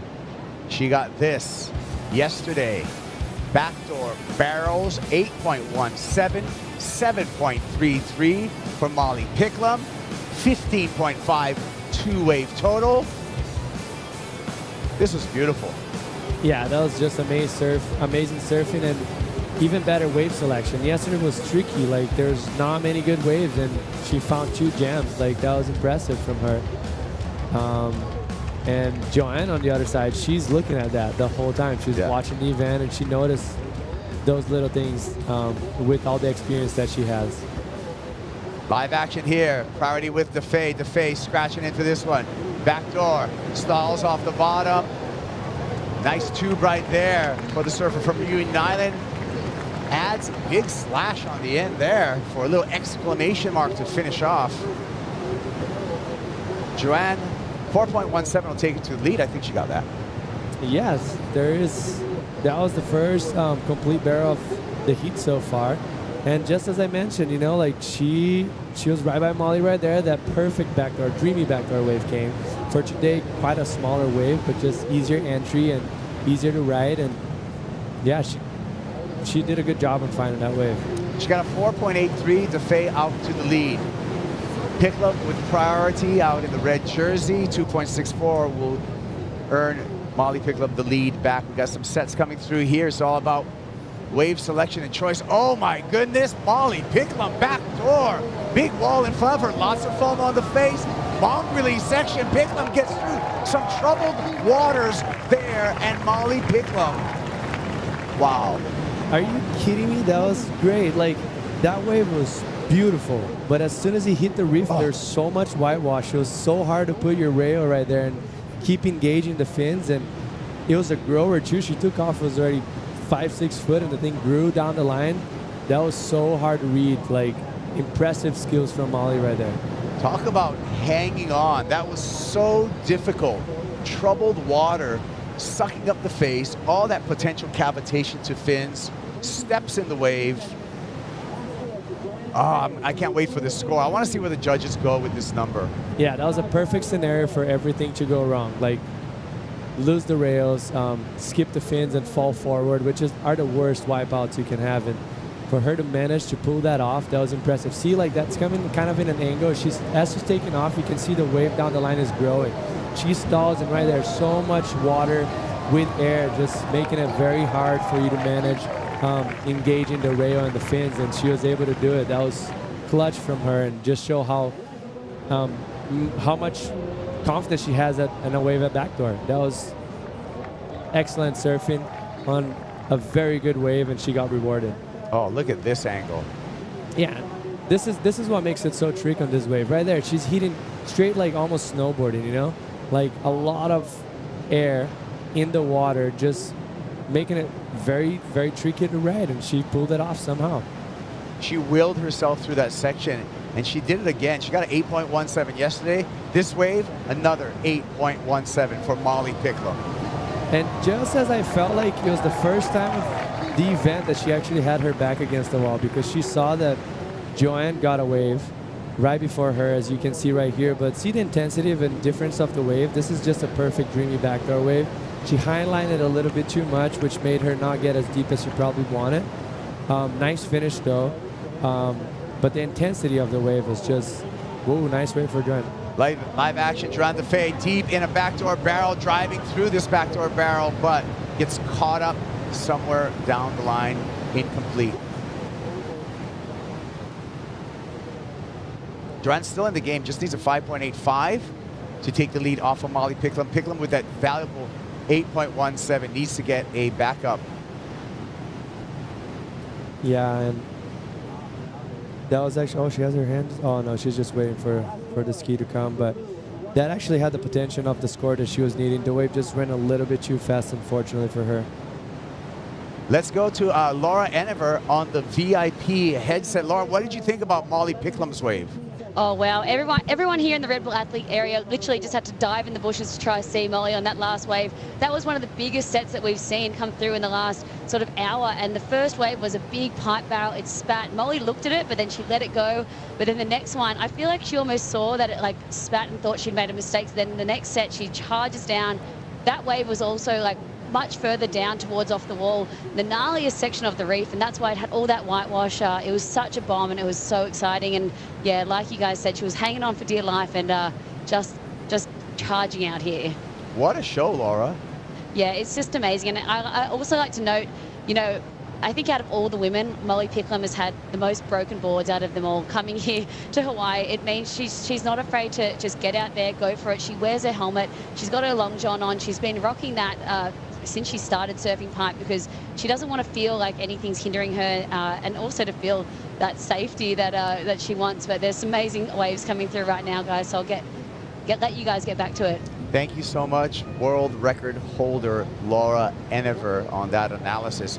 Zooming in from above, Pickles, Molly Picklum taking a look at this one. Scratching in another backdoor bomb for Molly Picklum, stalling off the bottom. Again, some foamy water to get through. A beast of a wave, Molly Picklum. She's going to ditch that 2.5 that she has in her scoreline. Man, so gutsy from her. She likes sketchy waves. Like, that was another grower backdoor wave with a lot of foam. Just not as deep, but almost just as intense. Maybe not just as down the line as the other one. But man, I got to say, she's charging, and that answers what Laura just mentioned. She was the girl with most broken boards. So there's, as you see right here, we'll go back to that after, but take off, a lot of foam again. Oh. She's able to get a good cover up. She's going to better her 2.5, and she made the most out of that wave. That was a very hard wave to surf. And there's two, like, back to what Laura was saying, she broke a lot of boards. There's two ways here for you to learn. Like, you either break boards, or if you're not breaking boards, you're either not charging enough, or you just already passed that part of breaking boards, you know? And you're making waves. You're making waves. So in order for you to get that good, someone like John, Gabe, Kelly, and not break as many boards, you have to go through what she's doing right now, and she's killing it. Yeah, and she's got a great team behind her. DHD, Darren Hamley shaping Molly's boards that he's brought, and she has a full quiver, and Darren's actually on hand to make any backups that she needs. The 4.33 checks in for Molly Picklum, and she has increased the need for Joanne Defay. Defay with priority now needing a 7.68.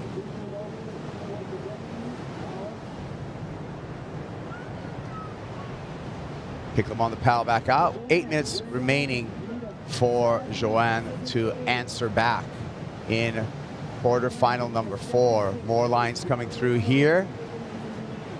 And we'll see if any of them hit the reef in an optimum angle for Joanne Defay.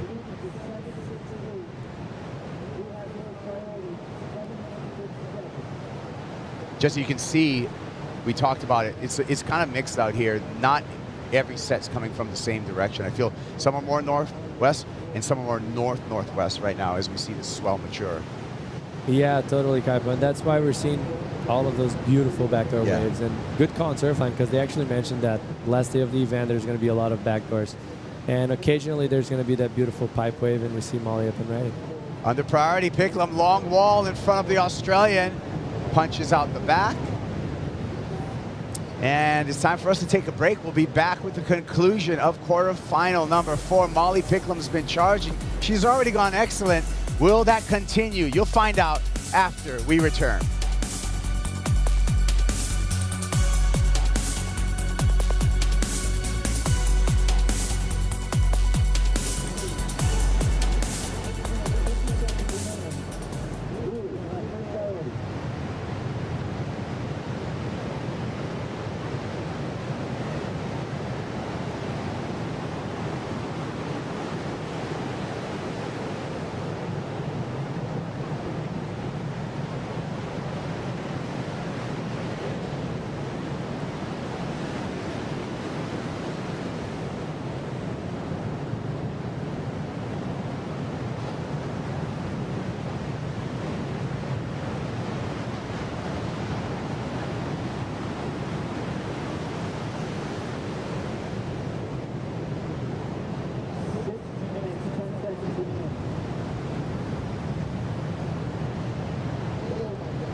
Welcome back to the 2024 Lexus Pipe Pro presented by YETI. Women's heats are in the water and nobody is loving it more than these girls down here at Rising Tides.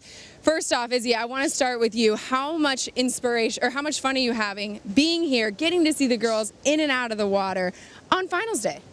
I'm having a lot of fun with all my friends, and it's just an exciting experience. I know, your first time here. Adia, it's your first time as well. What is the most inspirational part about being here on this day for you? It's very inspiring to see the girls just shredding and ripping the big barrels and having lots of fun.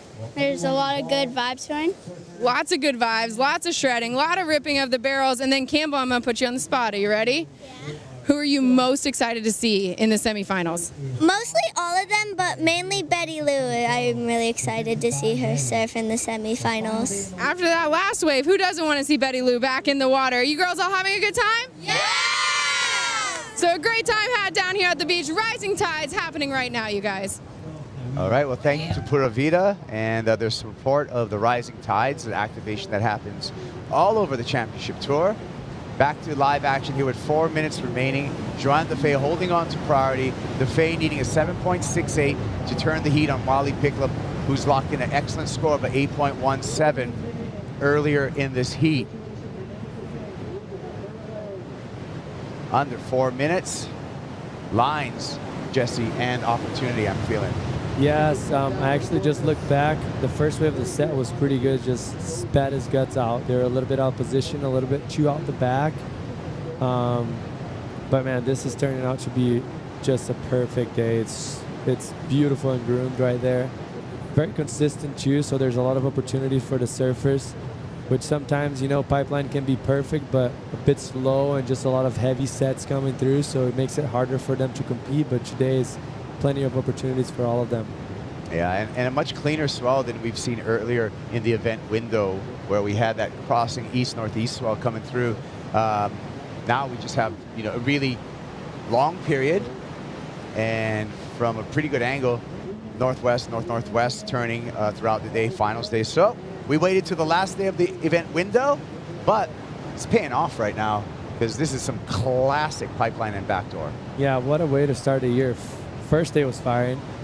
We had amazing waves, very consistent day as well. Today, even better. Like, it's cleaner. Like, it's just, yeah, perfect pipeline and backdoor. Great size as well. So nice to kick off that way. Well, the surfer from Reunion Island, Joanne DeFay, down to 2.5 minutes with priority, needs a pretty chunky score of a 7.68. Looks like she may be interested in this one. And just slows her paddle down to make sure that she doesn't show any intent on that wave so she can hang on to that priority. Little wind swirling right now, Jesse. It's still offshore. Still offshore, yeah. Probably it's not as southeast as it was like probably 10 minutes ago.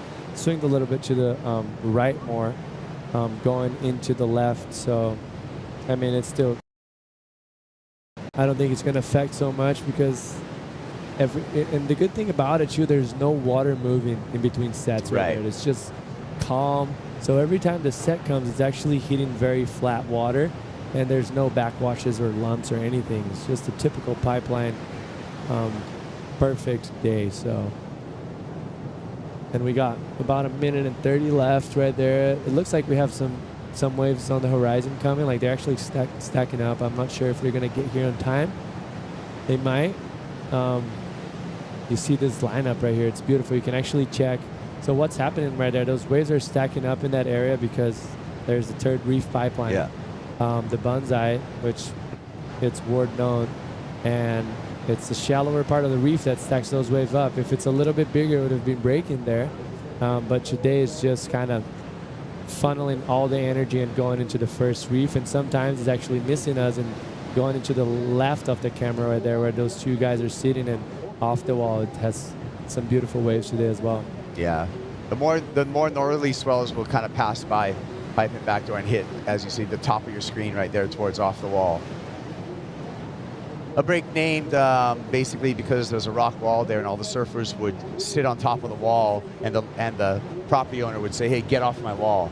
Oh, is that what it is? Yeah. I always wonder why it has that name. Rock. That's interesting. Yeah, they'd hang out all day there in the 70s, and then the guy would come out like, "Hey, get out, get off my wall," and then hence off the wall. Or so legend has it. 5 seconds remaining here, and it looks like congratulations to Molly Picklum. She's going to have to hit the beach, reset real soon, because she's going to be in semifinal number 2 up against Betty Lou Sakura Johnson. Molly putting up an excellent score there with that 8.17 for the victory.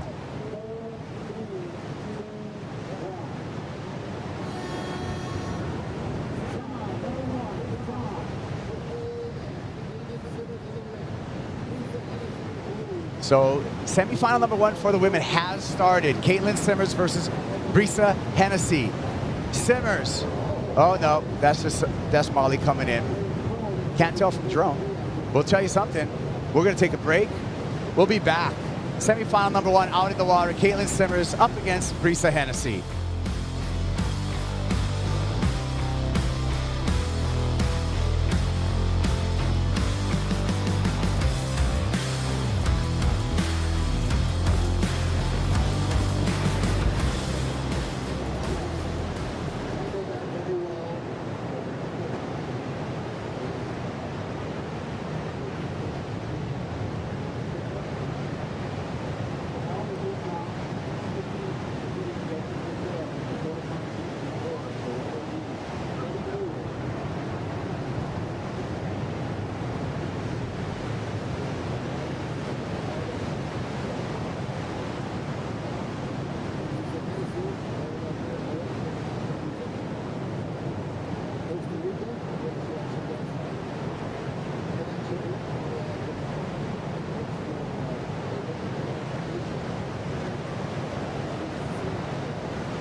John Florence in the barrel and pipeline. Let's go. Ikagi! In the pipeline barrel, come on, yes! Iggy in the barrel, stalls, double hand drag, out with the spit.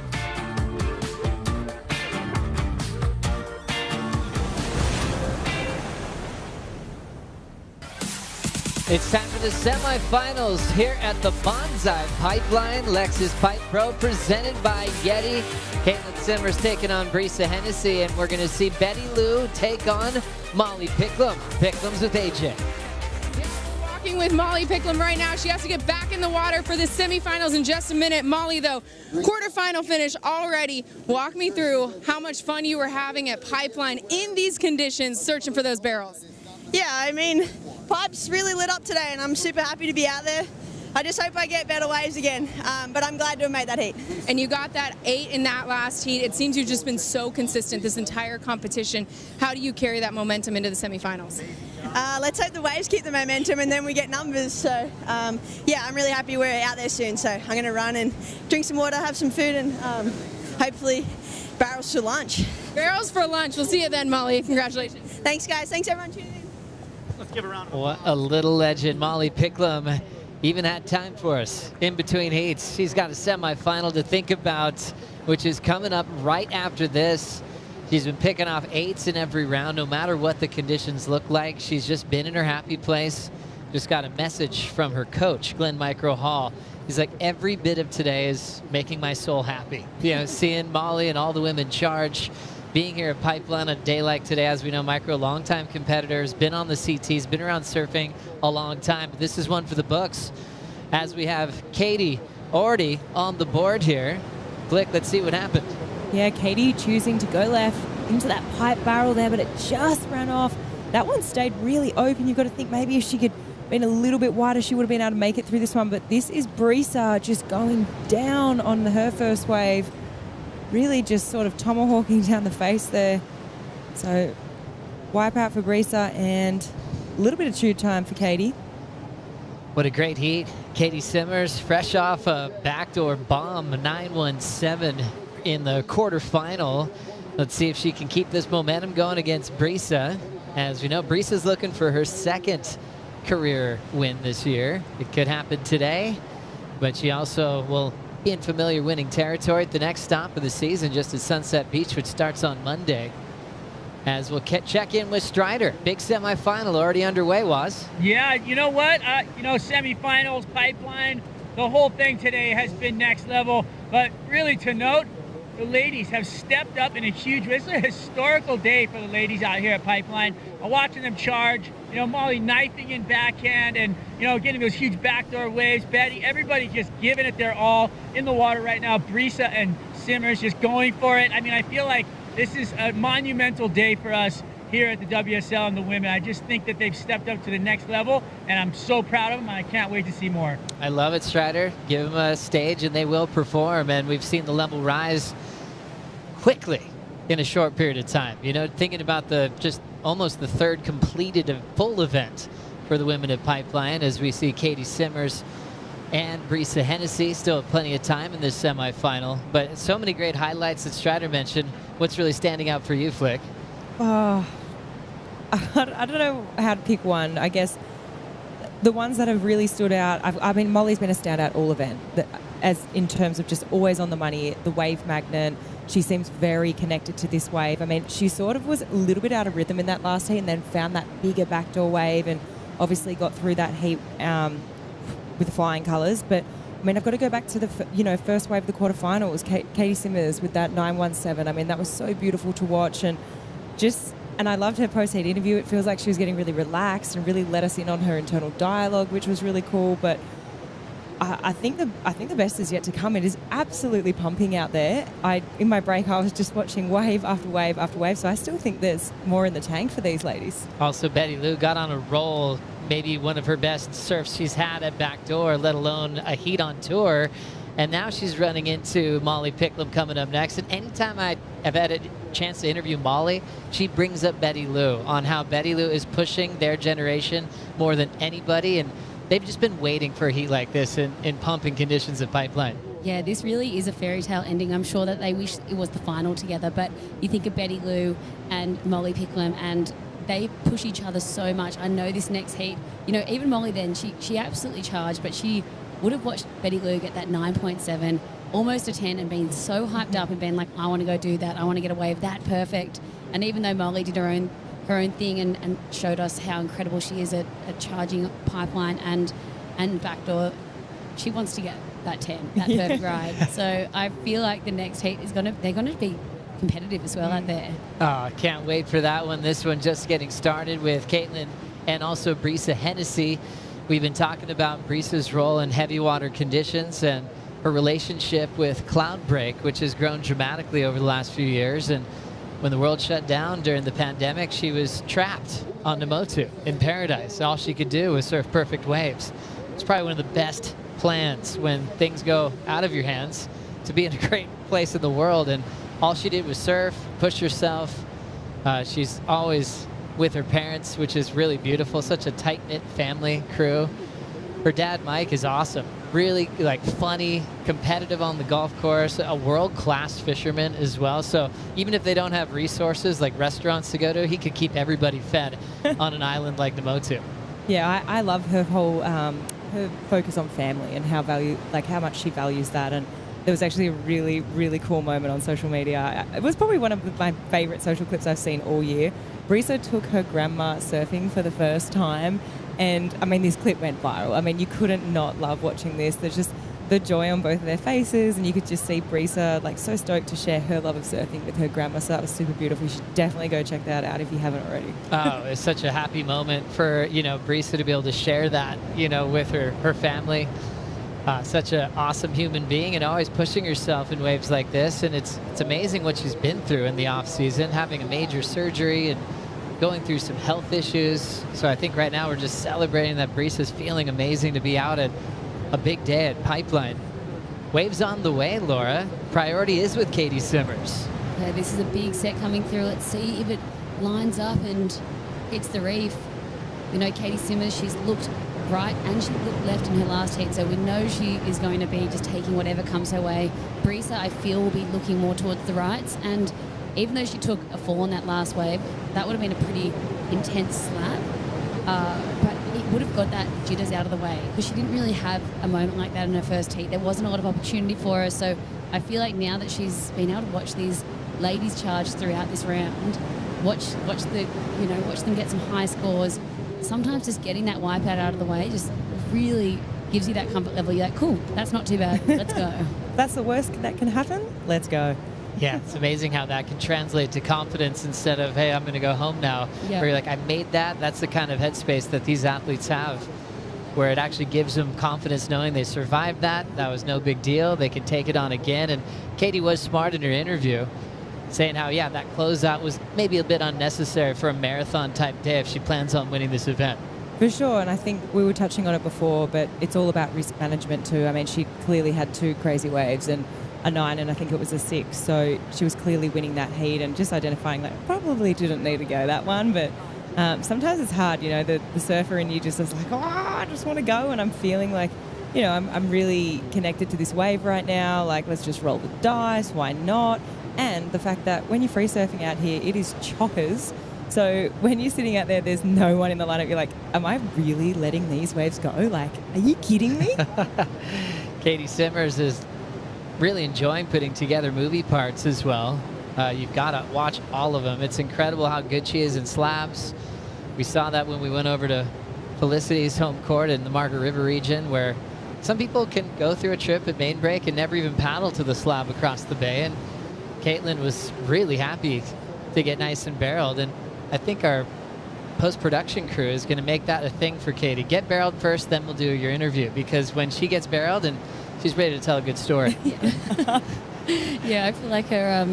If she gets barreled, you're in for a fantastic chat. If she doesn't, she will probably just say, "Just can't believe I didn't get barreled the whole entire interview." So yeah, we're very excited to see her get barreled, and then have these mental chats with her. 18 on the clock here. It's just small scores, but plenty of swell. All positioning, which is always fun to watch here at Pipe and Backdoor, where they're got to be moving and adjusting on the fly. As you can see, a little one popping through. They're just going to check this out and let it go. Great time to welcome a very special guest on the VIP headset, Dr. Cliff Capono. Thanks for being with us. Hey, hello everyone. Thank you for having me. Oh, of course. It's a pleasure listening to you talk surf and all your knowledge, you know, throughout the last few years on the North Shores. We'll stick with live action for a moment there. I just want to get your take on this beautiful day and the waves that we have for finals day. Yes, I'm how lucky to have these waves today. The period seems a bit short, so it looks kind of like a little clampy on the pipeline, but it seems like there's some backdoor drainers for sure. Yeah, it seemed like the forecast was leading towards maybe more backdoor through the afternoon, and yeah, Pipe has been challenging to get the exit, but really impressive to see the adjustments that have been made. John at the buzzer earlier today was one of those magical moments, and also for Molly Picklum knifing that little crazy takeoff. I know you've seen a lot of Molly over the years, really growing her reputation at Pipeline. Yeah, I'm hearing on the beach people are saying, oh, if you don't know Molly, but I'm kind of surprised. If you don't know Molly, then I don't know what you've been watching, because she's been really showing people how it's done out here, guys and girls out the pipeline. Yeah, and backdoor. Exactly. What's your favorite thing about Pipe and backdoor at this size? You know, especially when you have a couple of different moves from what we woke up with the morning with, and then what we're seeing right now. Yeah, well, we were lucky. A bunch of scientists came out and we mapped Pipeline this past winter and the winter before, and we noticed that when the swell period is real long, it kind of pulls into these caves, and Pipeline is really magical, and that, you know, sucks out the water through those caves and those ravines. But a day like this with less period and kind of stacked on waves on top of each other, backdoor now starts to seem really TP, and you can really get those. It's heavier, but you can kind of not have to worry about the runners as much. You're just getting a real thick takeoff, and you're kind of coming out, kind of like Katie Simmer's wave. I'm sure everyone remembers that thing from this morning. That was insane. Oh, so insane. Well, going deep into the science and the bathymetry of this wave, what do you think kind of stands out as the most interesting fact about this area, Pipe and Backdoor? The crack, for sure. The deep ravine that's out in kind of that slab section of Pipeline. There's a really deep crack where a lot of the photographers sit, and just west of that crack, there's a bunch of other caves there that I think are really responsible for drawing that water off the reef. Kind of we see right here in where it starts to barrel, that's where that cave is. And then it goes into the big crack kind of right here on this wave. So I think from that, the bottom, everyone has their tree and their positioning and lineup. For me, to be able to witness it and kind of almost now start to see people having a relationship with the bottom without even kind of knowing it's all starting to make a little bit more sense. And I'm hoping now people can see these maps that we're creating at the Mega Lab to maybe understand maybe a bit of mathematical calculations alongside with just the sending it over the ledge. Yeah, maybe like specifically about that cave. How deep is it roughly, and how long is it? Oh, I mean, these caves, they're actually just like these holes that just go straight down, like someone took a cookie cutter and punched the reef. They go down about 8 to 10 feet to the bottom of the cave, and then where the top of the reef is to the surface of the water, it's only 3 or 4 feet, a meter, just over a meter. So again, it's really shallow, but then the caves go down another 2 meters or up to 10 feet deep. So people talk about these stories of getting stuck in the caves, getting bounced around in these caverns, and yeah, they're real and they're out there and they're strategically positioned where the barrels are, and that's what we're starting to learn. And with Backdoor, there's actually not a lot of caves. It's really flat, so it kind of goes into this big closeout slab, and there's one cave that wraps all the way around in between Aints and Off the Wall and Backdoor. So again, we're just, you know, you form a relationship with these waves. You start to understand the bottom has and the bathymetry and the contours of the reef have a huge impact in the types of waves depending on the direction and also tide and period.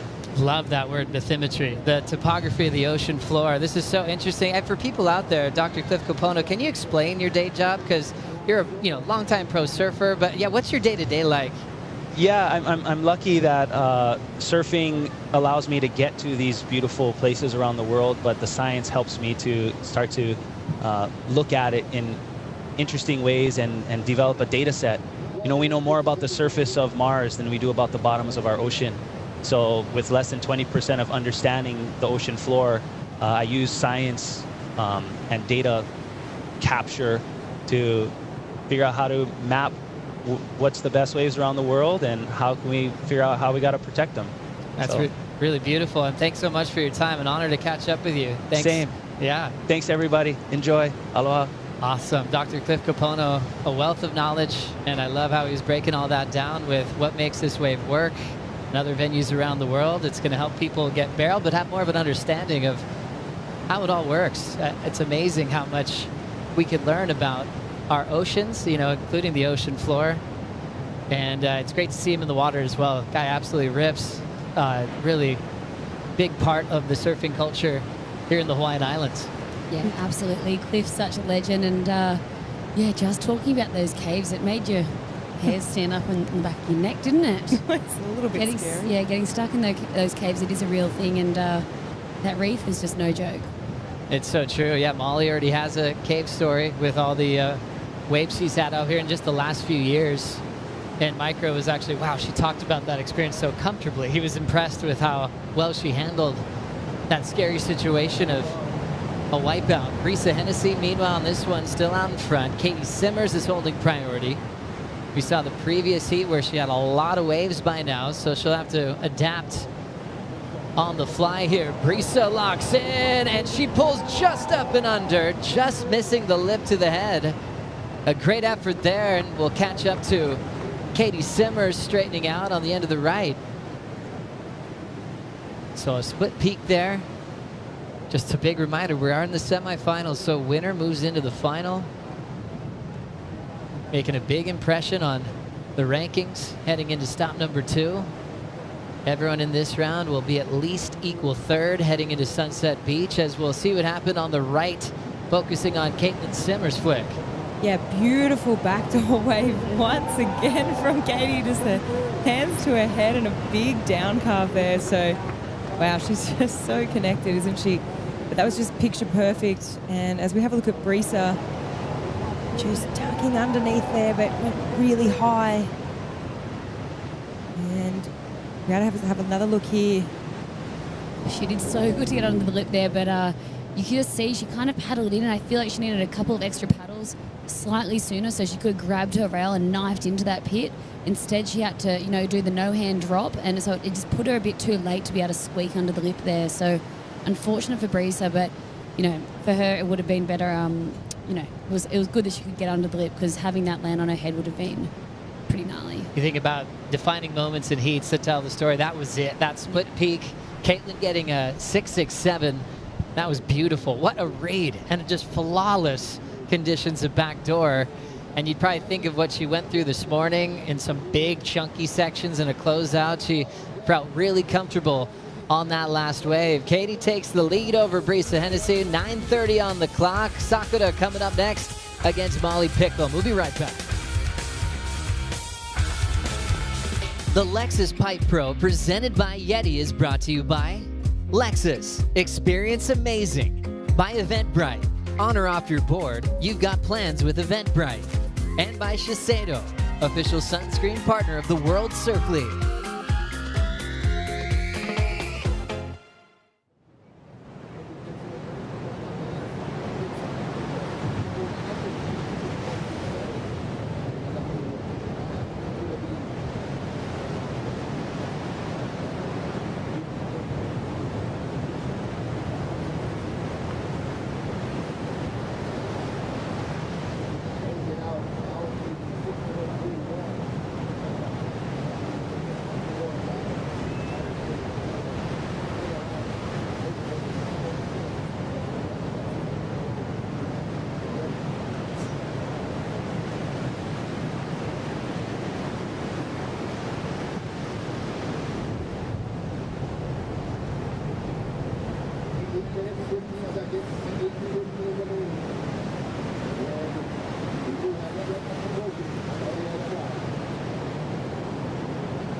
The Lexus GX is here. It's such a beautiful work of art in an automobile. We've got beautiful cuisine in the bento boxes, and the third generation GX 550 is on hand as we go right back into action with some perfect conditions continuing at Pipeline. Carissa Hennessy just getting a lot of speed, a little far out in front for the barrel, as she's still looking for a nice barrel ride to take on Caitlin Simmers in the back end of semifinal number 1.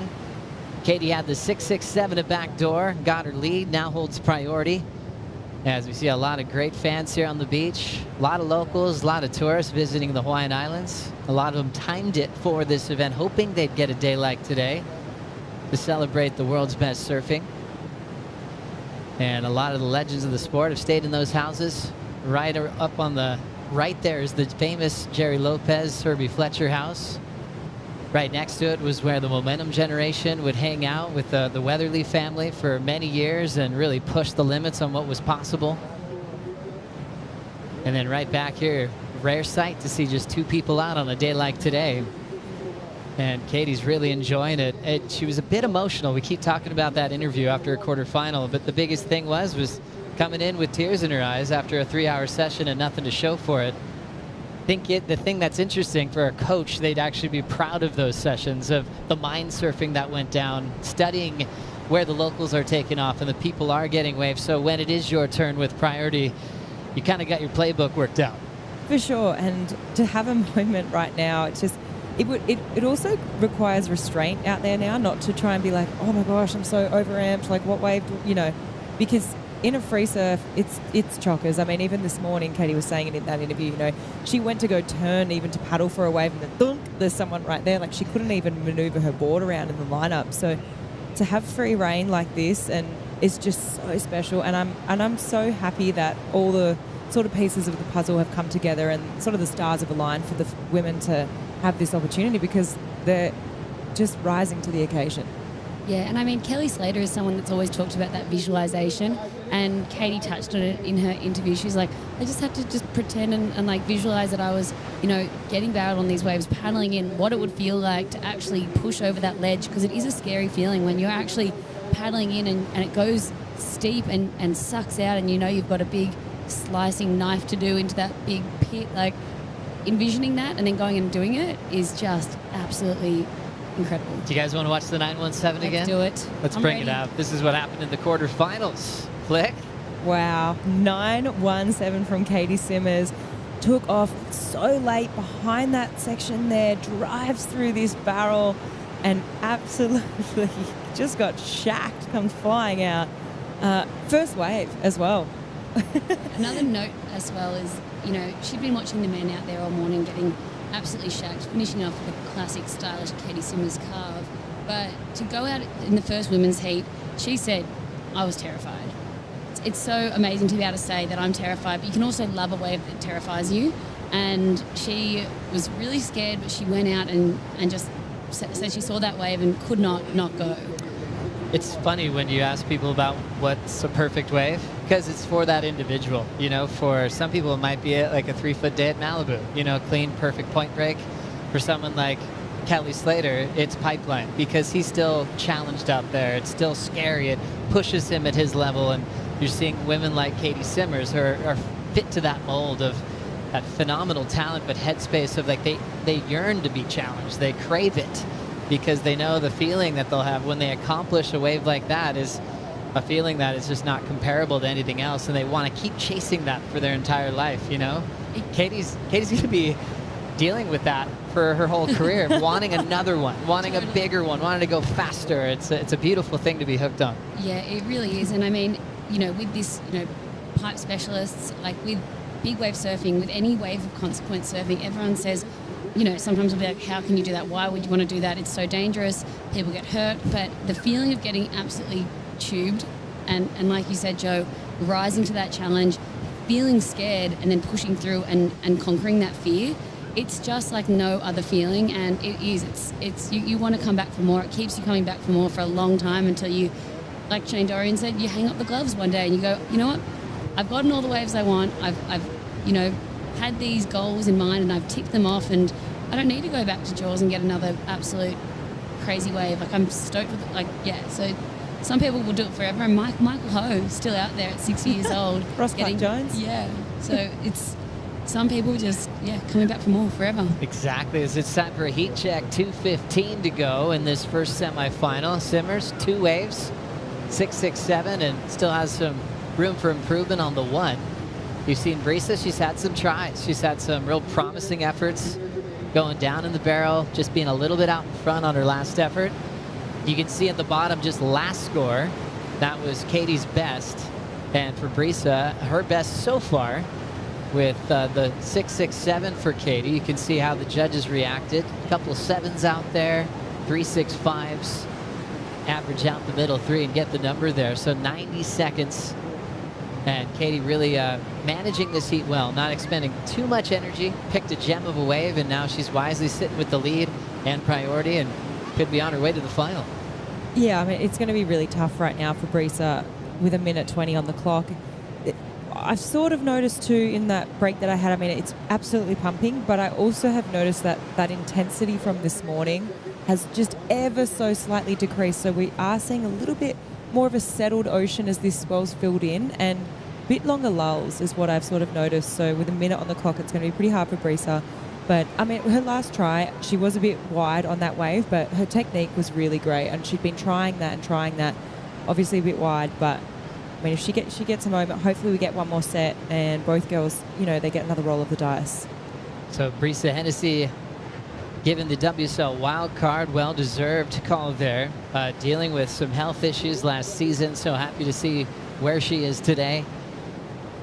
Brisa now setting up her backhand here. Bottom turns, was hoping to pull in. The lips hits her in the back. And we'll see if she gets one more shot, but she is running out of time. Down to 22 seconds. It's looking like Simmers will be in a final here at Pipeline. And this young Rookie of the Year from last year, just in her second start of the season, is just proving that all the hype is real. All those comparisons to the mystique of athletes and champions like Tom Curran, that mystical kind of feeling where she's got something special going on with the ocean and with her natural ability. With the horn sounding, it's official. Caitlin Simmers has a chance to be world #1 if she could win this event today. We're getting close. Semifinal number 2 is up next, and 2 of the best throughout the draw are going head-to-head. Betty Lou takes on Molly Picklum. We'll be right back.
Katie Simmers does it again. Now she will feature in the final for the first time at this event, and really just her second start, which is so impressive. She was just joking how she did better than last year. She always keeps it light, but she's been turning in an absolute highlight reel, and she'll be joined in the final by the winner of this heat, Molly Picklum versus Betty Lou Sakura Johnson. Joe Turpel with Felicity Palmatier and Laura Enever for the call, and it's wild. They're going to have to pick their favorite in this heat. No sitting on the fence whatsoever. We'll start with you, Laura. Who's going to be joining Katie Simmers in the final? Oh, this is such a tough one, but I'm going to say Molly Picklum. I feel like, you know, just seeing what she is capable of doing, surfing left at pipeline and right at backdoor, her technique and her positioning is just so amazing, and she wanted more after that last heat. Here we go. We've got Molly up. Nice bottom turn into the pit. This one stretched out. She tried to punch free, and she'll end up getting caught there. So Molly Picklum already putting her head down, getting real active to start off this heat. Betty Lou sitting with priority. And what about yourself, Flick? You going to go with Laura's opinion here, or you have a new take? Look, I could say Betty Lou to be different. However, and Betty has been absolutely on fire. I mean, she's had the highest score of the day so far. No doubt about it. She's definitely knows what kind of wave she wants. We'll get back to that. This is Molly's 533. Beautiful takeoff there. You can really see her body. She's using that to try and maximize that barrel time. It's a beautiful takeoff, beautiful drop in the barrel, and just got absolutely spat out. This is her second wave here, threading down the line. That one just, she tried to like punch it out through, but not really cooperating with her. But it's hard for me to go past Molly because she's been the person in this whole event that she paddles out and waves have been coming to her. You know, the women have had a hard time out here the last couple of days and when they've ran. And somehow when Molly goes out there, she's been putting together heat totals of 15 points or more, right? Yeah, you'd say that Molly's the standout of the event. However, Betty Lou has been the standout of the day. Yeah. So it's neck and neck. I just feel like it's whatever. There's going to be more left-hand waves coming through out there this heat. I think Molly will take it. However, if there's some backdoor drainers, Betty Lou has an absolute incredible chance at getting near perfect scores again and perfect scores. As we have an opportunity setting up here, Betty Lou looks like she's going to get her opening ride to the semifinal, just lunging into daylight. What an easy make for the North Shore local. Throws down a carve and kicks out. Pretty solid matchup. I think surfing wins when you have these two surfers in the lineup in these conditions at pipe and backdoor. Strider, we were trying to pick favorites. The Don't start do of this. that. Do you want to do that? I mean, do you want to pick who's going to win now, or do you just want to watch it? His favorites, that's a rough game right there. That's a rough game off the wall on a day like today. That's a rough game. We're over at backdoor area and off the wall checking this out. So we get to look right down the pipe of these guys, these girls in the barrel, just like, doing all their work that they have to do inside of the barrel. And, watching Betty Lou, she has been on fire. I mean, she really has kind of identified a dominance, I feel like, here at backdoor. So I feel like she is the one putting in the most time out here. Molly with the helmet and the message on the back of the helmet, a wild heart knows, trust it. I don't know if you guys have seen that, but she's got that written on the back of her helmet. So she's sending herself messages constantly to win these things. So I'm going to stay on the fence. Whoa! I'm not going to let you. So who do you think's going to win? All right. Okay. I got a little noise in my head. It says Betty. There we go. Uh-oh. And oh, shoot. Strider's got to get going in a hurry because there's a lot of sets, or a big set coming through. A lot of waves in it. I'll keep you posted on Strider if he makes that first duck dive, as we have 23:40 on the clock. Betty Lou opened with a 7. Molly had the 5.33. Picklum with priority, doesn't need much. It's one of those battles you dream of. I referenced that one-on-one interview I had with her at Bells or Margaret River last year. Time flies, one or the other. I was sitting with her, and just when I brought up Betty Lou, it just, this spark flew in Molly's eyes. It was so cool. She said, wow, she pushes us harder than ever, speaking of Sakura, and she couldn't wait to get a heat like this together with herself. As we go back to the 7, Laura. Yeah, that was such a nice wave. Just a beautiful backdoor drainer. She saw that one coming in. You can just tell she knows what she's looking for out there. Look, you can see she went straight past the boil. She knew she just had to hold her line, pump through that. Really beautiful wave selection and wave to kick this heat off. And you feel like you know when you see these big lumps coming through that Molly will want to go anything. But you said the word before, restraint, and it's going to be hard for Molly to restrain and really pick what wave she wants out here to give her the score. But yeah, back to what you said, Joe. As we see Molly having a look. Here we go. Molly Picklum with her head down. Solid, sizable wave at backdoor. Seeing her the whole time. But great wave selection. She knows she wanted to be deeper on that because she's had quite a few of those where she's gotten super deep behind the curtain. That one just kept her a little bit out front. But gosh, she's put in the time, even just her takeoff. Sometimes on waves like this, you just enjoy the way she's reading where to be at the right time. And like you guys are mentioning, she's kind of maybe looking more at pipe and backdoor, maybe even more so than Betty Lou at the moment. For sure, I think so. And I've got to echo what Laura said, you know, if there's more lefts that come through this heat. As we have a look here, Betty's sort of looking at that one, sort of maybe forcing Molly to go a little bit, and Molly really double arm drag, really trying to slow herself down. You can see maybe if she was, you know, that few feet deeper, that would have been an epic ride. But what I think is Betty, if I look about differences here between these two surfers, Molly has an ability, she just wants to go on a really big nugget. You can feel it, right? But whereas Betty, I think her wave selection and the quality of her waves that she's been identifying, especially that one in her last heat, was just so crystal clear, blue, perfect tube, right? Whereas Molly's have been a bit more throaty, a bit uglier, a bit harder to go, right? So Molly's really, she's just got that thing in where she wants a bomb, you know, she wants a nugget. And she wants that Hail Mary moment. She wants the 10. Whereas Betty's just that bit more, what's the word, like scientific with the way she's going, you know? I just have to say that I can't stop smiling every time I see these ladies take off. Right there, you know, Molly, just her technique. For so many years when we come to pipe or backdoor, we watch, you know, John, we watch Kelly, we watch all of the best men in the world to try to, you know, for these younger girls to, you know, go and watch Molly and Betty and Katie. This is the future. They get to watch these ladies and say, wow, this is how they surf these waves and I want to surf it like them. And, you know, Carissa started it, Moana started, of course, and obviously Rochelle Ballard, all of these women in the past that have paved the way. But watching these ladies surf with this technique today is, yeah, it's the future. Yeah, so cool to give Rochelle, Kayla Kennelly, Kate Scarrett a lot of props for being out there and just trying to get a wave off the pack and really pushing barrel riding. And now they're just laughing, looking at what we have today and the full events at Pipeline. Now for the third straight year, it was a continuation event in 2021 where we saw Tyler and Riss in the final.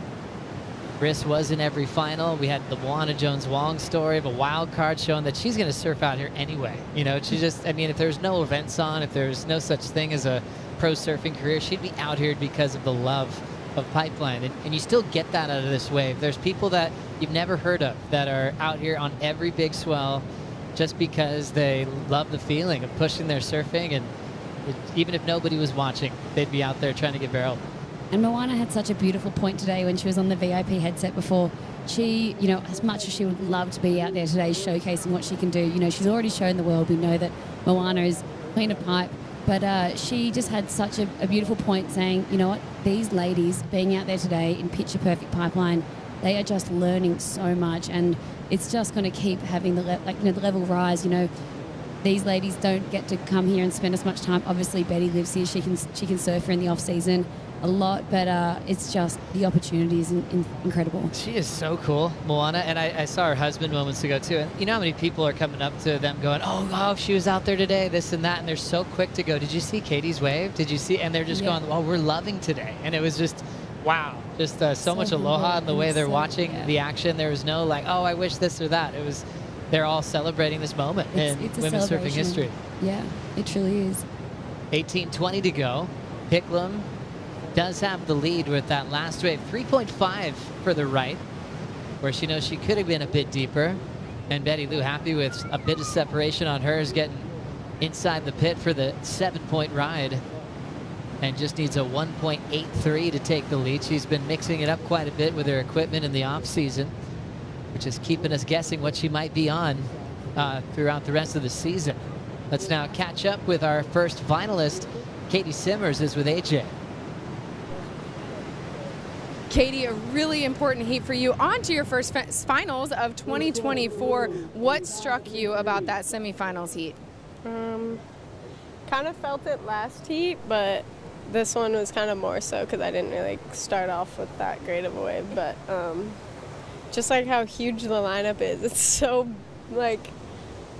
much bigger than you think, because I'm so not used to it, because there's usually like 150 people out, and when there's no one out, it's like the weirdest feeling. You like don't know how far in you are, out you are. You're kind of like feel a little lost, but I don't know. Found one, so I'm hyped. Got like a little high almond barrel, so I'll take it. And it was a work heat, and we'll go to hopefully the final is just big stand-up barrels.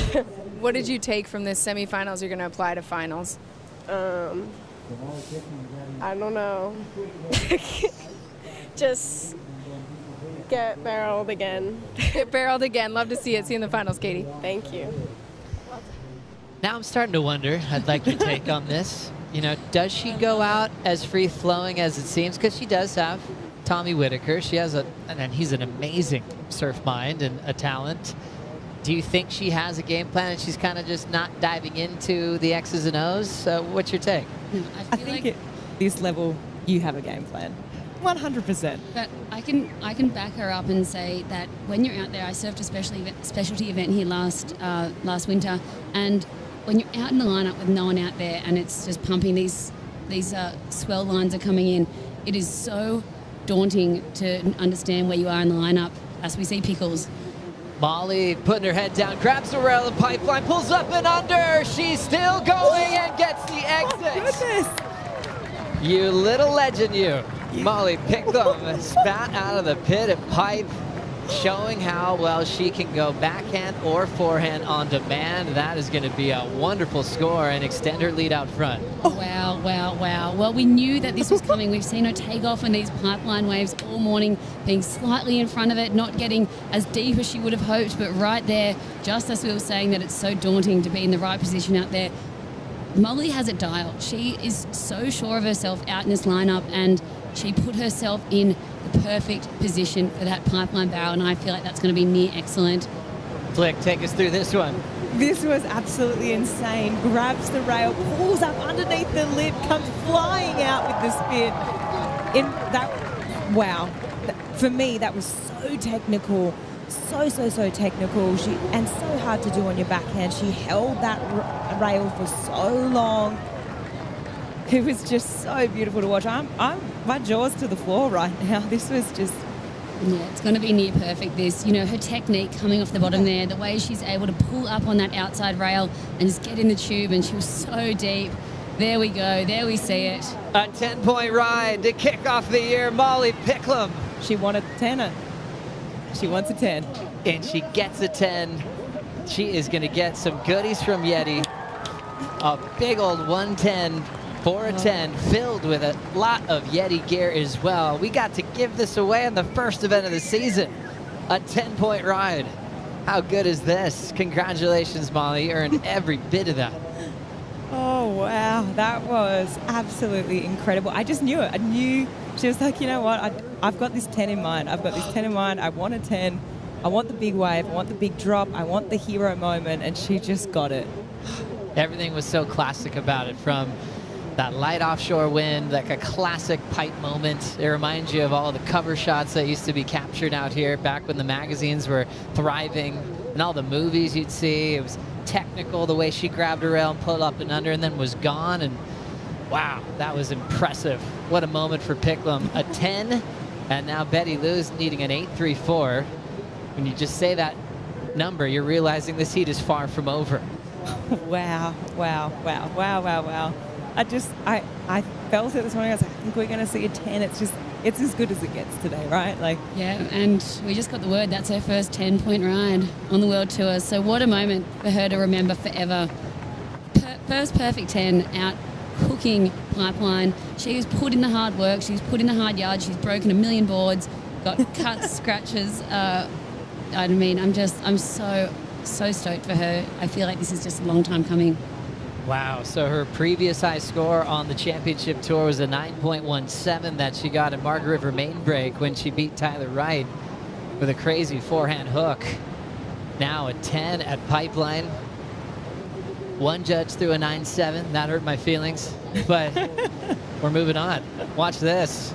Yeah, it was an absolute bomb, and it was so clean and beautiful. That was so steep, that drop, and the way she pulled up under. She was so deep, and it went almondy at the end, and she just was able to completely just pick the perfect line and make it through that, screaming so steep on that drop. Pulled up under. That is an iconic wave that we'll remember for a long, long time. So steep, Flick. How'd she hang on there? Oh, she just gets so low. Molly has great mobility, those hips and those knees and those ankles. Wow, I need to take notes. That was just really, really, really beautiful to watch. And visually right now, when she comes out after the spit, there's just something about it. You can't manufacture that. That's just the waves doing, but it just makes it look that extra bit beautiful. She loves her job. We've realized that very early, and she really is really smart with her time. You know, she's done her strike missions to Tahiti. She's done the camps there with Surfing Australia. She's got Pipeline out of season, 4 trips with Micro to come over here specifically to go out here in this lineup, and she'd be out there at 5 a.m. in the dark. We were joking the other day saying that she needed Red Bull to put a little torch on her helmet because she literally paddles out in the dark, and yeah, she just puts in the hard yards. She's obviously staying in the house just up on the beach so she can watch this all day, and yeah, it's just really cool to see. 10-point ride for Molly Picklum. We'll take a Bonsoy brew break and finish up semi-fun at number 2 right after this.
Here we are in the semifinals. Molly Picklum, fresh off her 10-point ride, swinging again. Pulls up and under this one, spitting her out into the channel. Betty Lou Sakura Johnson now in position for a bomb. Grabs the rail, squirrely on the takeoff, but with control. And she feels all that spit just shoved into the channel, and these two are so competitive. Look straight into a paddle battle with 8:50 remaining. This is as good as it gets. Wow, wow, wow. I want to cry, honestly. This is just so epic to see and watch these ladies push their limits and be so competitive while they're doing it. We know that these two want to beat each other more than anything, but also they want to get bombs out Pipeline as well. And I haven't seen Betty catch a big left-hander yet out here at Pipe, so I think that was an absolute moment for her. Scores coming through, but first let's go through Molly's wave flick. Yeah, this was beautiful just to back up the 10, demonstrating that perfect technique that she has on her backhand. And then, look, she looks over her shoulder and you know, this is just, it's just textbook. Look at how beautiful the reef looks with the sun hitting it as well. What a day. I think, Laura, you said, like, it honestly is bringing tears to my eyes to watch both Molly and then Betty go back to back on those two waves. This is history being made right now. She has these drops down pat, and literally so steep, being able to just make it and then rip that rail up and get under the lip. It's just so textbook. And here Betty Lou gets her opportunity out pipeline. So beautiful. And I feel like this is just going to be the start for Betty Lou to have that moment. Wow, what an absolute bomb. You could hear the beach screaming when she was paddling into it. Just go, Betty, go. And unfortunately just that bit too wide, but look at that drop, so steep, grabbing the rail. It's going to be a good cover, like a good photo out of that. Yeah, and look, that wave just absolutely so thick, a drainer. Wow. Such a moment for women surfing right now. This is history being made for sure. More waves on the way. Betty Lou looking back door, pulls in, up and under, and she will come out. Looks like she's got a room for a big hack off the top, so nice combination for Betty Lou Sakura Johnson. I feel like we're enjoying the show so much we forgot what Betty Lou even needs. Oh, right. So that's actually my responsibility. Sorry about that. I'm going to give you some numbers here. But who cares? Molly Picklum after the 10, Laura. I got you covered. 5-6. Strengthened her lead. Back-to-back door with Betty Lou Flick.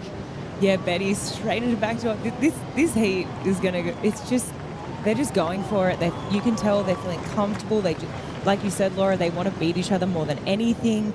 They want to punch a ticket into that final with Katie. Yeah, and you could see that Molly going crazy at Pipeline, it lifted Betty Lou to feel like, you know what, I've got this too. And that's what today is going to do for women's surfing. It's going to make all these ladies know that we can do this as well. Last 10-point ride on tour for the women. Tyler Wright at Honolulu Bay in 2021. That was the year the continuation event happened here at Pipeline, so it's been a while since that 10-point ride was handed out. Great to start off the season. Stop number 1 for Molly Picklum, getting that perfect score. And what a fun way to break this one down with our heat check. Really getting to enjoy that 10-point ride. You'd see that Molly got it on her 4th look, a pipe wave.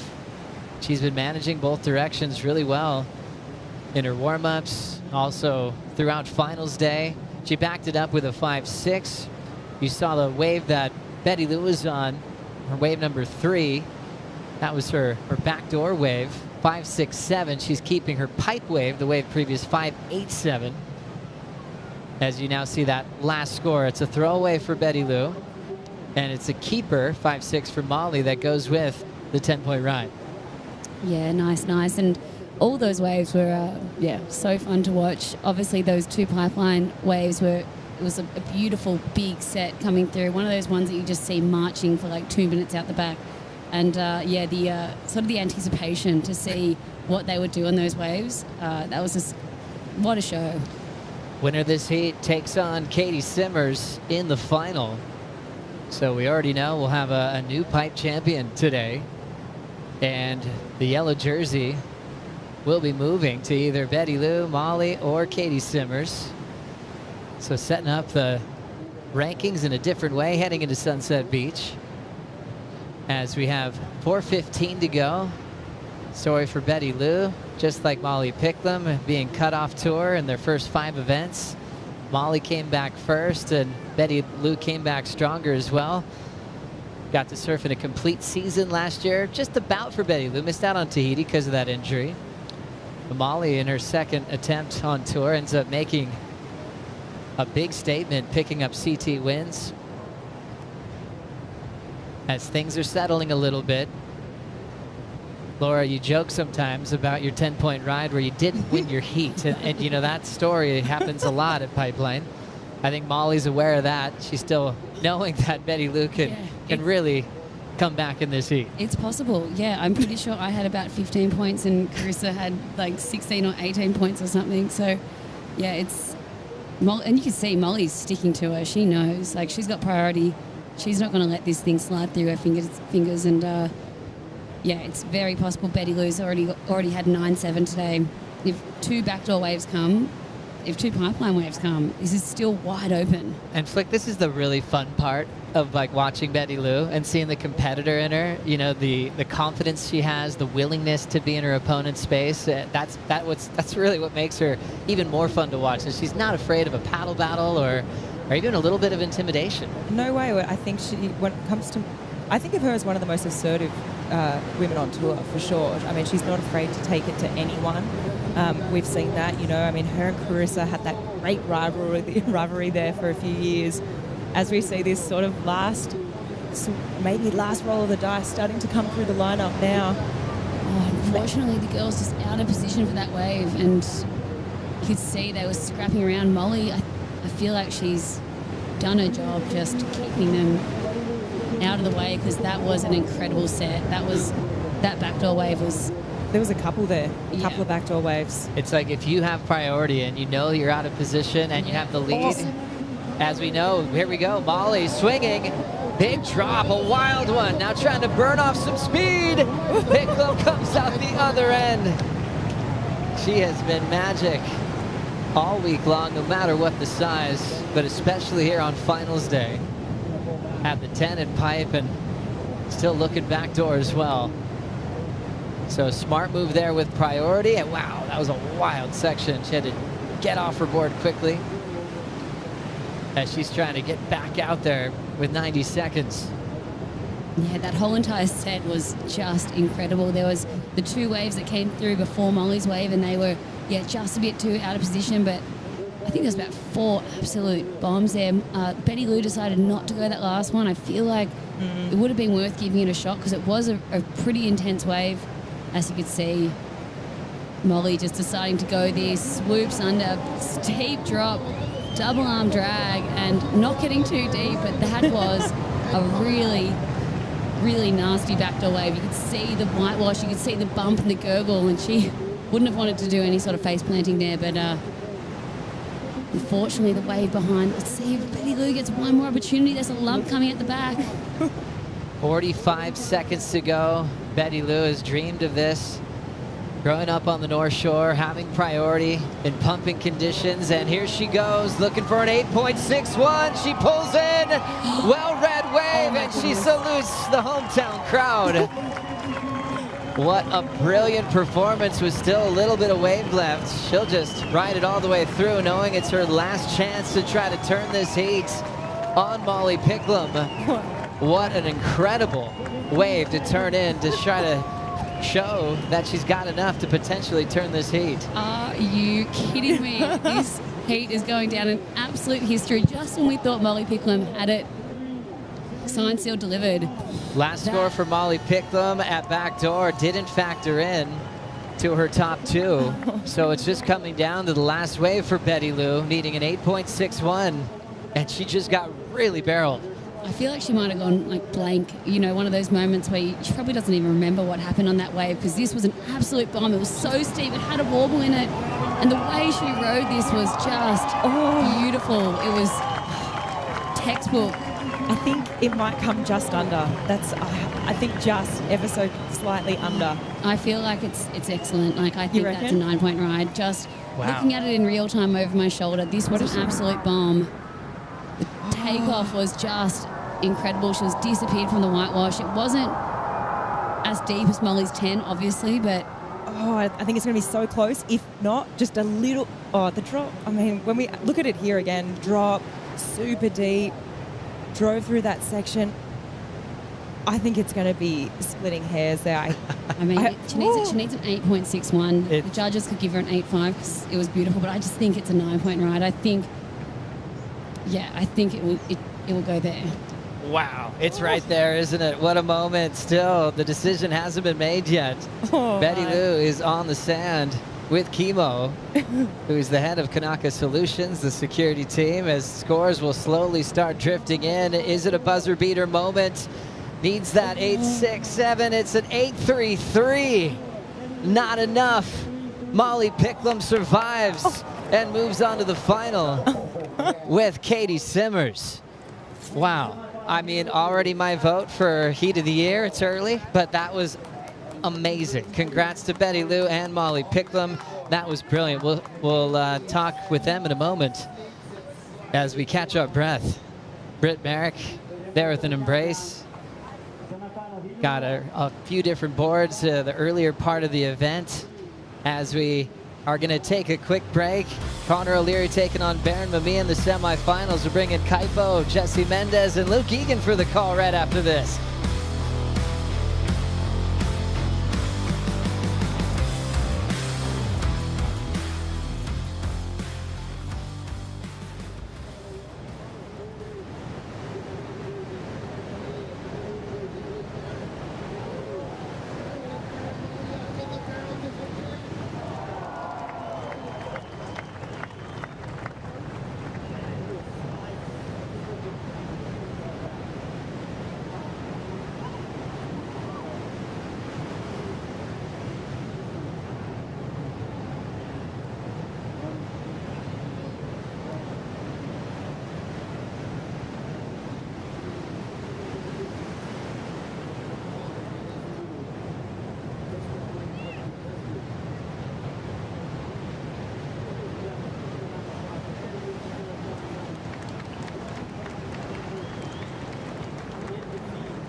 The Lexus Pipe Pro presented by YETI is brought to you by Lexus, experience amazing. By YETI, built for the wild. By Eventbrite, on or off your board, you've got plans with Eventbrite. By Sambazon, bringing you the delicious powers of acai. And by Vissla and Florence Marine X, official outfitters of the Lexus Pipe Pro.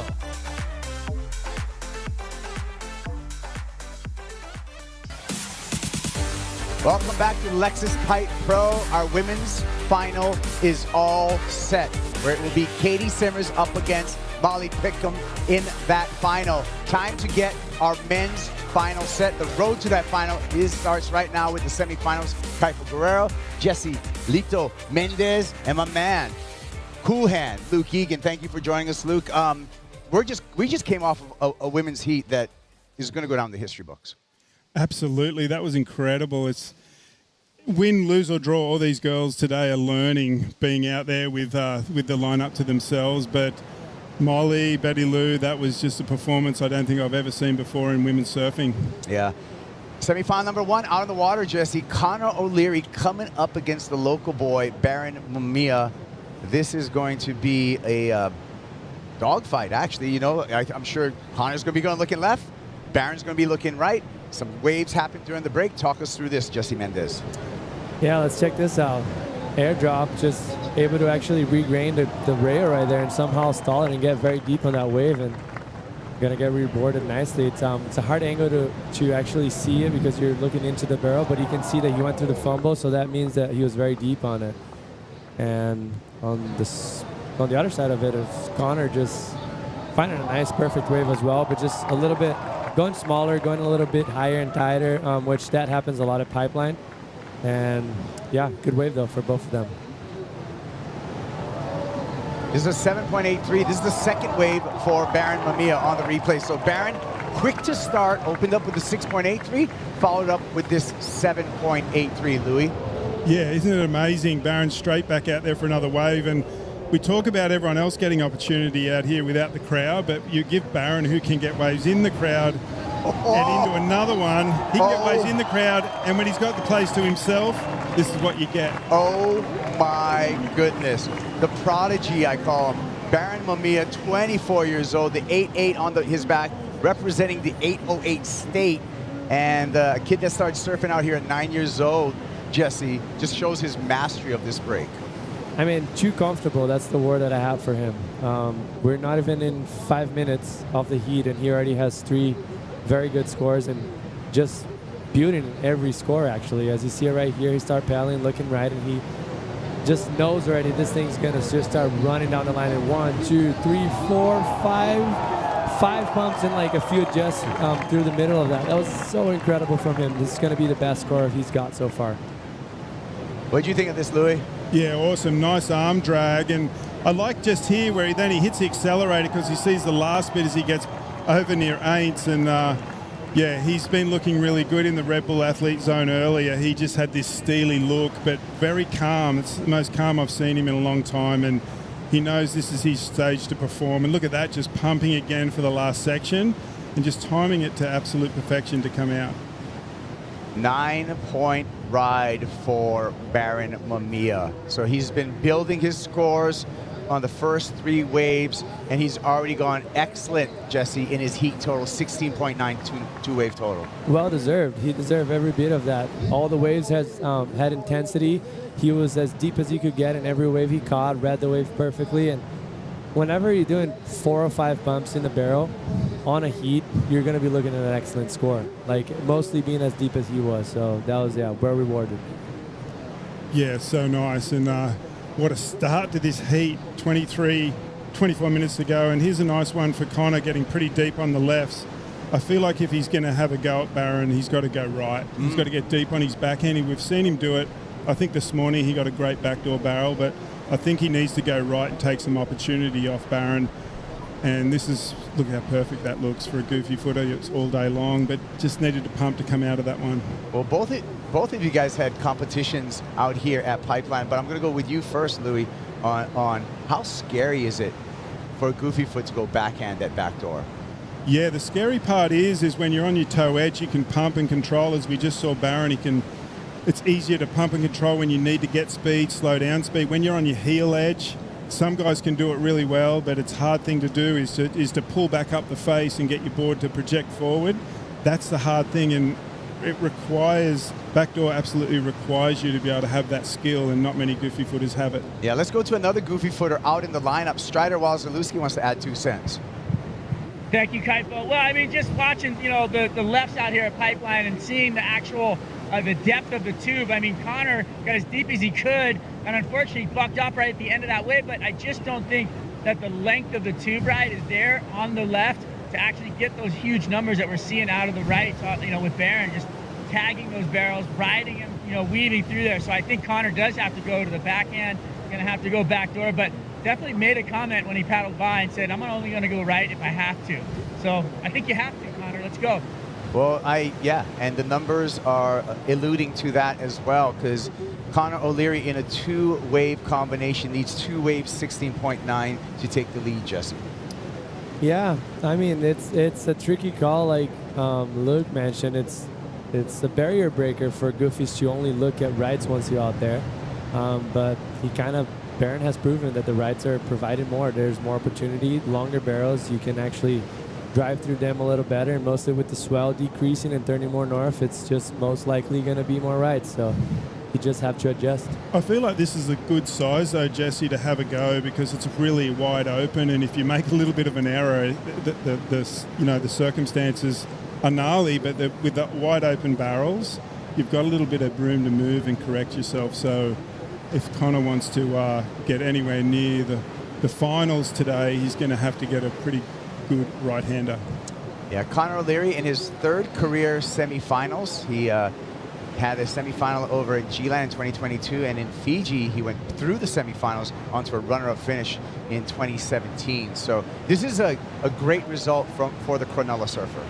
It is, and I was fortunate enough to coach Connor on his rookie year in 2017, and it was I notched it up as one of my best coaching years, because it was so good to work with a young guy that was powerful and ready to take on the world. And yeah, as a coach, sometimes it's like you're giving the information, but to get it programmed in and them to go out and actually action it, that's the satisfaction of coaching, and I had a great year with Connor doing that. So with Connor, can you tell me his strengths, but also the stuff that you had to work on with him?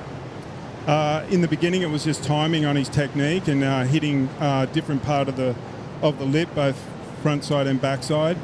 And then just believing in your talent. Like a lot of these surfers that need to come into these big high-performance waves is paddle down the face and believe in your talent. Your talent will take over. The subconscious will come over, and that's usually your talent, and then you'll get the wave of your life.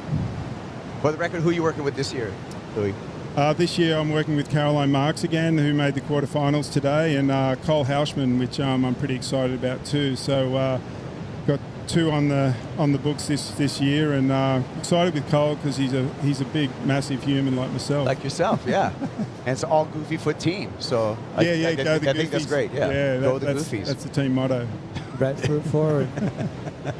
And actually, like, obviously they have different abilities and they surf different style, but they kind of have the similar approach to how, like, their strength, you know, they're Connor and Cole, like, they both have lethal backhands, like, so powerful. And yeah, it's going to be fun to watch Cole this year too. Yeah, he had such a good year on the Challenger, and you know, you don't need to reinvent yourself completely when you come from the Challenger to the CT. Right.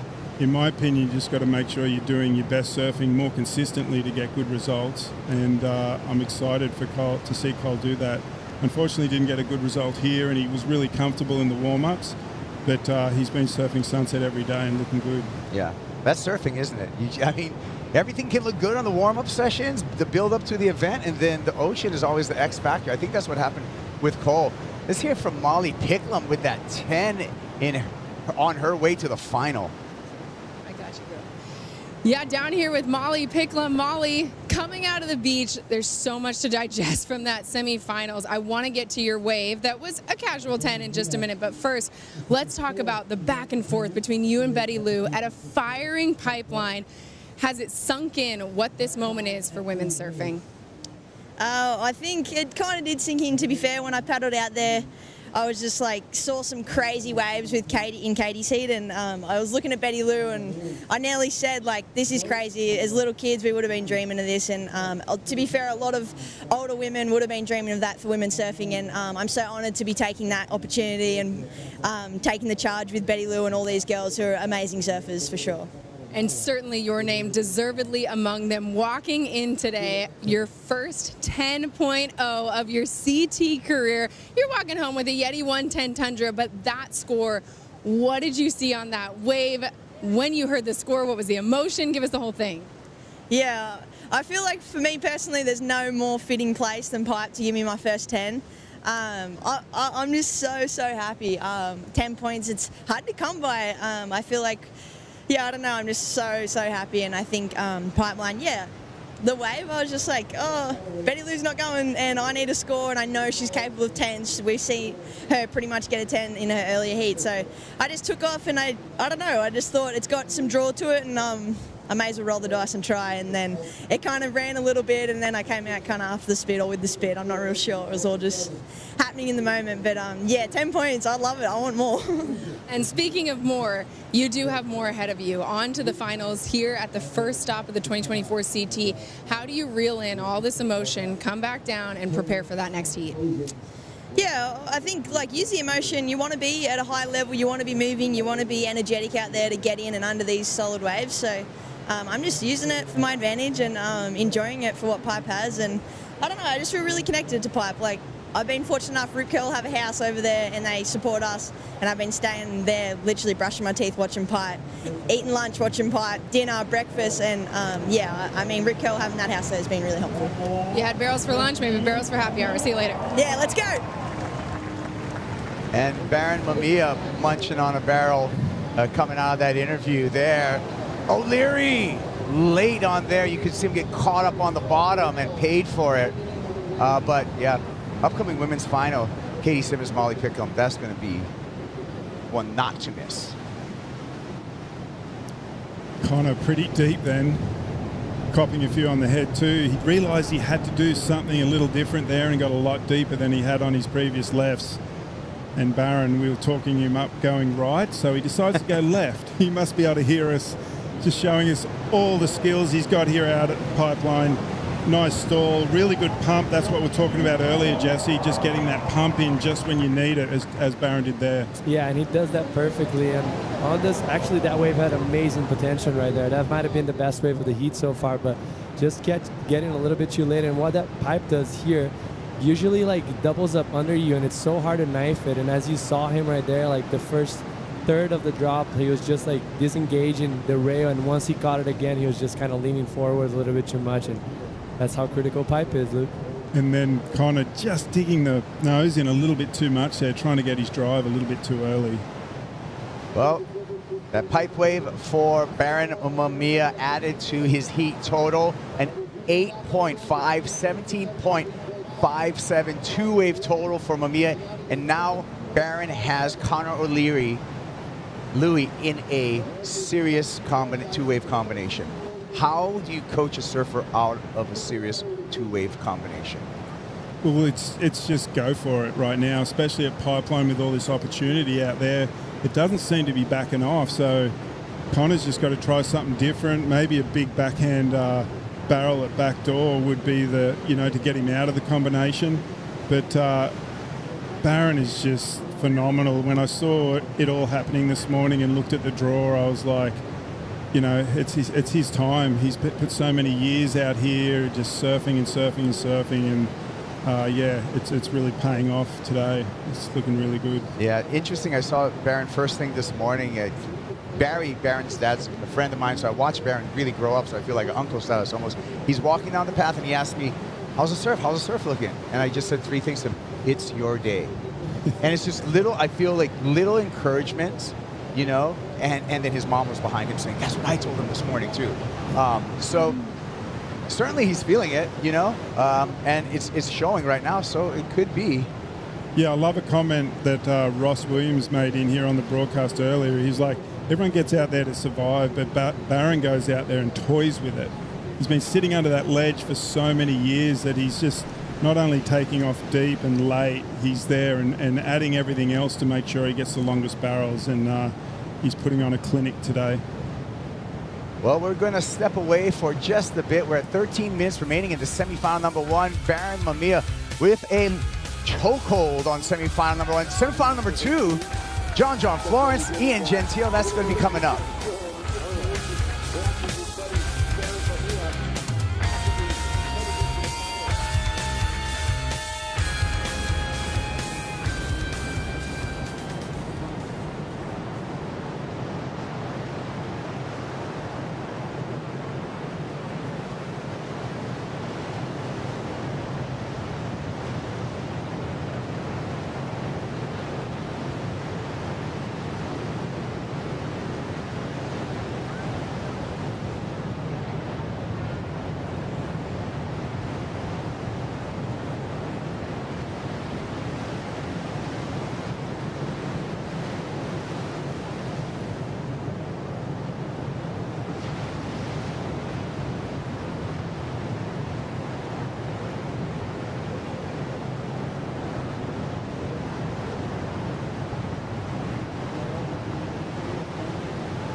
Lexus Pipe Pro semifinal number one out in the water.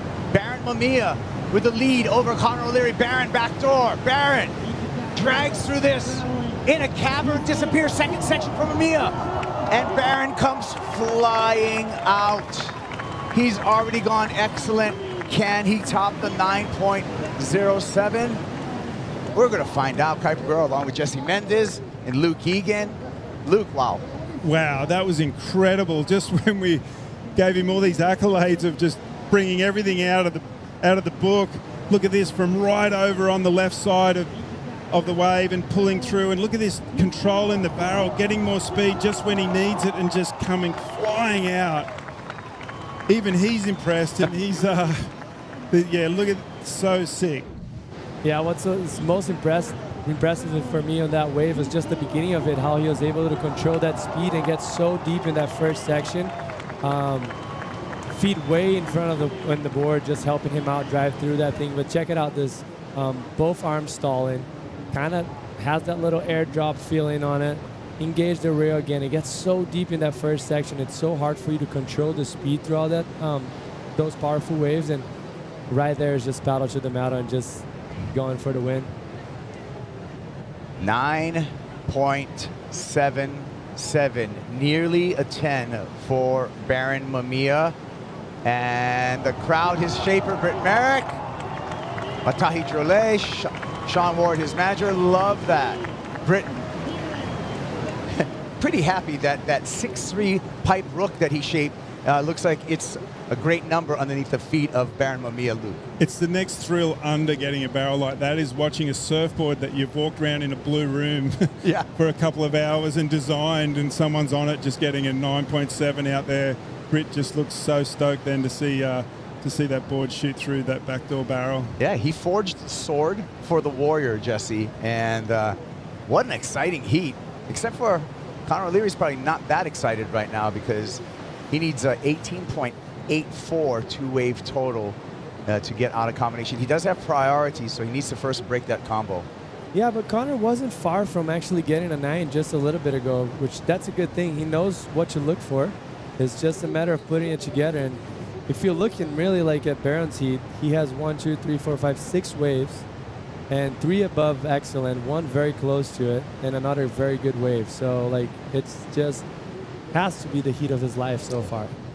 Mahina Olelo Hawaii is the Hawaiian language. It's a Hawaii language month, and Makani means winds. For more on the winds, I'm going to go out to the water to Strider Wazalewski.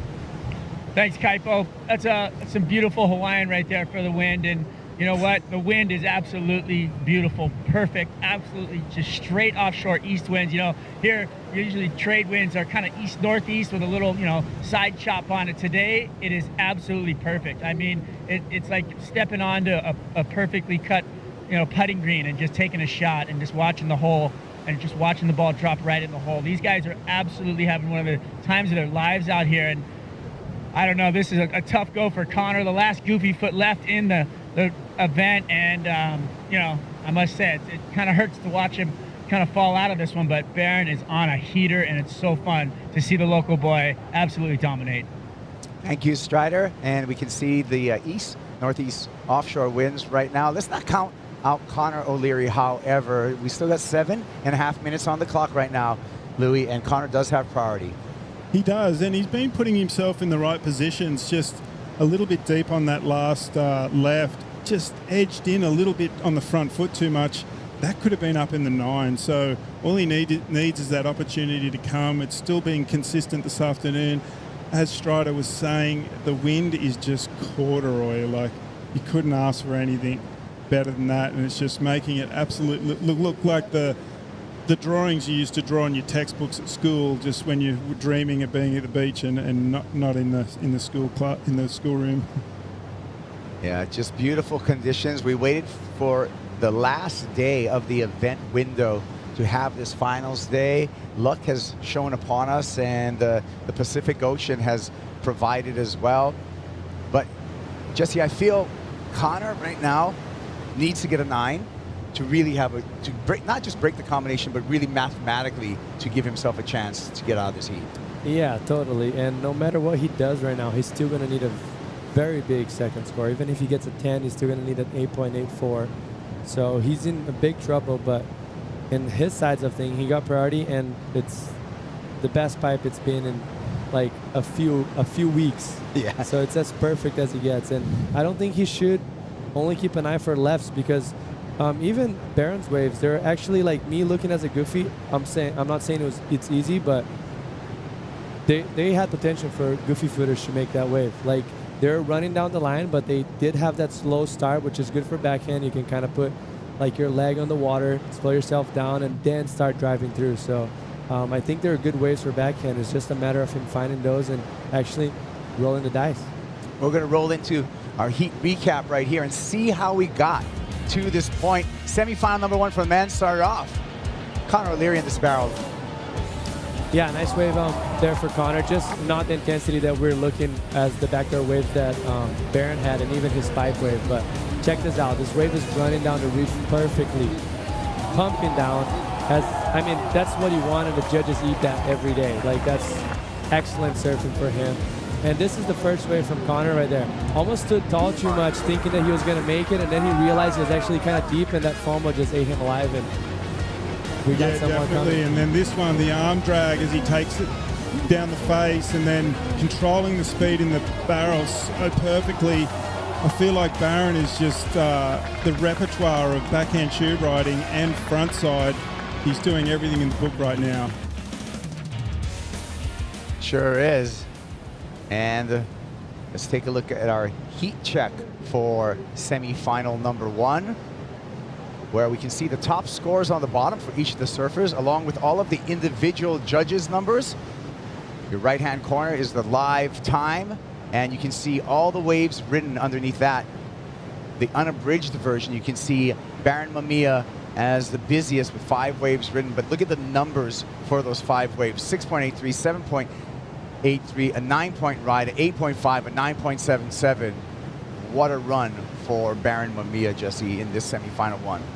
Yeah, that's so impressive. Like, it's hard enough to get 1-9 in the heat, and he threw away a bunch of massive scores as well. He's just having a dream of a run right there right now. Strider. Yes. What's happening out there? Well, just looking out the back, you can see some corduroys coming. You kind of get that feeling that, Connor's going to get a chance here. And if you look out along the horizon, you can see the big black lines coming in, just corduroying out, getting ready to stack up. I mean, that feeling, that anticipation of sitting in the lineup at Pipeline, looking out the back, you get that kind of warning shot across the bow because those sets rise up on those outer reefs when it's big. And that's what it's doing right now. So hopefully we'll get to see some massive sets come through and these guys take some more swings. Louis, what's it like holding your position when you know those sets are coming? Because you don't want to paddle too far out. Well, at Pipeline, it's one of the best feelings in the world because you know you've got the whole lineup. The next wave is yours. It's not a better feeling. I think of it every year that I come back and watch the event or coach at the event and watch the surfers paddle over. I'm going, oh my God, I used to remember those times. And there's just these mountains coming at you and you're like, all right, let's go. Which one am I taking? Yeah. Let's do it. And it's one of the best feelings in the world in surfing as a professional. How do you hold the line, though, not paddle too far out and make sure you're just under the ledge? You know what? It's a big area out there when the crowd's not out there, and it takes a while to get used to. You got to be pin perfection to where you want to be to get the deep barrels. Like, you know, we're scoring to 100th of a point, and it's nearly that on the timing and where you're going to take off at. And when it's open like this and there's no one else out there, it's even more detailed to make sure you're in the perfect position. And you know, after you get a couple of reps, as we've seen Molly and some of the girls, that once they've had a few more reps, they've gone back and they've had attention to the detail and going to the same spot and getting a little better and taking it, you know, taking that confidence and maybe improving just these small details on these waves because you're getting so many reps, and that's why we're seeing better scores from them. But I've seen Connor get some massive scores out here, and let's just hope he gets some more opportunities sitting there with priority. Yeah, at this point, Jesse, I feel Connor O'Leary, he's just going to get a wave. If he does get a wave, even if it's a 10, he's going to get it for his memory banks because mathematically and time-wise, I don't think he can get 2 waves right now. Yeah, I'm right with you. It's going to be very tricky for him to find 2 waves in that amount of time. If I was him, I was just trying to get the best barrel of my life because there's not many opportunities that you get to surf these conditions at Pipe with no one out, and take advantage of it as much as you can. This guy probably going to have another chance today, but yeah, it's looking tough for Connor. Yeah, Barron's got to just come in and rest up for the final. And what's John Florence thinking after seeing that performance is what I'm starting to think about. Well, John's thinking, okay, Grom, I saw what you got. Because remember, John saw Barron come up. JOB saw John come up. John saw Barron come up. So it's that lineage right there that we're witnessing. And he almost has to like calm himself down because I know he's freaking out to surf this wave. So, but that also is dangerous. You know, he could be too excited and make too many mistakes. So he has to remember he's on a heat and put out his best strategy out there. All right, down to 20 seconds. And maybe, well, it's a private room right now for Connor O'Leary out at Pipeline, which is rare, so maybe he can sign off with a great barrel. Looks like that one goes a little, all the energy goes more towards off the wall.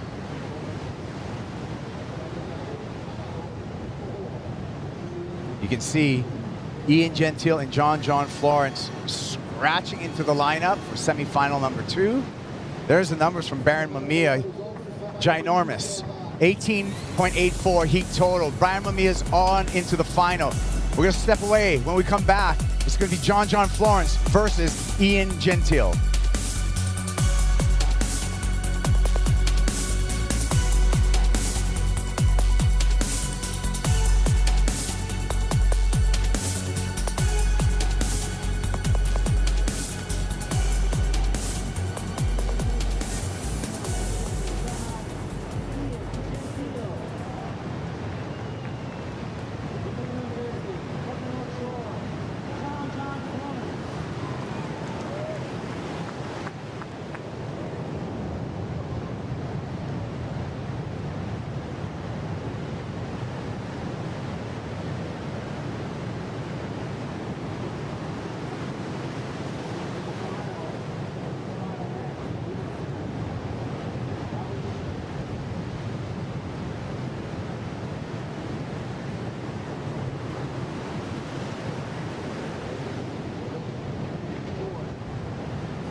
Lexus Pipe Pro presented by YETI, semifinal number 2 out in the water to set our finals for today.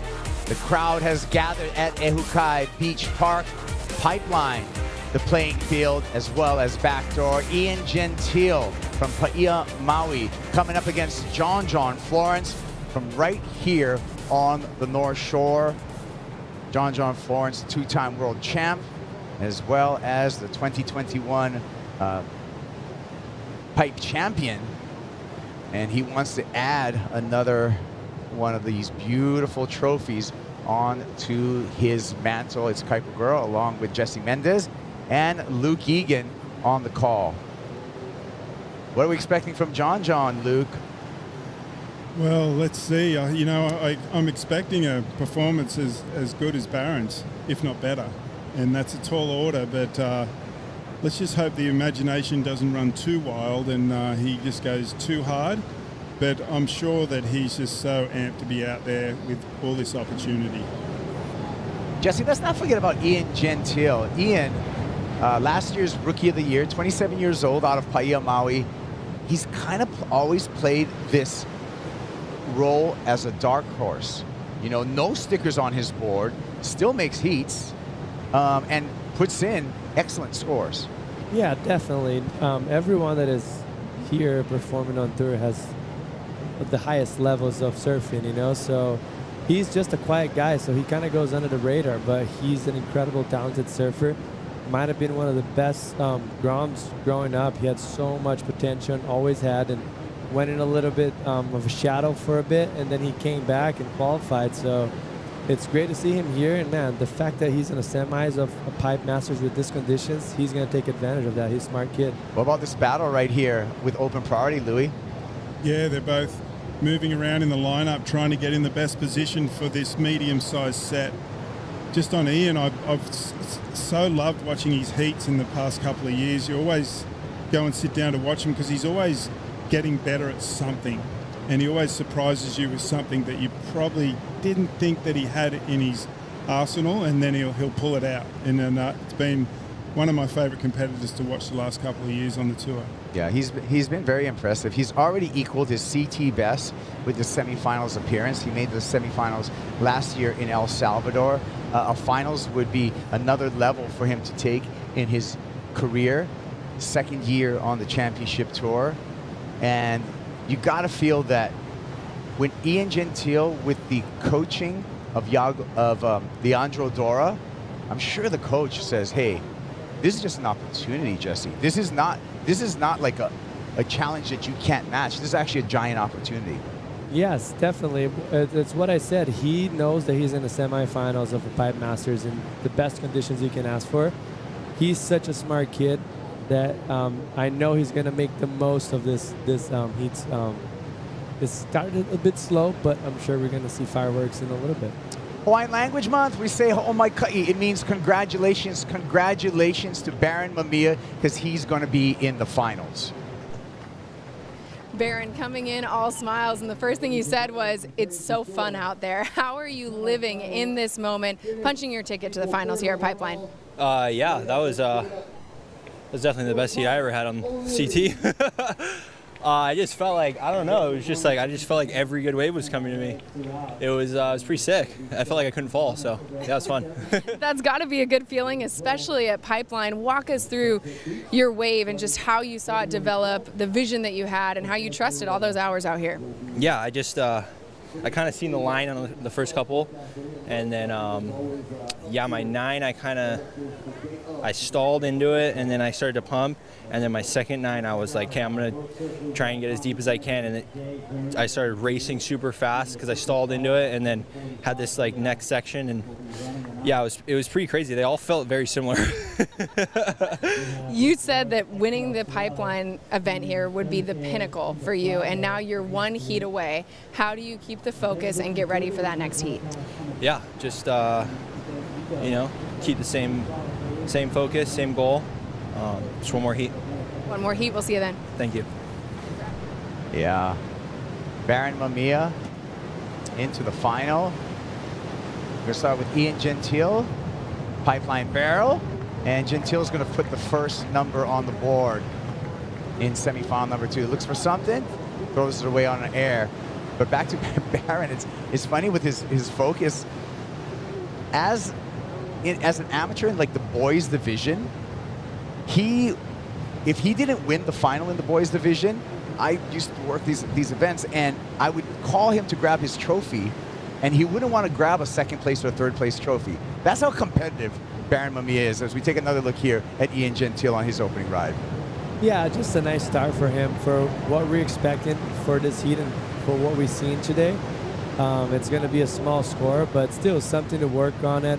Get your feet on the wax, get the nerves off, and yeah, that's basically it. Nice little rhythm wave for him. It seemed like he was nearly holding John off the right, and then last minute decided to go left. So maybe a few tactics there to keep John in the lineup. Yeah, and you don't want to give too much room to those guys. When they get comfortable, it gets too sketchy. Mostly in these conditions for John, it matches him so well. But yeah, smaller score coming for Ian, but something to work on. 4-3-3 for the opener for Gentile. JJF in Pipeline Barrel, spit out once again. So early advantage again to John. How does he do it, Lou? The waves just come to him sometimes. He speaks to the ocean. He does. Well, he just knows how to take advantage of every barreling wave out there.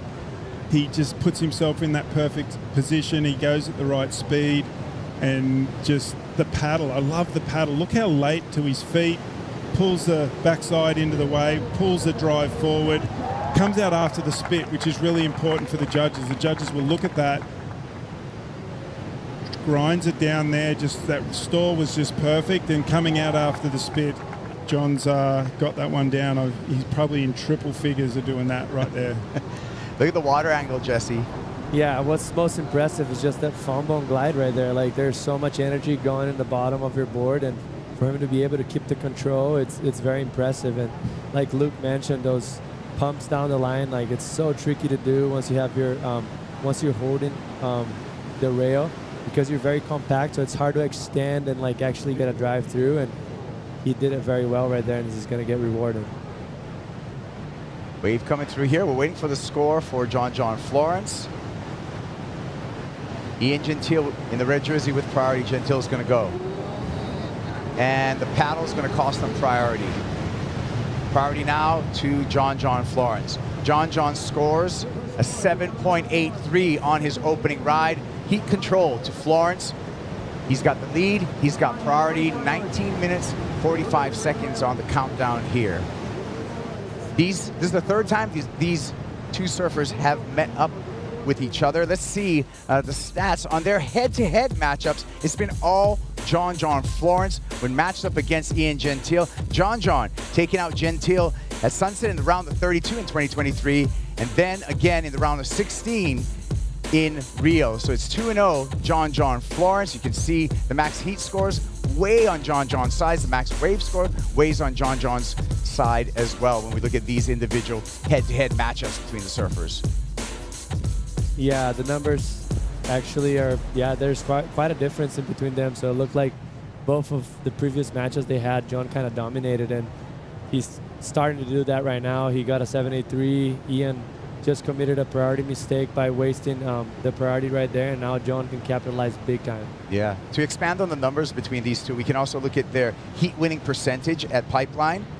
John with a 74% heat winning percentage. That means 74% of the time he's going to take a win. Ian Gentile, he's doing pretty decent heat winning percentage of 57% for Gentile. Yeah, I wonder if that priority, it's got the potential to cost Ian two good waves here, leaving John Florence out the back at Pipeline in these perfect conditions with a 7.83 and giving him priority without getting an opportunity. It could be a big error. Let's see if he can capitalize. Yeah, good point, Louis, is that it could be a double blow for him, especially if John's able to execute on the next ride. And John with the lead, and I talked about heat control, John's happy to run down the clock right now as well. When you're in the driver's seat, you don't want a lot of time on the clock for someone to come back. So he's happy to run the lineup right here, Jesse, and just control it, let the clock tick down. Yeah, it's a chess game for sure. Like, he knows there's still a lot of time, so he knows he's gonna need for how the conditions are, he needs another great score. Like, he's looking at that, but the less time, the more pressure on your opponent's side when you're losing. So mostly sitting with priority. Like, if nothing comes, it's better than something maybe average comes, because then something very good comes, it's easy and clear for John to decide, I have to go on this wave.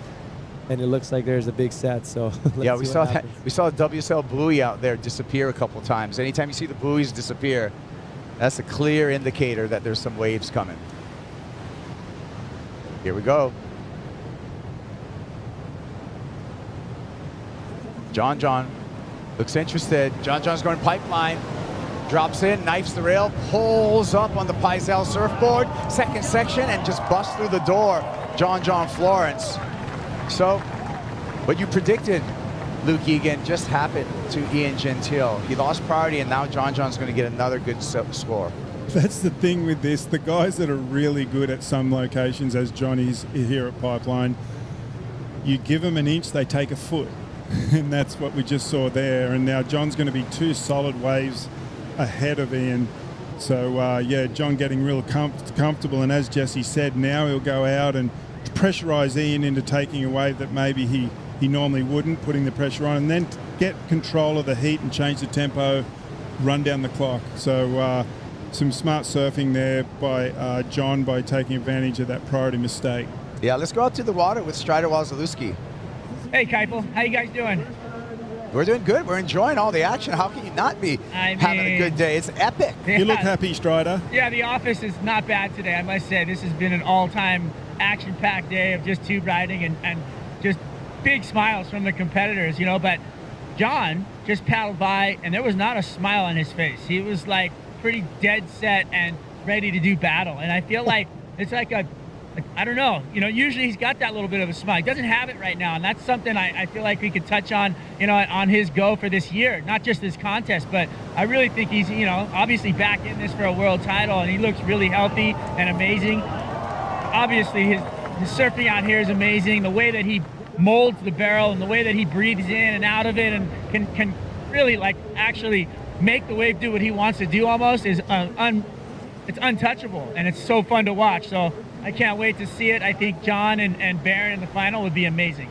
Well, we're getting close to there because John, we're checking out the replay, just scored an 8.27. So John has now gone into the excellent range when you look at a heat score, 16.1 for John Florence. Ian Gentile in a severe combination. There's the whole spread, Jesse, of all of our judges' numbers. Yeah, that was, I mean, not many people would actually be able to squeeze through that barrel the way he did. It's very hard. And if you look back right now, the wind swinged actually a little bit more to the south. So as you saw, that wave wasn't as wide open as you expect mostly in a day like today for Pipeline. And you see a little bit of more of a texture right there. And the wind's blowing into the right now, which ideally you want straight offshore blowing into the left for Pipeline. But he was able to actually manage that very well because it wasn't an easy barrel. That's like the previous heat. We got so in depth of Conor O'Leary and what he needed to do on a right. Well, John Florence just went and did it on the left. Great call. And the way that he was on his heel edge, and you could see the color of the white deck coming up and back there.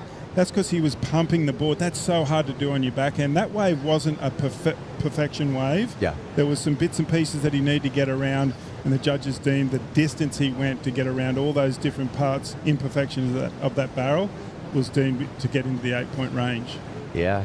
John riding a 6'4" Pizel next step. So that's kind of the board that came before the Ghost. Same rocker off the tail on the next step, but just a little bit narrower nose, not as much of the wide point put forward. So John kind of taking a step back in his equipment, but I think the extra rail line, because generally right now, and you can speak to this, Louis, that John would be riding more like a 6'2", so the extra rail line looks like it's working in his advantage to drive through those tubes. Definitely, just that was beautiful then. Just that, you know, to make an 8 out of a wave that didn't look absolutely perfect is there's a lot of technique involved, and yeah, it looked really nice. Every time he tilted up on that heel edge, it seemed to drive forward nicely, and then he'd back it off a little bit just so he didn't come out too early. But then when there was another piece in front of him, he'd pull up on it again, and that's some of the best backhand tube riding you'll ever see.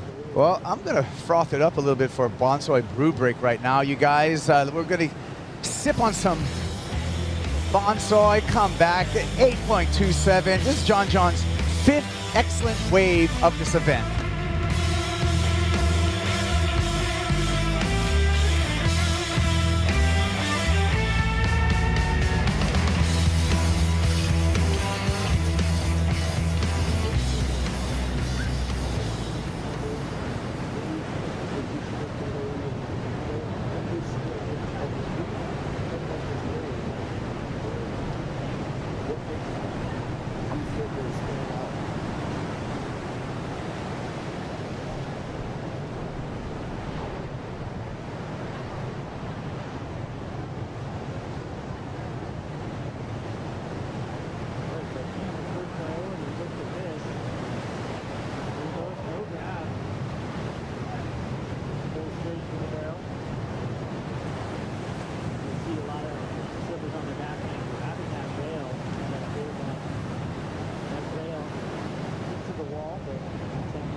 I think initiatives like today can inspire ocean conservation just from bringing exposure to different people about it. I think that's really is the exposure and the experience of coming down here and seeing how beautiful this place is. I mean, when you look behind me, like, look at it. It's incredible.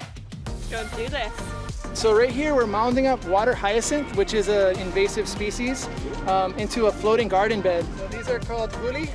Taro is a really amazing plant, and it grows from what's called a huli, or a stalk. You plant that in the ground, and from that grows a makua, or the parent. And from that parent grows several oha, which forms an ohana, or a family, which is also the word for human families as well. This project we hope to see in a decade from now feeding the community. So I feel like in a decade we'll really have a great example of how this can be done all throughout the islands. First step is inspiring people to get out there and experience it, and then the next step is to be like, hey, this is pretty cool, right? Like, let's protect this. Back at semifinal 2 here at Lexus Pipe Pro. Ian Gentile needs to make a comeback. And here he goes, the Maui boy. Tucks high, gets a little bit of a bubble there, has to fight for an exit.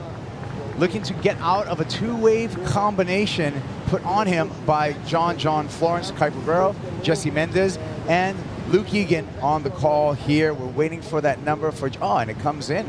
Ian Gentile just had a 2.83 for this, Jesse. Yeah, and that's, there is no intensity on that wave. The barrel was pretty small, nothing against what he did, just that wasn't there to offer to him. And as we see right now, the wind's actually getting a little stronger. So as you see right here, there's a lot of chandelier coming down in the barrels, and that's not ideal for tube riding, but yeah, it's what we got right now. And John is actually probably pretty stoked because it makes it much harder for Ian. Again, Coach Luke Egan, 16 points, 2 waves, Ian Gentile, and he's under the priority of John Florence. What's the go? What's the play right now? I like that he just caught a wave and just kind of, it's like the wheels have fallen off, so he's putting the wheels back on, and okay, I've just got to feel it out. I've got to get to my feet, just feel it out and see what's going on, and maybe just start catching a lot of waves and just trying a few things out.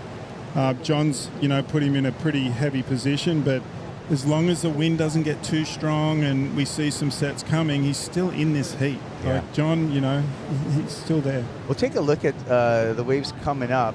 But during the break, we actually saw a switch of priority right here where this is Ian with priority. John kind of sold him Jesse on a lemon.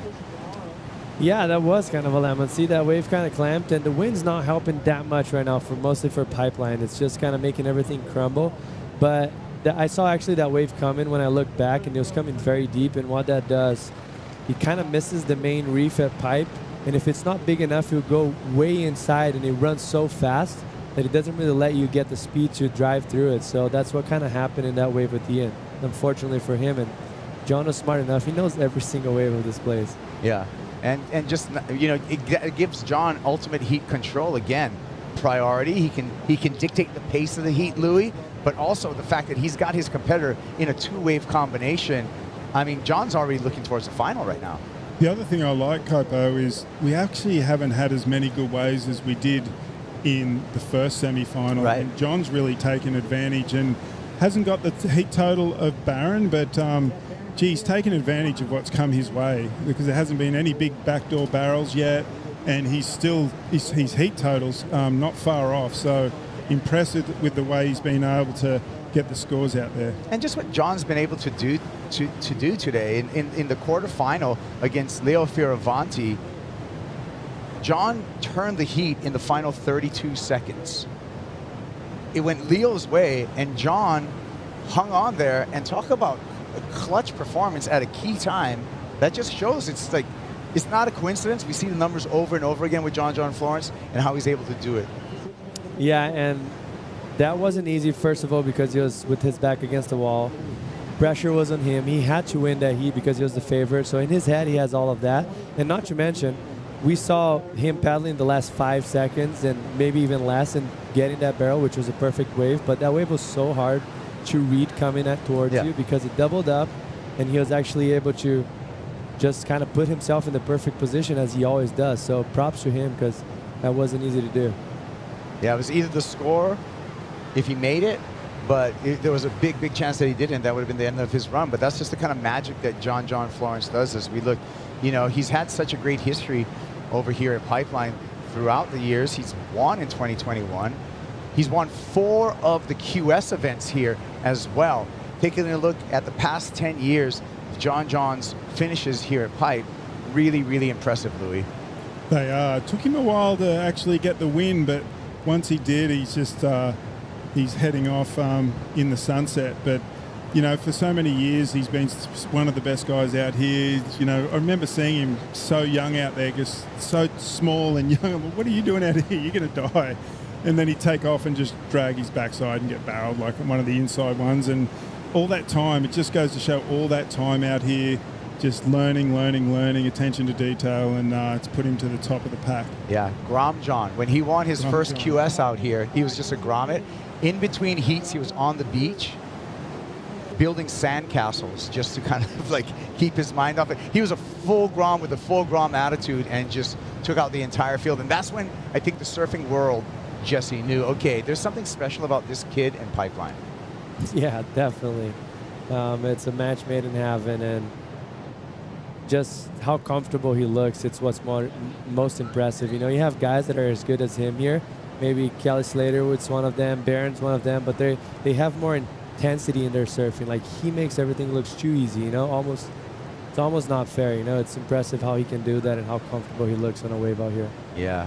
Cruisy style of John Florence, raised on the beach here at Ehukai by his mom, 2 younger brothers, Nathan and Ivan, and Baron Mamiya with eyes on the lineup right now, paying attention to every second, because this could be a breakthrough event, Louis, for Baron Mamiya. I love it that he got himself on the tour a few years ago by getting a great result at Sunset Beach, and he just kept making it to the next CT, to the next CT. But this is just proving that he belongs here. He's in the final again here in Hawaii, and in his backyard as well. So 3.5 minutes remaining in the heat and the water. I'm excited to see the 2 grommets from Pipeline bash it out in the final. If it ends up like that, it's going to be a spectacular end of the day. Yeah, we just saw that in the lineage out here. We saw, you know, Jamie O'Brien as a youngster back in 2004 took a win out here, and he was just kind of the new Pipeline kid. And then Jamie had another guy under his arm, which was John. John rose to be where he is today. John inspired Baron. And so you just see this tree of growth of these Pipeline superstars, Jesse. Yeah, and there's almost like the same, I would say, like probably pretty similar difference gap of age right there. Like from Jamie and John and Baron, like it's going to be fun. It's almost like John is the uncle, even though he's pretty young. Like, what's going to happen, you know? Well, we're down to under 3 minutes, and the door is slowly closing on Ian Gentile, but Ian can walk away with his head held high. He's going to match his best result in a championship tour event with this semifinal appearance. And for the sophomore on the championship tour, that's a great start, Louis, to the season. When we look at that mid-season cut, he's already got a nice keeper result. Absolutely, and just receiving the trophy of Rookie of the Year last year, sometimes that can be a bit of a voodoo for the people in the next year. A little bit too comfortable. Yeah, I was the best on my first year, but not for Ian. He's just out there ready with a fantastic result to start the year, and he's been putting the time in and surfing really good. Yes, there's a term. It's called the sophomore jinx, and oftentimes, you know, where they call it, use it a lot in music, that the second album is not as good as the first album, but and it happens with athletes too, after just outstanding rookie career, having that sophomore jinx in the second year. But Ian Gentile is not jinxed at all. He's got a keeper, and he's going to take away an equal third. 90 seconds remaining, and just a little bit of paddling around the lineup between John and Ian. Here goes John with priority. Crumbly wave here, goes through that foam ball, but even with the changing conditions, John not able to punch through, Jesse. Yeah, that's all because of that wind. Actually turned even more onshore right now since we spoke about it last, and just Crumbly, he would have 99% of the time would not fall if that wave was offshore. But even though it's kind of a big spread of a heat, it all comes down from one mistake that Ian had. That priority change. Yeah. losing that 8.27. If you would have got that wave, you would have an 8.27 or maybe closer to an 8 and a 4 something, and John would have a 7.83 only. So one little mistake can count so much in a heat. Yeah, and that just set the ball rolling for John Florence. Eyeing up a final with Baron Mamiya. 2 pipe regulars, 2 surfers that have literally grown up on the sands here at Ehukai. What a matchup, Louis. Yeah, amazing. It's going to be incredible. Pardon me, I'm so looking forward to it. It's with these perfect waves. Let's just hope that wind sorts itself out. We are going into that happy hour zone though, like that around that 3-4 o'clock. The wind should back off again. Champagne hour is what we're hoping for. You can see Baron Mamiya steely. He's aware of who he's going to challenge now in the final, and there's his reaction. I'm ready for John, he says. Thumbs up. Right, Baron. Okay.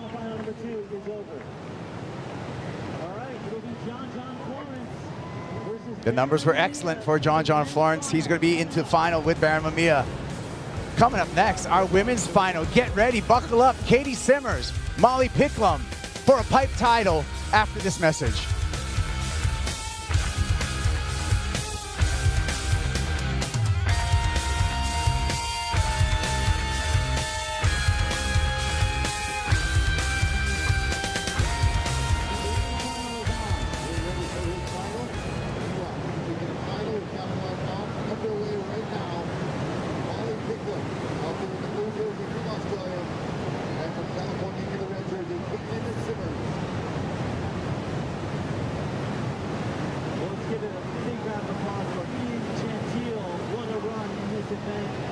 Doesn't advance to the final with a great finish here for the Lexus Bike Pro. Great start for the year for Ian.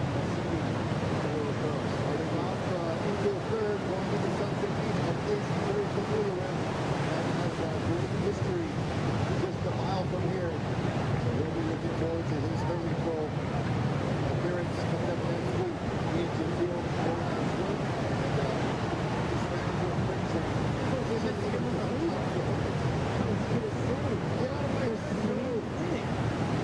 I was going to say that Connor Balloon and came up with a freight train.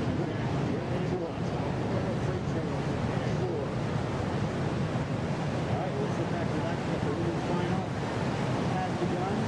Katie Simmers, outstanding performance.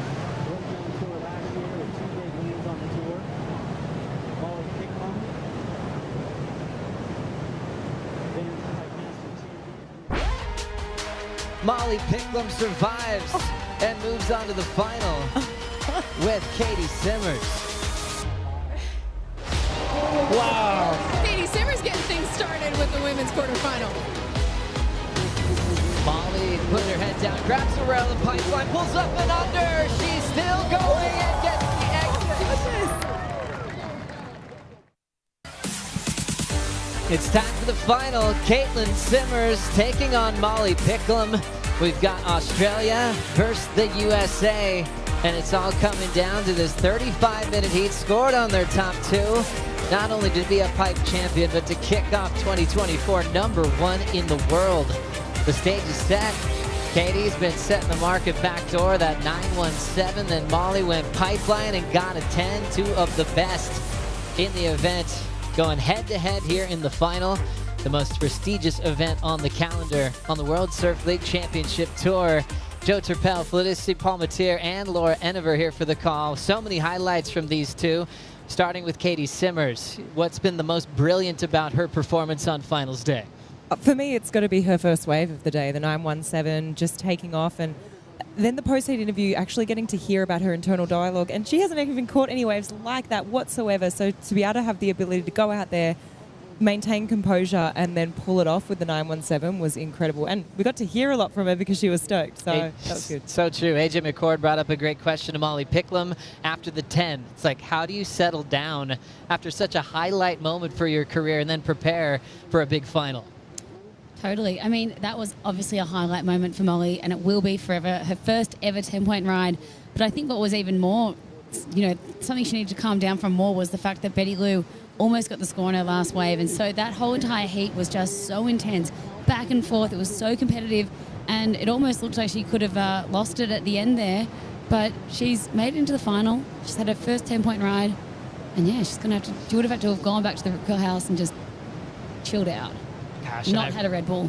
Really enjoyed the, Once. the debate from you both on that decision. Betty Lou and the buzzer just came up short. That was a super heat. Molly Picklum got through as she's sitting there on screen waiting to start a big final here at Pipeline, looking for her second championship tour win. And it's pretty cool how she feels this relationship with Pipe and Backdoor. She kind of feels really good about it. The growth that she's had, even the wipeouts that she's had, she's grateful for. And she's just flying right now, coming off her first 10 of her career. Let's catch up with John Florence with AJ. John just punched your ticket to the finals here at Pipe, and the first thing he said to me is, the wind went offshore. How did you have to adjust, in this one to the changing wind conditions? Yeah, that was frustrating because it was as good as it gets in the heat before, and just watching Barron get all this way, so me and Ian were pretty fired up, and then we were sitting there and I kind of started feeling it, and I was just like, oh no. But I still got some fun ones. I'm stoked to make that heat. Yeah, with the changing wind conditions, now moving into the finals, how do you regroup, get ready for whatever the conditions are? Yeah, I don't know. I think we'll just watch and see what this does. Hopefully it doesn't hang around for too long. I think it's just from the rain. So, yeah. On to the finals. Anything you're going to carry with you? Anything you're sort of just letting sink in before this final event? No, just kind of keep going. You know, I want to win. So, yeah, I'm going to do my best to do that. We'll look forward to it. Congratulations, John. Yeah. John Florence moving on to take on Baron Mamiya. What a matchup. I mean, not just for the local community, but for the world. You'd be willing to see a final at Pumping Pipe and Backdoor with Baron, you know, kind of much younger than John. Baron just turned 24. John's in the 30-plus club at 31. But Baron be looking up to John for a long time as we see the first wave of the final. Caitlin Simmers finishing off with a couple little carves to start off with the lead. She'll call for the assist from the Hawaiian Water Patrol. But she's been brilliant today, and we've been watching her best waves of her life at Backdoor right in front of our eyes, as she'll either be starting in the yellow jersey or world number 2, depending on how this final goes. She's already gunning for her third CT win. Last year she was just a rookie. She's accomplishing a lot in a short time. Absolutely. I mean, to be in her fourth final ever, going for her third CT win at her second year on tour is just unbelievable. And as we see her first blood at the final here, and we know Katie's just been on fire at Backdoor all day. She's also got the ability to charge at Piper. Looks like that board might even be slightly larger than what she has been riding. So maybe seeing, you know, Betty Lou and Molly get those bigger sets at Pipe and thinking they could go slightly larger this heat in board size. Yeah, good thinking. Length, it tends to be your friend all over the North Shore. But she's had a taste of the lineup. Watch this. Molly Picklum locks in, pulls in, standing tall, and gets blown out at Backdoor. We are watching magic, poetry, and one of the best performances we've seen in surfing history, all in one single day. Molly Picklum continues to deliver.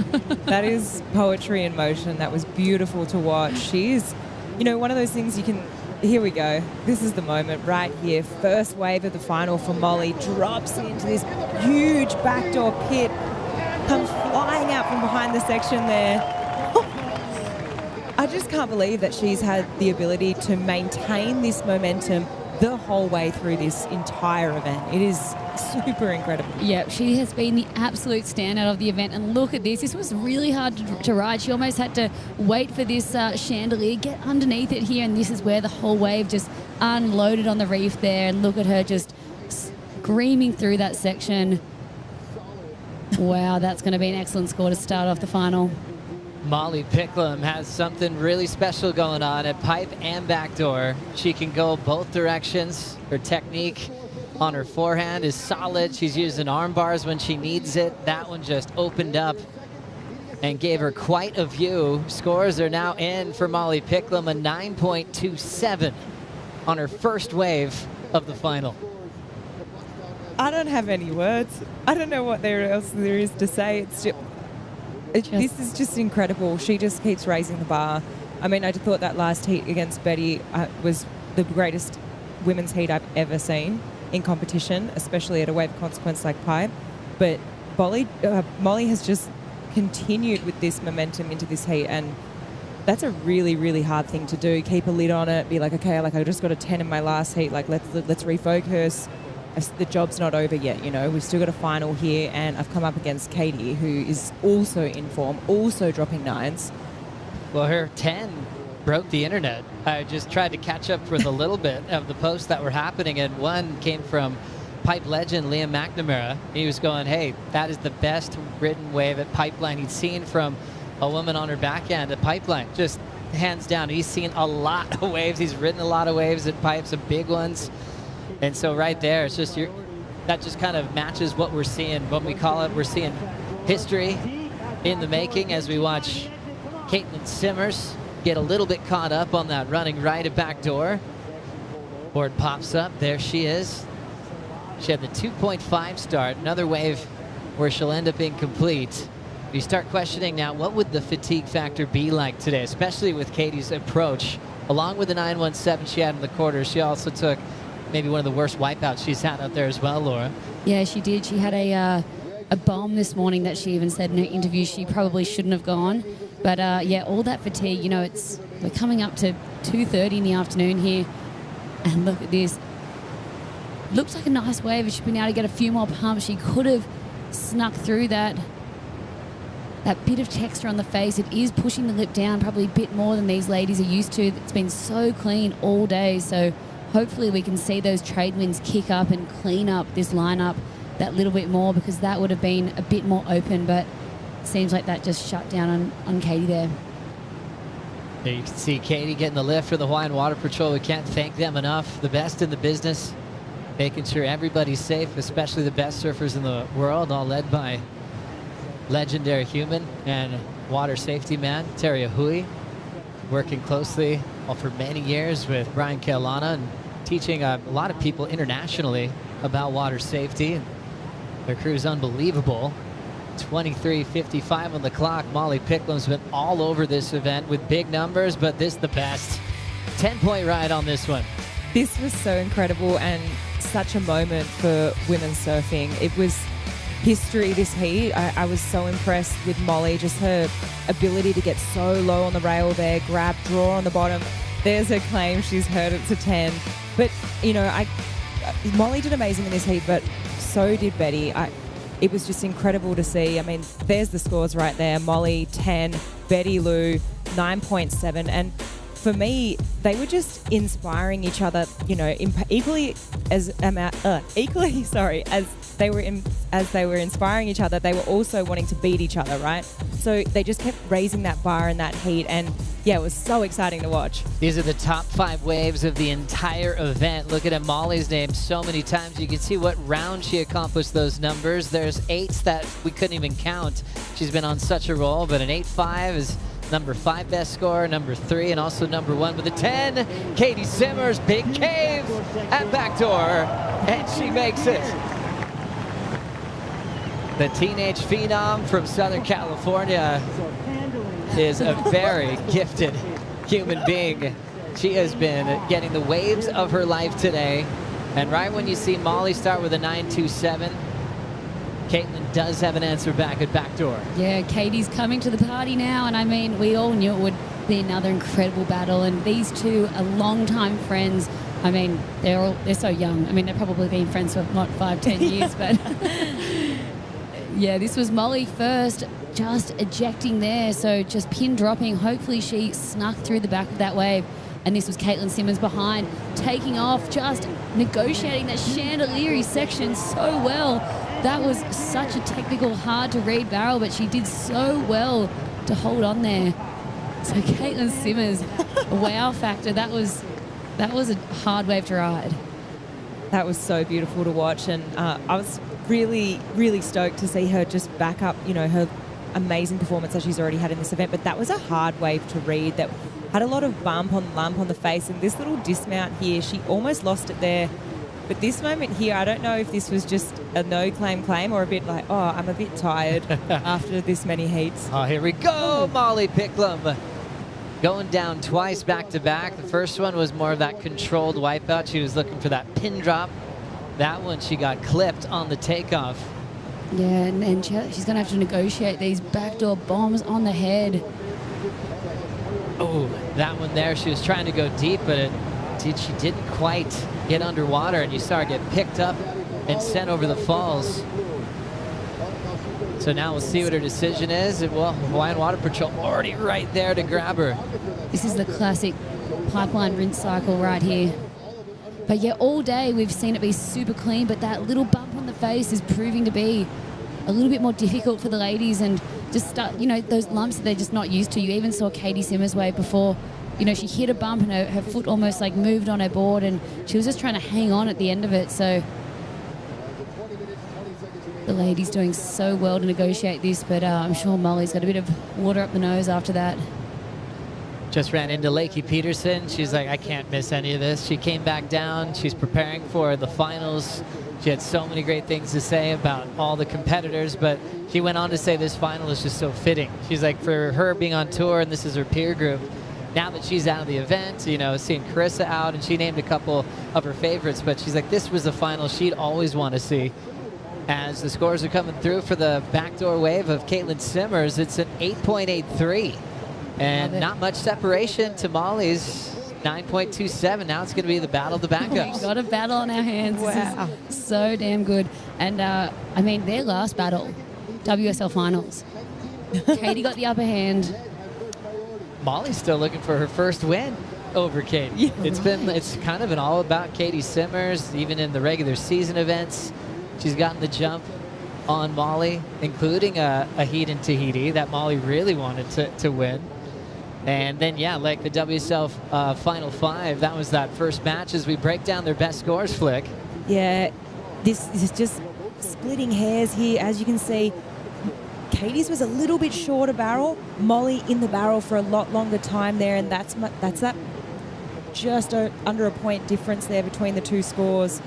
But yeah, Katie's barrel a little bit shorter, a little bit faster. Molly's just that bit longer travel time. The drop was maybe a bit steeper. The wave visually as well was a lot more beautiful to look at. Yeah, I think where they went high with Katie's was the way that she was able to slice into the barrel off the takeoff, which is so hard to do, to engage the rail and really sort of stand tall into that first section. Molly, steeper drop, but she came to the bottom and then pumped up into that section. So kind of different. Like you said, Katie's a bit shorter, but probably more technical. Molly's cleaner and, had that sort of throatier section down the line. 18:22 on the clock. You're just reminded of the whole theme of this new generation of Chargers on tour. Reminding me of moments of certain surfers when they're really young and they take over from, Tyler Wright, Carissa Moore, Stephanie Gilmore, then to Caroline Marks when she won the season opener in the past. And now we've got this feeling with Katie Simmers just in her second start on tour. She's barely been in over 11 CT events, and she's already changing the game and making such an impact along with Molly Picklum. And you know who's coming up, biting at their toes, or heels. We got Erin Brooks and Sierra Kerr and all the amazing young girls that are just at the rising tides that are probably going to be here in a few years. As we focus in on this rivalry, it's a fun one. I think they enjoy having battles with each other. They're in their same generation. We saw the intensity between Molly and Betty Lou really trying to win. And yeah, it's true. It's an undefeated streak for Caitlin Simmers. 3 big wins, and included that big moment at the WSL Finals down at Lower Trestles last September. So we'll see if Molly can turn things around. And now they're enjoying a final together at Pipeline. This is the big one that they really want to take over to kick off 2024 in pumping waves. Like you guys have been mentioning today, this is a day we'll be referencing for the rest of their career. A redefining moment of what the tour really looks like for the women to get quality waves at Pipe and Backdoor alongside the men. I think that's been the biggest message this year, sharing this finals day. And it's as good as it gets. It really is. And just back to those stats, Molly's going to know all of this 100%. And she is so hungry. I mean, you could see it in that last heat. I was sort of speaking about it before too. She goes out there and, obviously she's got 9, she's got 8. She hears Betty getting 9s, Katie getting 9s, but she just wants the 10, and you can see that in her surfing. So her matching up against Katie in this heat, she's going to be so fired up. And hearing that Katie just dropped an 8.83, that's going to fire Molly up even more to want to go even bigger. So I just think this is going to be fireworks here at the end because they've both got that really substantial score. Just going to be a battle of that backup. Strider Wazalewski watched the world title race so closely last year, and these two Groms basically at the tour are 4 and 5 in the world last year. You know what? I think they're going to be number 1 and 2 going into the finals. They're just so good. They got so much competitive prowess, and they're so good in the lip and in their turns and their performance. You know, on the heavyweight spots that we're going to go through this year, we're going to see them obviously step up like we've seen them here at Pipeline. But their game in smaller waves is just insane. So I really feel like that these two are going to hold it all the way. You know, at the end of the year, they're going to be right there at number 1 and 2. What do you guys think?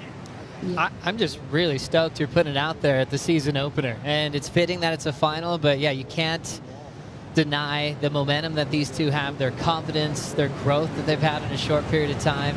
Especially if we are gifted with some great waves this year, that they're definitely going to step up. I like it. I really like it. That's Strider's pick, number 1 and 2 in the world. Yeah, it's hard not to believe that at this point. They've both been so convincing through all their heats so far. You know, they're so competitive. When you think of Katie Simmers, like, she's so chilled and laid back, you don't really see that competitor in her, but when she's in heat, she cares. She hates losing, and she's coming out more and more saying that she really wants this. And, you know, Molly, we know that she's literally just the most competitive person ever. You see her playing pickleball or tennis or any sport, and she is like a competitive beast. So here we go. Opportunity setting up for Katie Simmers. Takes a big roll in and now goes for a big turn. Drills it. How about that hack? Snaps it on the second section and rides away. Nice, cool look at 2-turn combo and maybe adapting a little bit to these conditions in the wind change. Hey, ace bucket. How good is that? Right next to Glen Micro Hall. Ace was a beast out here. Miss him. He hasn't even called. So cool when you see one of the established guard returning to the tour. He was one of the most reliable surfers on tour, had great longevity, great at pipe, win in Tahiti. And watching this one closely, I actually tried to get a comment from Micro after the 10. He just said, "Are you kidding, brah?" That's all I got from him. As we look at Katie Simmers on the replay flick. Yeah, Katie just choosing to go to turns here, and as we see, you can see there's a tiny little bit of rain falling right now, and there's a bit more texture on the face of these waves. They're a little bit more crumbly. Look, at the moment, I mean, she took off on it, she rolled the dice, she may as well go to turns and complete the wave, I reckon. I was standing next to Chris Gallagher at the end of the previous round, and we saw the sky get overcast, and he said, uh-oh, this is a little bit of a concern. Sometimes you have that prevailing, beautiful trades offshore all day, but there's that local weather system that can kind of change things around and maybe can go a little bit onshore. It can change back. We'll just see what this system does if it's passing. Yeah, well, good news. I can see some blue sky coming to the north over there, so I reckon hopefully these variable winds will just stuff off soon. Yeah, it's cool to see still quality waves on an incredible day to kick off the season. 12:45 remaining in the women's final. Katie Simmers with the lead, still standing by for Molly Picklum to see if she'll make a comeback in the back end. We'll be right back.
What a final we have to look forward to. Young Baron Mamiya, North Shore local boys taking on his hero, John Florence. As you see, Baron's support crew right behind him there. Eli Hanneman came down to support. He's under the same management as Sean Ward there. Chris Gallagher's not on the tools right now for Baron, but they've done so many events together. He was the coach for his win at Sunset. It's a small community here, so he's still down here just to watch a big show go down. Baron Mamiya taking on John Florence in 10 minutes and 20 seconds. You're trying to think of the last time we had a final where all surfers were representing Hawaii. It's about 2 decades have gone by. Jamie O'Brien, Garcia in the final. That was like 2004. We saw that in the WSL vault. So that's what we've been waiting for. Coming up next. Yeah, wow. 10 minutes on the clock. Oh, everyone would be getting down here. It's Saturday afternoon. Come and find a spot on the beach to watch the local heroes just go head to head, and it's going to be a cracker. It really will. You can see just the way they've earned their spot in the final for Baron. It's just been having a highlight reel of like surf movie parts where he's taking waves with or without priority, where he's actually just getting close to 10s. It looked really easy for what he can accomplish. John's had a little bit of a surprise showing here. Their buzzer beaters, almost lost to Leo. Wind kind of shifted. He got nervous, against the Gentile. So it's kind of cool how they kind of had different ways to get to the spot in the event. For sure. I think you just got to think back to, John over the last few years. I think he's had a lot of those moments where, things quite don't just go his way. He's obviously had injuries. This year he's back. He looks really focused. He's got a little bit more purpose maybe. He looks a bit more driven. And, those moments where it could go either way, or if, clock's counting down, he needs a score, those waves are coming. And it's so exciting to see 2 guys that grew up here, and this is their backyard. They're just going for a surf, and I just cannot wait for this final. It is going to be absolutely incredible. Yeah, I saw Pizell in the Red Bull Athlete area before, and he was just saying after that heat where he had the buzzer beater this morning, just finally, I feel like he just said that there's been so many times that John has needed a score and the opportunity just hasn't come. There hasn't been a wave, and he finally got that, and you could feel that, that momentum shift. As soon as he had that, he was more emotional and I guess, than ever. North Shore community is going to be split in this next heat. You've got Baron with, the younger generation, surfing with guys like Makana Pang, Kalani Rivero, Noah Beshin. They're putting together movie parts all the time for fun, hanging, getting really barreled. You got John, who's, with his brothers, of course, Nathan and Ivan, Eli Olsen, Koa Rothman, just a bit older. It's classic. They're 2 solid crews on the North Shore. Now it's all going head-to-head for a chance to be a pipe champion. And I feel like for Baron as well, Moana touched on it before when she was on the VIP headset earlier today. And, the year Moana won at Pipeline, she felt like, Baron had that momentum. He looked like he was just surfing so well until Kelly stopped him with that buzzer beater with 3 seconds to go and sort of crushed his dream. But what a moment for these 2. They've seen each other grow up. They've been out on the best days at Pipe and Backdoor. And now it's for the most coveted trophy in the regular season. 7 minutes till we get there. Katie Simmers still in the lead of this one. 883 at Backdoor. Has a better backup than Molly, so is out in front. Picklum sitting with priority. With her 9.27, she just needs a 3.39 for a lead change, and we know quite well Molly's not looking for a 3.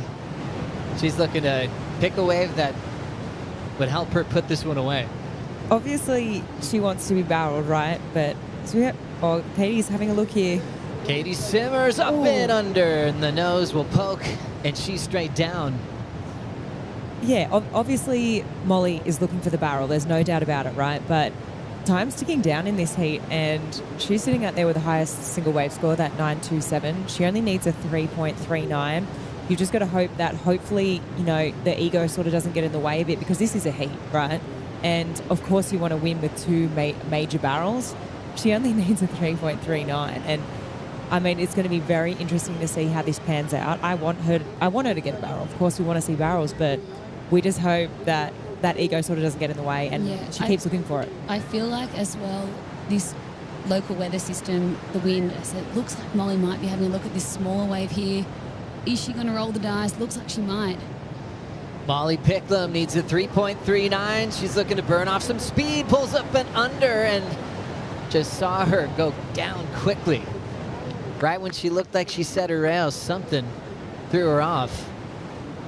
Getting boards from Darren Hanley. She's been breaking quite a few on this trip to the North Shore of Oahu.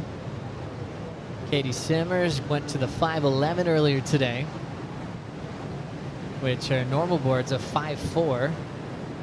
As we look at Molly's approach again here, Laura. Yeah, she double arm dragged into that. It looked like it was going to be awesome. It looked like she was going to be able to fly through that section, but unfortunately, looked like she just went a bit high and that wave sort of clamped and didn't really have the opening that she was hoping for. But yeah, when we were watching it happen live, we really thought we were just going to see her fly on out of that. And so unfortunately for Molly, she's 4 minutes and 50 seconds. That's going to be a bit of pressure on. I think that would have been the score too. Comes flying out. Absolutely. Big yeah. cutback. And now she's going back out the back with under 5 minutes, and Katie has priority, right? So this is making things pretty tough. Yeah, the hard thing will be she probably doesn't know what Katie did on her 3.83, so she might be thinking Katie got a small barrel on that. And, you know, if she knew that, you know, 2 turns can get you in that, you know, 3.3 range, it's not a bad move for her to just put her competitive hat on right now and just really try to grind that score out. We know obviously these two are incredibly competitive. You have to be at this level. But for Molly, I've always noticed she walks away from losses as a champion. However, when you know you haven't beat somebody yet who's like in your generation, it's been 3 in a row, including, you know, the first match of the WSL finals.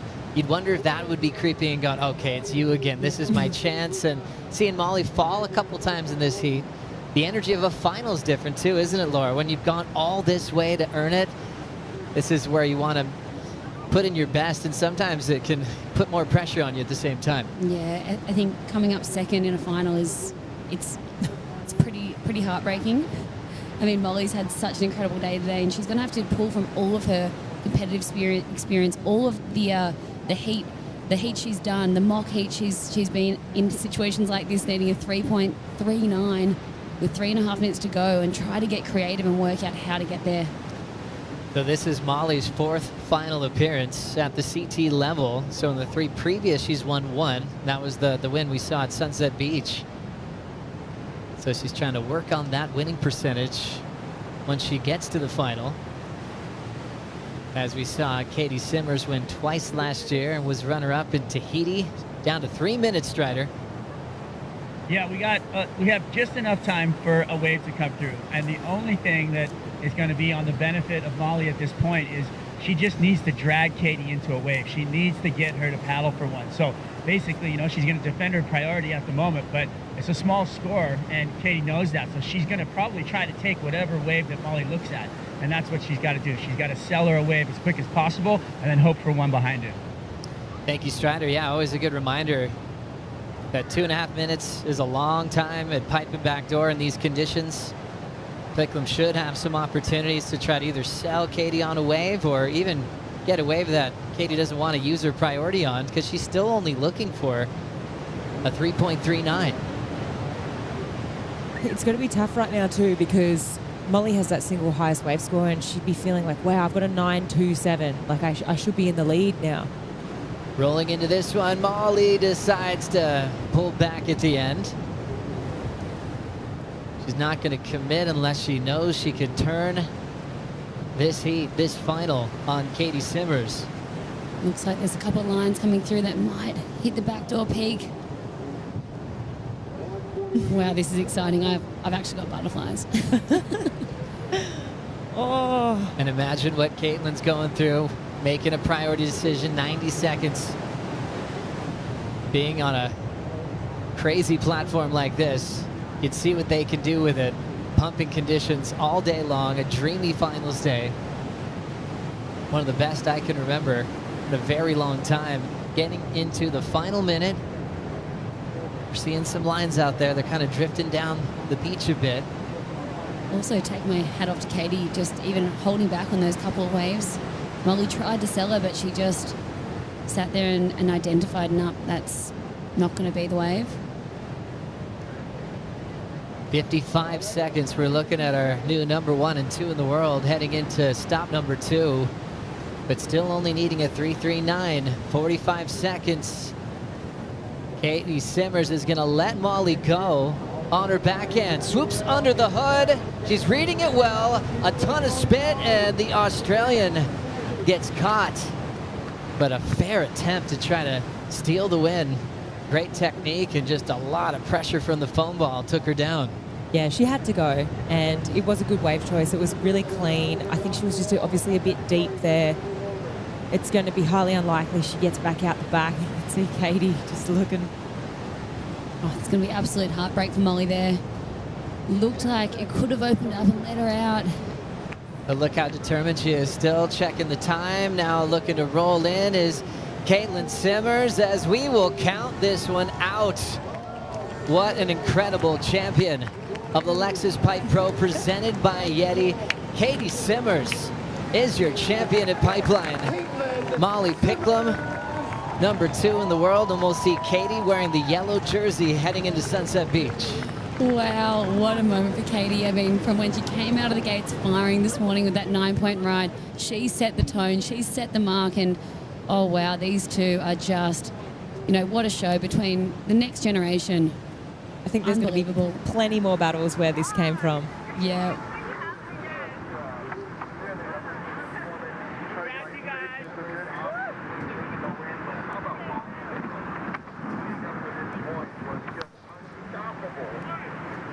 Pretty awesome moment for both Molly and Katie Simmers. Katie's now a Strider.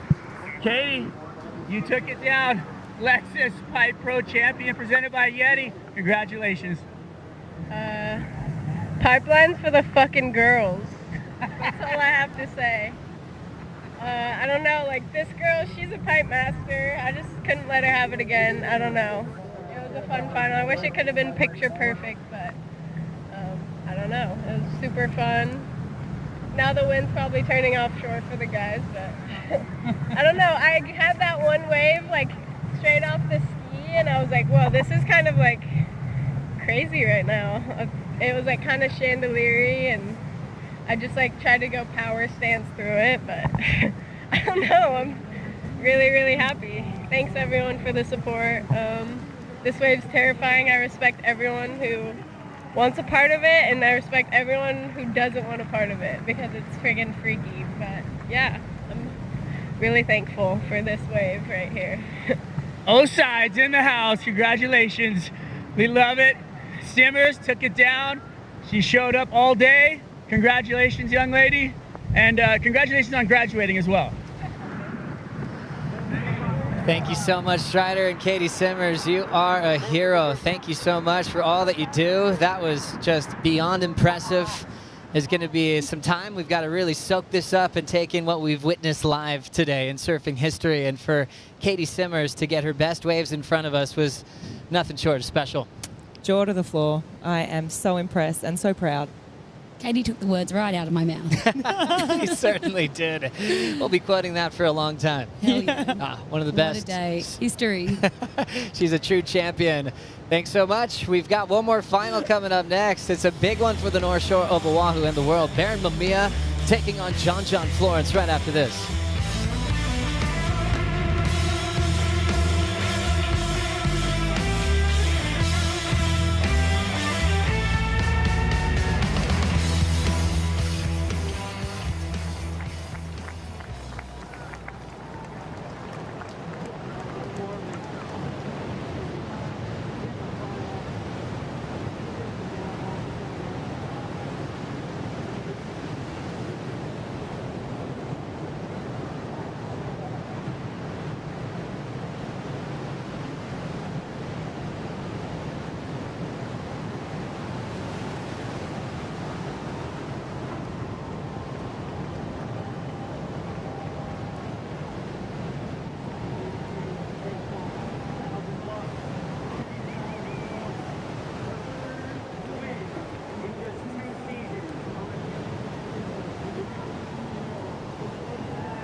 John Florence eyeing up a final with Baron Mamiya. Under the hook, Mamiya without priority. Standard procedure for the man on his home break. Two surfers that have literally grown up on the sands here at Ehukai. Here comes John Florence. Big girthy pipe barrel. John comes out. Barrel and Baron Mamiya deep. He pumps. He's traveling. He's gone. He's flipping. And he's coming out. Holy moly. Katie Simmers just took out the first event of the season, the Lexus Pipe Pro presented by YETI, her support crew. Trying to save her from some equipment flying by. She'll be happy to receive the chair. Up to the podium, and the celebration begins. This is your new world number one. Caitlin Simmers grabs the yellow jersey just in her second start full time on the championship tour. What a day. We still have one more final to go through. It's a North Shore local boy battle at Backdoor and Pipeline. John Florence taking on Baron Mamiya. Joe Turpel with Jesse Mendez, a CT standout to break down the action. First, a great day for Katie, but now transitioning into John and Baron. This is the heat that everyone's been dreaming of watching, especially for the North Shore community here. Yeah, you're right, Joe. This is incredible to see, and for our happiness, the winds are actually blowing offshore again. So that's just what we wanted for here, Pipe and Backdoor. It's going to be fireworks. I hope they have plenty of opportunities so they can roll the dice as much as they can, and we're going to have a show in our hands. Gosh, so many great memories of crazy pipe showdowns. We mentioned Jamie O'Brien, Sonny Garcia, who, a couple of decades ago, seeing two surfers representing Hawaii again is just incredible at pipe. Also got to remember great moments like Johnny Boy Gomes, Michael Ho in the final together, going from the trials all the way to the main event and taking over Pipe and Backdoor like they did for decades and still doing today, as we see a battle to maybe start off this final. Baron and John end up just letting that one go through. But what are you taking from that energy on the paddle to start this final? Oh, man, I love this. This is like, you never see John put in that much, like, oh, let's see here. Baron up and right. Baron's going to get the first wave, locks in, trying to burn off some speed. He'll get puffed out. There's a make. He's been flawless with his approach throughout finals day. Definitely in his happy place. Hasn't been tested yet, but here's John, stretched out wave at Backdoor. Two of the best out here at Pipe and Backdoor. Two successful makes to kick things off. Yeah, that's what we're hoping for. And you see John's not giving him an inch right there in the beginning with no priority, and you don't see John doing that. So that just shows how much of a threat Baron actually is out here. So they're both going to start with great scores. So John Florence really fired up to take over his favorite wave here at Pipeline. We'll give you those scores from the opening exchange, but Strider, how'd you think of it? You know what? I love it. It's like a dogfight. You don't want to get in the middle of it. Sometimes you just got to let it play out. It's going to be amazing to watch. They're just going to be swinging. Now that priority's set, now that they've got, some posturing done, and now we can watch this thing play out, it's going to be amazing. I feel like this wind is going to switch around. It's got the surface is looking great, and I'm just so excited to watch these two local boys go at it. I think, the heart's with Baron, and the numbers are on paper are with John, so it's basically a split decision at the moment. Strider, can you separate them with their approach at Pipe and Backdoor, or is it just too similar? You know what? You cannot separate them. I feel like, Baron has learned, and he's gotten a little bit of longer board. He actually talked about it in a post-heat interview where he was riding bigger equipment to make himself, more successful here in his heats. And, his IQ has gone up with the heat IQ. And the thing that's going to be hard, I think, is, John obviously has the most experience. So he has that little tiny bit of a separation, and that's it. Good man was John Florence, Baron Mamiya. We have John winning the opening exchange, 7.33 to Baron's 6.0. Yeah, we're going to have a look at that right now. That was actually a very critical takeoff, but look how comfortable he is under those circumstances. Stalling as the wave was going through right there. As you see, he sits on that board and just slow himself down, but he was a shorter barrel. Got rewarded a 6.0, which is a great start of the heat. But on the other hand, we're probably going to see it coming up pretty shortly. Is John going on the back door, as you see right here. Just pretty similar job as far as being underneath, but John had a little bit more length. He had 1 or 2 pumps. And on the other hand, Barron was slowing himself down. So the judges like seeing you coming from behind and doing those pumps, and right there going through the fumble as you see it. Just barely touched him. It wasn't that big of a fumble, but just on the sweet spot, just deep enough to get rewarded a great score right there, Joe. So well positioned at backdoor. John Florence probably can't even count how many times he's done this in his lifetime. His favorite wave in the whole world, but it's also given him some pain in the past. Broken back when he was a kid. He absolutely charged well beyond his years, and he's been in this event for a long time, but he's also felt the pain of losing in finals out here, losing to Kelly back in 2013, and then maybe the most heartbreaking loss when he was sewing up his second world title, and then Jeremy Flores got the backdoor wave on the buzzer, which kind of changed the script for his celebratory year and that world title dominance. But it was personal because it was pipeline. It was the wave that he wanted to win on. He finally got his first title over Medina in 2021. But going through those heats of losing when you want to win at this venue more than any other on the calendar, that's going to help John's experience on how he's going to take on Barron today. Yeah, I pretty much watched every finals out here since John has been on tour.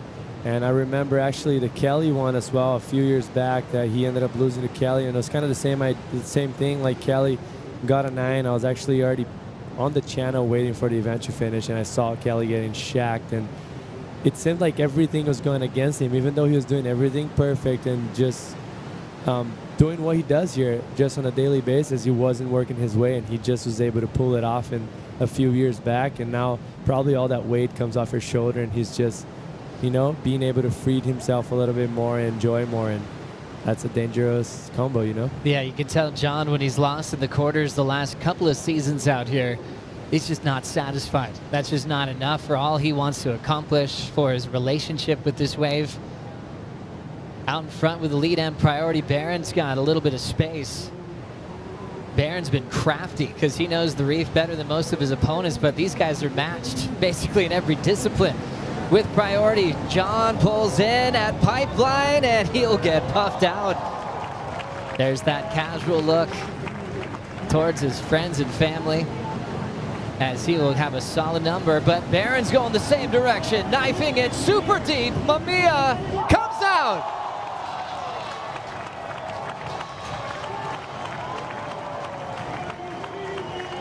And that's exactly what I'm telling. Like, what did he do wrong? He blocked Barron on that first wave, but he was a little bit on the shoulder in that second wave, just kind of doubling up. And the skills that Barron have to actually pull that drop off and get that speed off the bottom, they had that drive to actually be able to go through that such a deep section is incredible. And yeah, that was amazing. That was textbook from Barron right there. The energy we're feeling on the beach is world title energy. The celebrations from the support crews are right there as well. I mean, for these two in the water, this is everything.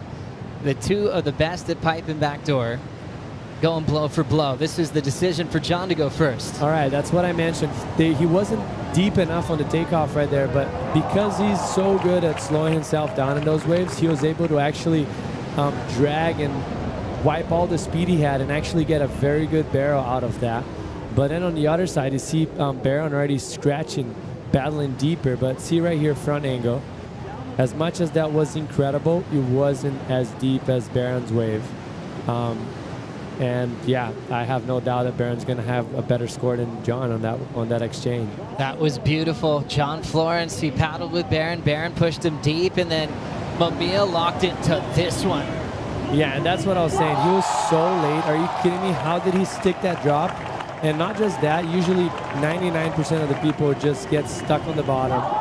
And he was able to just drive through those sections like it was a 2-foot wave. That was impressive. So check this out. There's a lump right there. He airdropped, and straight as soon as he hit the bottom, he did that big pump down the line and somehow managed to, yeah, do what he did. It was impressive. And he would not be celebrating like that unless he had a very special feeling. Check out this number, a perfect 10 for Baron Mamiya at Pipeline to take the lead over John Florence. Yeah, that was incredible.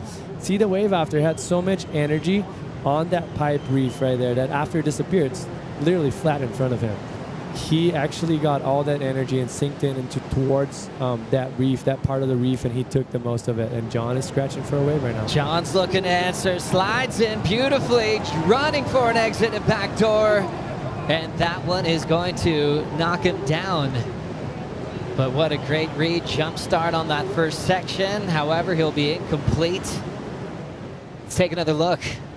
Yeah, the wave just, he knows the task of the heat right now, so he was trying to slow down. The wave ran very fast, and he ended up closing out right there in the end. So as he took off on that wave, you see him slowing down right there, because he would have probably be able to come out of that barrel if he would have started pumping, but you wouldn't be anything that would change that much of the heat, you know? So he knew he had to put himself in that very deep situation in order to actually get a score. Wow, Yeti's been busy today. 110 for a 10 all season long. This year, the Yeti is going to be filled up with all sorts of goodies from Yeti. And we got one for Molly Picklum and now one for Baron Mamiya in the final.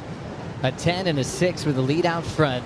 John Florence now needs an 8.01, and this is honestly as good as it gets. You know, we kind of saw Baron earlier with priority against Jordy, where he noticed that Jordy was out of position. And just, they sat in the channel, and I saw Baron after. He's like, yeah, we were watching perfect waves go by, but he was being really smart. You know, the younger Baron probably would have been back in position trying to get more barreled. He was able to sit there, get that win, moved on to the next heat. But now it's like you got two of the best who knows every part of this reef. They know each other's strengths as well, but they want to beat each other more than anything right now, Strider. Nobody wants second place. It's all about the victory out here. It's all about world number one. And to be honest, they both have as good a chance as anybody right now. I mean, there's this, even though there's a 10-point ride on the board at the moment, I feel like this thing is still wide open because John's in the water.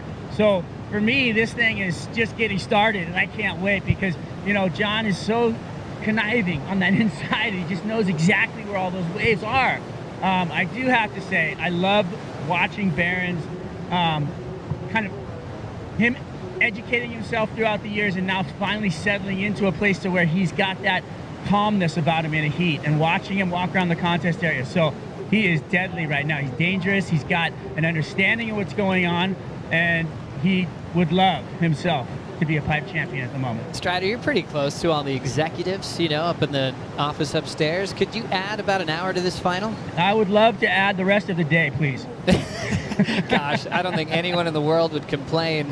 This is one of those dream moments. Two of the best at pipe and backdoor going head to head, also to kick off the season in the yellow jersey. So much on the line in this final with these two local surfers. John raised right here on the beach, just like Baron. They're well aware of their reputations on this venue.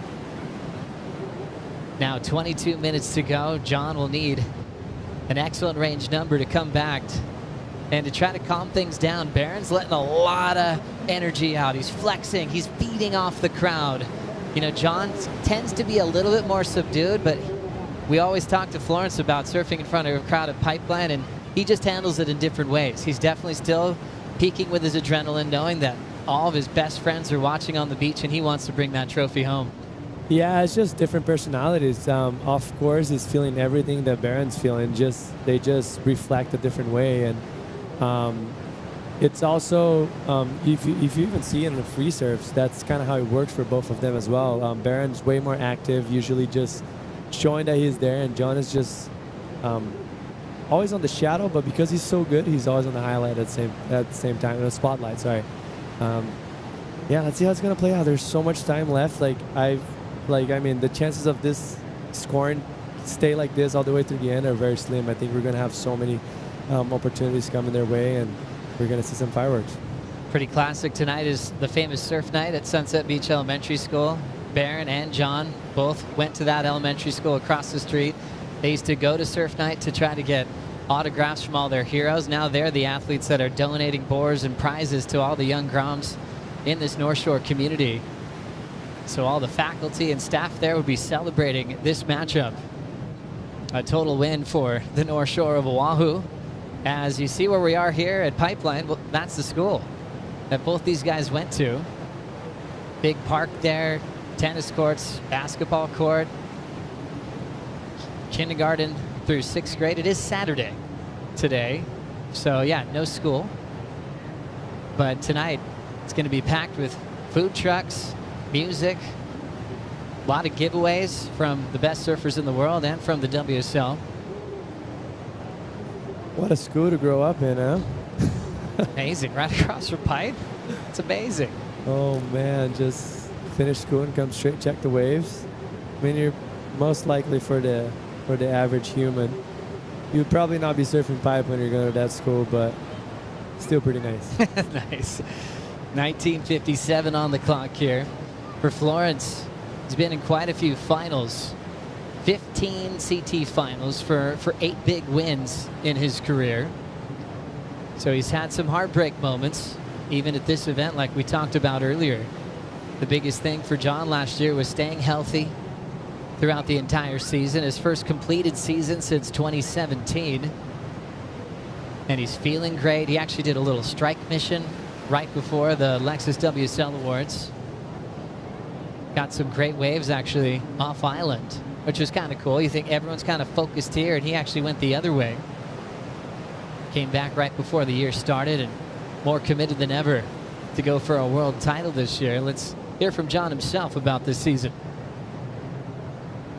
My whole life, the dream had been to be on tour, and then I got on tour, and then it was like, had to go through the stage of like learning how to believe that I could beat Mick and Kelly and all these guys, and winning a world title is the goal, right? Like, and that's my life goal. If I win a world title, like, it's all done. I'll be happy. It'll be good. And then it's just funny, you know, you win a world title and you wake up the next day and you're like, holy shit, it's over. Okay, like, and then another day goes by and you're like, wow, like, I'm one more day separated from that kind of like accomplish that feeling. And then another day goes by and another day goes by. And then all of a sudden you're starting the tour back up again and everything resets at zero. I had so much fun learning. I had so much fun working with Ross and just my team and looking at it and learning that like, hey, that process was really it. That was like the thing that made that whole thing so special. So great to hear from John. You could tell he's in a great place, you know, was communicating well, talking about the old days. I mean, when he came on tour, he qualified with Medina, with Miguel Pupo, and he was already called the surfer. He was, you know, good and outer reefs at Waimea. He was doing huge airs. He was the complete package, but he wasn't winning right away. And he did some work with Beat Durbridge. He was doing some work kind of behind the scenes with Ross Williams for a long time, and he really got hooked on just the game of studying the sport, of how to win, how to play it. Maybe he wasn't winning, but in the past he would get like a 10 or a 9, but then he was out maybe before the quarters, and he really wanted to figure out how he'd be in the final, win events, and become what he is now as a 2-time world champion. And this event for the veteran is his 100th career championship tour event. And how fitting would that be to throw a win on top of that? Man, that would be perfect for him. And I liked how he mentioned, I guess the titles and the wins and everything is just a cherry on top. Like everything that it goes through in order for you to get there, all the high, the lows, dealing with the emotions, that's what actually you carry on throughout your whole life, you know? The trophy is amazing, it's important, but all the baggage that he got throughout all these years, it's gonna be remembered forever, you know, and it's cool for him to recognize that. A lot of maturity there, going through losses when it really stung and learning how to walk away. And we were able to catch up with Baron Mamiya and asked him what it would mean to win Pipeline.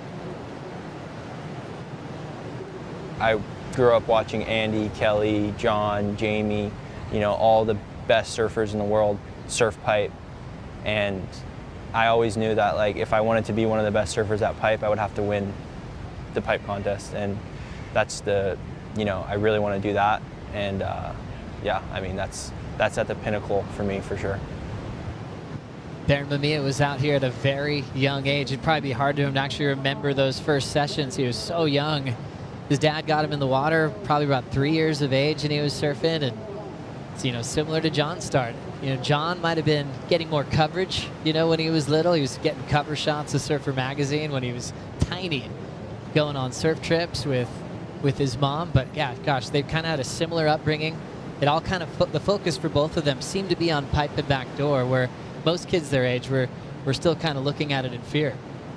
Yes, and yeah, I don't know. There's some people that are just built different. Like, they love that challenge. And John, since he was a Grum, and Barron as well. And even Barron, I remember about maybe 10 years ago, you see him growing up surfing keiki, the gnarliest little slab on top of the sand right there, straight closeout, and they're so comfortable at doing that. And I gotta say, that helped him a lot on being confident, on just being laid and under the lip. And those guys are just the best at doing that out here.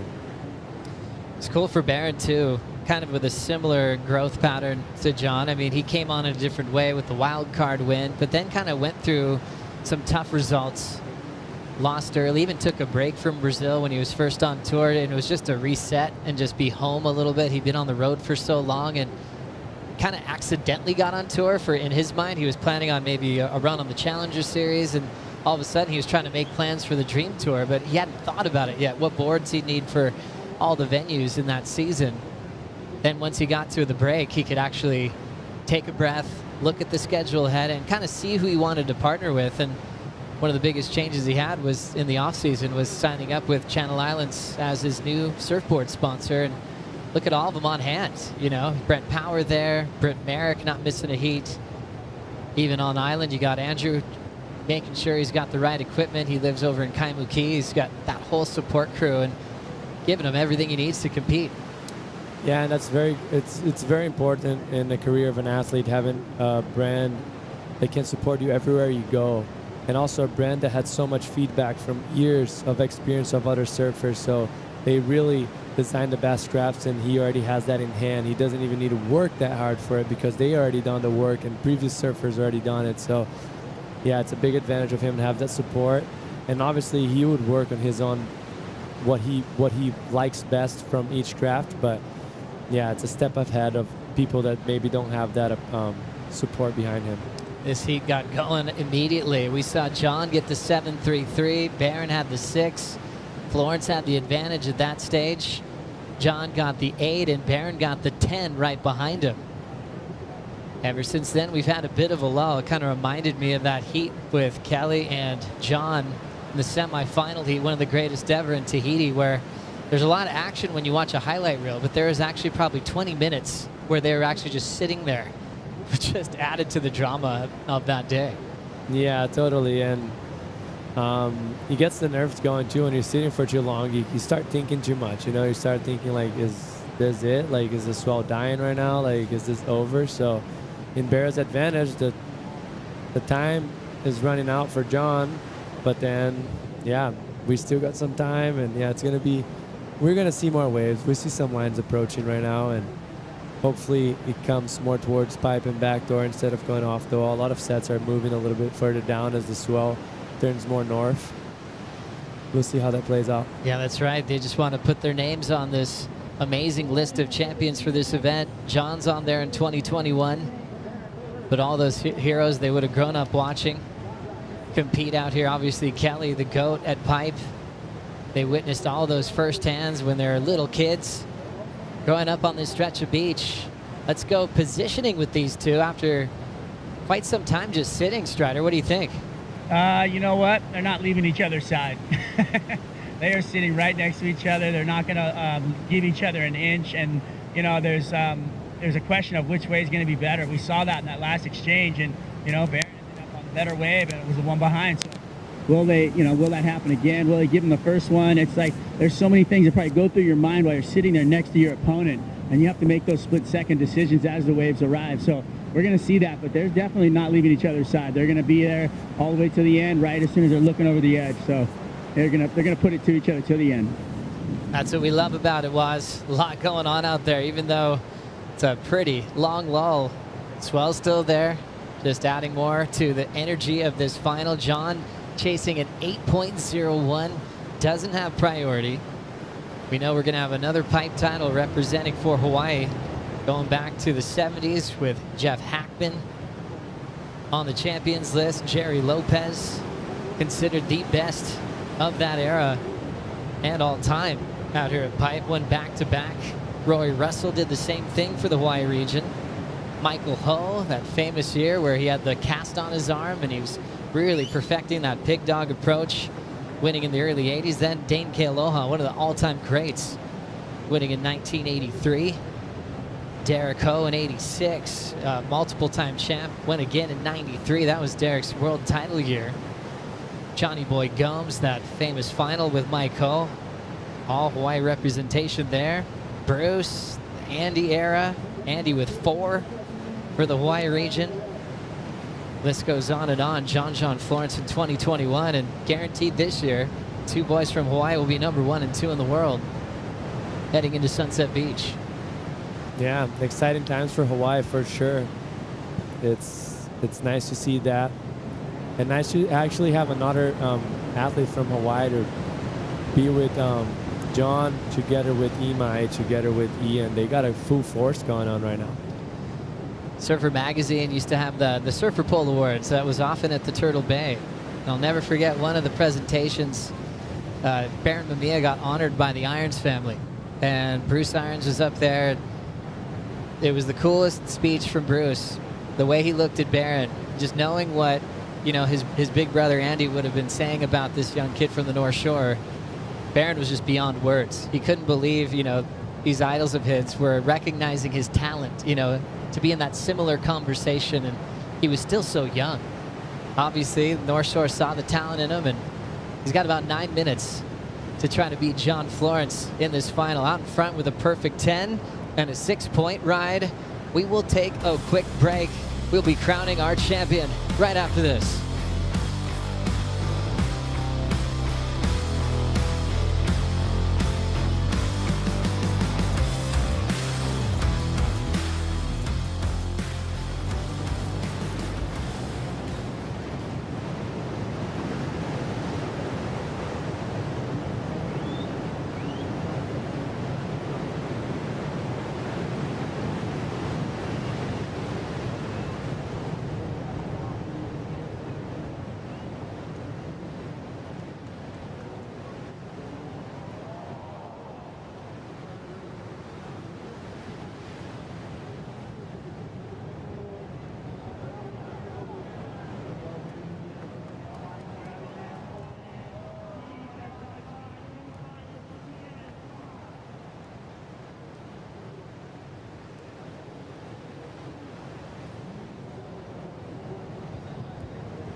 Welcome back to the final. John Florence looking as he's still searching for an 801. Baron Mamiya still holding priority out in front of this one. Looks like John's inspired to maybe pick up this wave under Baron's watch. Pulls up and goes down.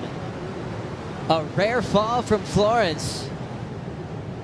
And now Baron is going to go for this wave at Pipeline. Puts his head down and pulls in, up and under. It looks like he will get clipped.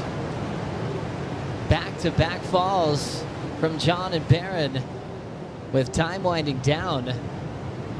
Rare to see John go up and under and actually get clipped there.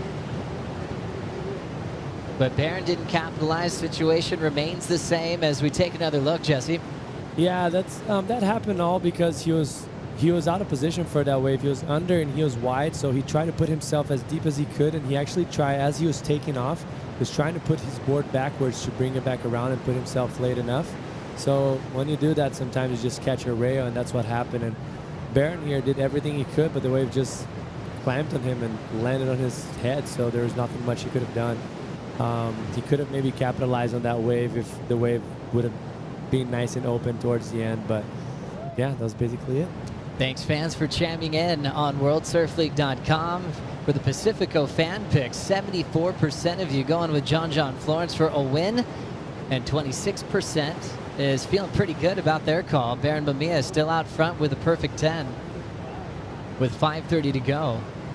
And that makes sense. John's accomplished a lot.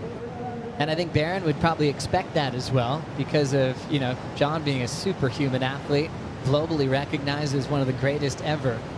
But for Barron, he knows what the opportunity is here. It's almost like you look at history, you want to have a little explainer on how the waves were for those wins, because then if he holds on to this, he'll be able to say he beat John when it was firing at backdoor and pipeline. That means a lot. Yeah, definitely. I don't think he wanted to picture any other way, like have a final with John in perfect conditions. And yeah, if it plays out the way, let's see what John's saying right now. Pulling it up and under, super deep is John Florence, trying to survive the foam ball. And that's a wipeout for John, but you could tell what he was thinking there, wanting to make that as dramatic as he could for what wave he had to deal with under priority. He knows Barron's getting first pick right now. Let's have another look. Yeah, just way too behind right there. Try to, like, that first kind of whitewash that broke in front of him, just slow him down probably in the barrel. As you see it right here, he does that pump, and that whitewash that went through, just Tube Monster just ate him, like gave him no chance. But it was definitely a bullet dodge from Barron, because had that thing held back a little bit, that would have been a very big score. Time winding down. Barron's able to regain first priority. And now John Florence is trying to pull off something under Barron's watch. Strider, how are we feeling? Oh, wow. Just the most beautiful west lines just came through. So that's a great sign for the swell, and the conditions are absolutely perfect for this last 4 minutes of this heat. I mean, I can't even believe how we've gone through all 4 seasons just in the women's final, and then now into the men's final, and now it's completely turned around to being as beautiful as it was earlier today. And I think we're going to see some of that forerunner that we just saw come through. If we could just see a couple more of those, but bigger out the back, we're going to see some incredible rides. Thank you, Strider. Yeah, we deserve a final exchange. Maybe Barron wouldn't mind if the clock just ran out at this point. He knows what it's like to lose with about 16 seconds remaining when he was taken out by Kelly, when he was looking like the favorite to win. You know, like looking at this positioning right now, I've noticed that John changed a little bit. He went out the back more. The last 2 waves he tried to go, he was underneath Barron, and he barely had any time to whip under. So I think it's a smart adjustment there for him, because he can sell something to Barron, maybe come on the next wave, like Barron did before with him and got the 10. So let's see. Hopefully we get some fireworks in this last little bit, a little bit of water movement right there. They're paddling somewhere. Let's see where it leads to. John needs excellence. The only surfer on tour with more excellent range numbers. That's from the 8 to 10 point range is Kelly Slater. And he's obviously counting about 30 years of performing. So even though John doesn't have the most world titles, he's always providing giant numbers. Needs an 8.01 as we think about the heat check for this final with 2:15 to go. Before we get there, it looks like John's going to try something at backdoor. Couple of big driving pumps. He's still got some room. Can he pull this off? Did so much incredible work, and the end section just didn't have an opening.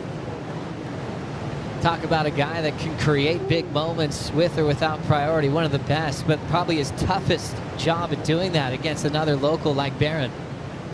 Yeah, and check this out. Barron didn't even look at that wave, which I think he did it right, because it was an average wave, but John is just able to make stuff out of nothing, you know? Like, happily for Barron right there, that wave just clamped on the end and got too small, so he wasn't able to exit it out. But that would have been a healthy score for John, because he drove through that thing for a long time. So John's just looking at the time remaining, minute 25 to go. Barron's going to have priority. We'll see if John can create some space. He's won finals in radical waves. I'll never forget the final at Pipe where John shook Jamie O'Brien's hand and then paddled the gums and got a 10 when everyone thought they had already congratulated each other on that performance. So wild things can still happen out here with a minute to go. Look at the energy out of John, putting himself on a part of the reef where he's going to try to find some success. We'll see if Barron's going to track him down to get really close to him. I mean, Barron watched that final 100%, so he knows it's dangerous to leave John by himself, but looks like he just approached already. They're like, yeah, he's on top of him right now. 35 seconds to try to shut this one down for Barron Mamiya, the 24-year-old from the North Shore of Oahu. Is now going to let John go. 20 seconds, looking pipeline on this one. JJF pulls up and under, trying to pull off a miracle, and that thing just runs away. Now down to 15 seconds. John left chasing an 8:01. Talk about a fairy tale story and an absolute dream come true for this young man. Barron Mamiya defeats John Florence in the final of the Lexus Pipe Pro presented by YETI.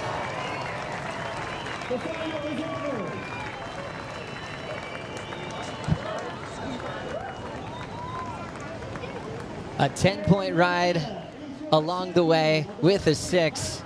John with an 8 and a 7.33. And he's already standing by with Strider. Barron, #1 in the world. Lexus Pipe Pro presented by YETI champion, local boy. What a dream run you had, my bro. It was finally come true. You wanted to win this contest so bad. Oh my God, dude, I can't believe it. That 10, I literally couldn't believe I made it. I was in the barrel and I just couldn't believe I came out. I was like baffled. Well, if you couldn't believe it, then it was definitely a 10 because we've seen you driving through these pits. Amazing work. Tell me a little bit about what it's like to beat John at Pumping Pipeline.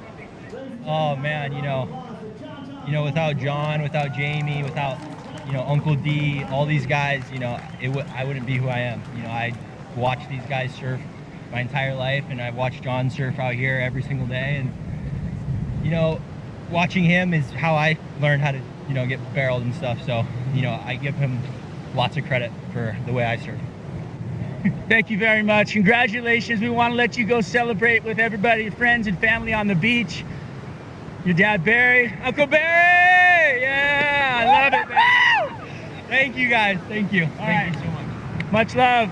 Hawaii, #1 in the world. There you go. Barron Mamiya taking it home. What a beautiful day for pro surfing.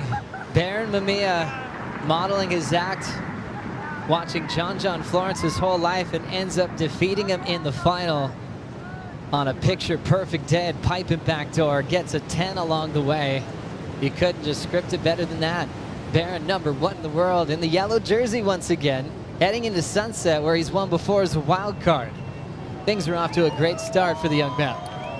Yeah, what a way to start, and he has that before. Winning Sunset, which was second event of the year, now even better, winning Pipeline was probably his childhood dream, and yeah, he's ready. It's game on this year for him. So much to celebrate today on the beach. That looks like Kalani Rivero, Makana Pang down there. Some wild hair from Noah Beshin. Pretty much all the same characters that cheered him up the beach at Sunset. His manager, Sean Ward.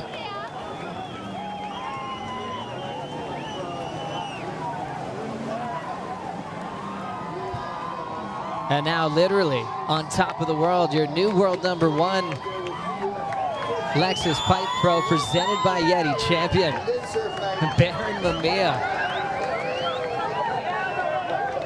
Truly looked unstoppable. Yeah, it was about time, and like pretty much did everything perfect in this heat. He had 3 waves only, so a lot of guts. Shows just how in tune he is with the ocean, and like 2 huge scores, 110, 1-6, a total of 16 point. Excellent surf heat for him, and yeah, it played off for him.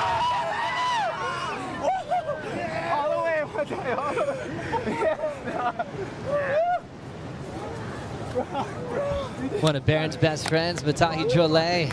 They've been staying together for a long time. And Kala Grace as well. And now Noah with the embrace, Makana. Got him back for me, brother. And now here comes Britt Merrick and then John. This means a lot for these guys. They put in a lot of work, but especially for the North Shore. It's a pleasure to be out there with you.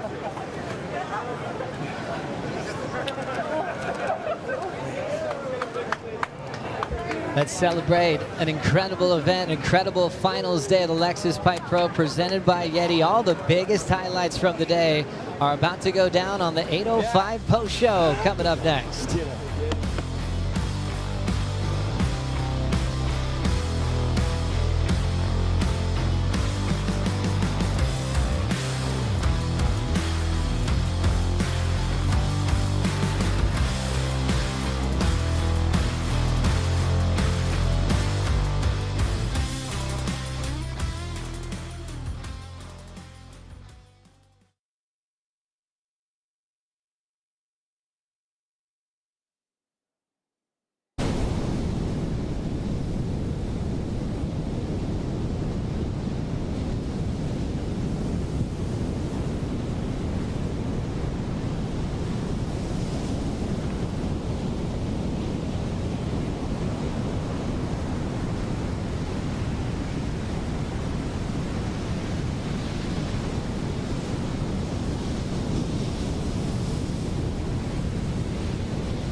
Crack 'em open. It's the 8:05 post-show finals day. Lexus Pipe Pro presented by YETI, and oh, what a day it was as we descend upon our contest site.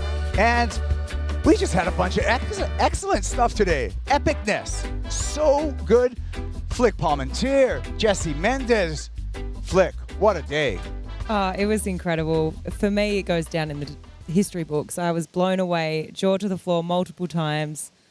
I don't know what else there is to say. Jesse, we had 10s today. 10s in the lineup. I know, more than one, which is impressive on a day. It's hard itself to get a 10 in an event sometimes, and we had 2 just today, and yeah, that was an incredible day. Can't wait. I can't wait for sunset. I can't wait for sunset. Let's keep this ball rolling right now because we have been on a roll. We waited till the end of the event window to have this happen today as we take a look at our champ, Baron Mamiya, and his road to the final. This morning, he had to overcome Jordy Smith in the quarterfinals, Jesse. Yeah, that was an incredible takeoff right there. Look at, check this out. Every drop he did today was so intense. Just couldn't be later than that, and airdrop it in the sky and just getting spit out. Just put it on a clinic all day today. Then in the semifinals, coming up against Connor O'Leary. Connor looking left. Baron Flick keeps on going right and keeps on putting big numbers up. Yeah, Baron just, for me, just looked like he was just so connected today. Obviously, growing up here, he spent so much time, but sometimes you just have a day where you're on, and Baron was on today. It's like he couldn't put a foot wrong, like really, literally.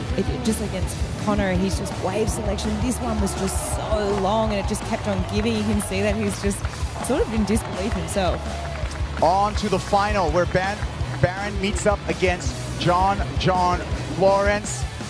Gotta say the favorite in this comp, John. Baron hugs on the beach, battle in the water. Mamiya. Yeah, that was impressive from him. I think the most clutch moment, obviously the 10, that was a clutch moment, but actually sending John in that first wave to get the 8-point ride. You see John here in a 7.33, but you see right there, he sold that wave for John. First wave of the set, John gets an 8-point ride. They're a little bit to the shoulder of that wave. And then just to swing on the next wave after, as late as you can get, disappearing. He even mentioned that he doesn't know how he even came out of that wave. What? Clutch moment. A perfect 10. 10s across the boards from all 5 judges for Baron Mamiya. A pipe title for the North Shore. Mom's happy, the crew's happy, the Shaper's happy. I saw Baron this morning. I gave him 3 words. It's your day. And Flick, it turned out to be Baron's day. For sure. I'm so happy for him. You know, obviously he's already won at Sunset once before, and it's probably been a dream of his since he was a little kid to win here at Pipeline, and now he's done both. It's just, and so young. 24 years old on the North Shore. I'll take a look at the brackets, how he got there. We went through the video. You saw him over Jordy Smith, over Connor O'Leary, and finally the big W over probably the toughest competitor you could possibly draw at Pipeline, John Florence. Let's hear from our champ, Baron Mamiya. Baron, you just got chaired up here as the men's 2024 Lexus Pipe Pro presented by YETI champion. Andy Irons, Kelly Slater, Derek Host, some of the names that have won this event before you, and now Baron Mamiya. What does that mean to you? I literally can't even believe it. Growing up on the North Shore, you know, this is always an event that you want to win, you know. It's the most prestigious event in the world. And, yeah, to finally win it, you know, I can't believe it, especially with John out there. And to get a 10 in the final, it was just the whole thing is just I'm literally at a loss for words. I still can't believe I made that 10, too. Like, I just can't believe everything that happened today. It was just a very special day, and I'll definitely never forget this day for the rest of my life. I want you to try and take us inside that 10, because I know from the very first time cartwheeling down this wave at Pipeline, every moment that you put in here counts. How did it all come to fruition to create an opportunity for you to get a perfect 10 in the finals? I mean, I don't know. The first wave that came in, John went, and I was like, okay, that was a good wave. He's probably going to get, you know, an excellent score. It's John. So then I was like, okay, I'm just going to go as deep as possible on this next one. And then I realized I was so deep when I took off, and I did this huge pump at the bottom or something, and I felt like the lip of the wave hit me, and I was like, whoa. And then the whole barrel was white, and I was like, oh. I was about to jump because I was like, oh, this is kind of sketchy, but then I just stayed on, and then it just pushed me through, and I was like, whoa, I came out and I couldn't believe it. I still can't believe it. I don't blame you. As you let this sink in, the other thing that we talked about so much is the imposter syndrome that you sometimes felt last season. You won the very first event of the 2024 Championship Tour. How much confidence does this give you in all the work you put into this off season to be ready to prove you are here and you belong? Yeah, I guess the imposter syndrome's out the door, right? No, yeah, I'm just I'm so blessed. It's taken a long time to get here, and we work every day, and it's always a fight every day to just try and keep going and learning and everything. It's hard, but there's these moments, and these moments are the ones that will live forever. So. Leave no doubt, Baron. Congratulations. Is there anything you want to say to friends and family right here at home on the North Shore rooting you on? Yeah, I love everyone that came out. Thank you, my family, my friends, the whole community, and it's an insane thing. Thank you. Congratulations, Baron. Right on, thanks.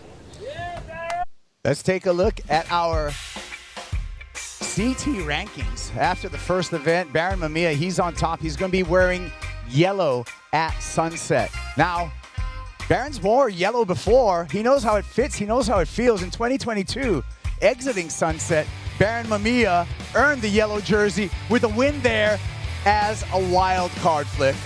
Yeah, his surfing there is just so beautiful to watch. He was just unstoppable. I mean, he obviously has a special connection with Sunset, which is just down the road. So I am really excited to see what he can do. He's obviously already worn that yellow jersey. He knows what it feels like. He's competing in front of all his friends and family again.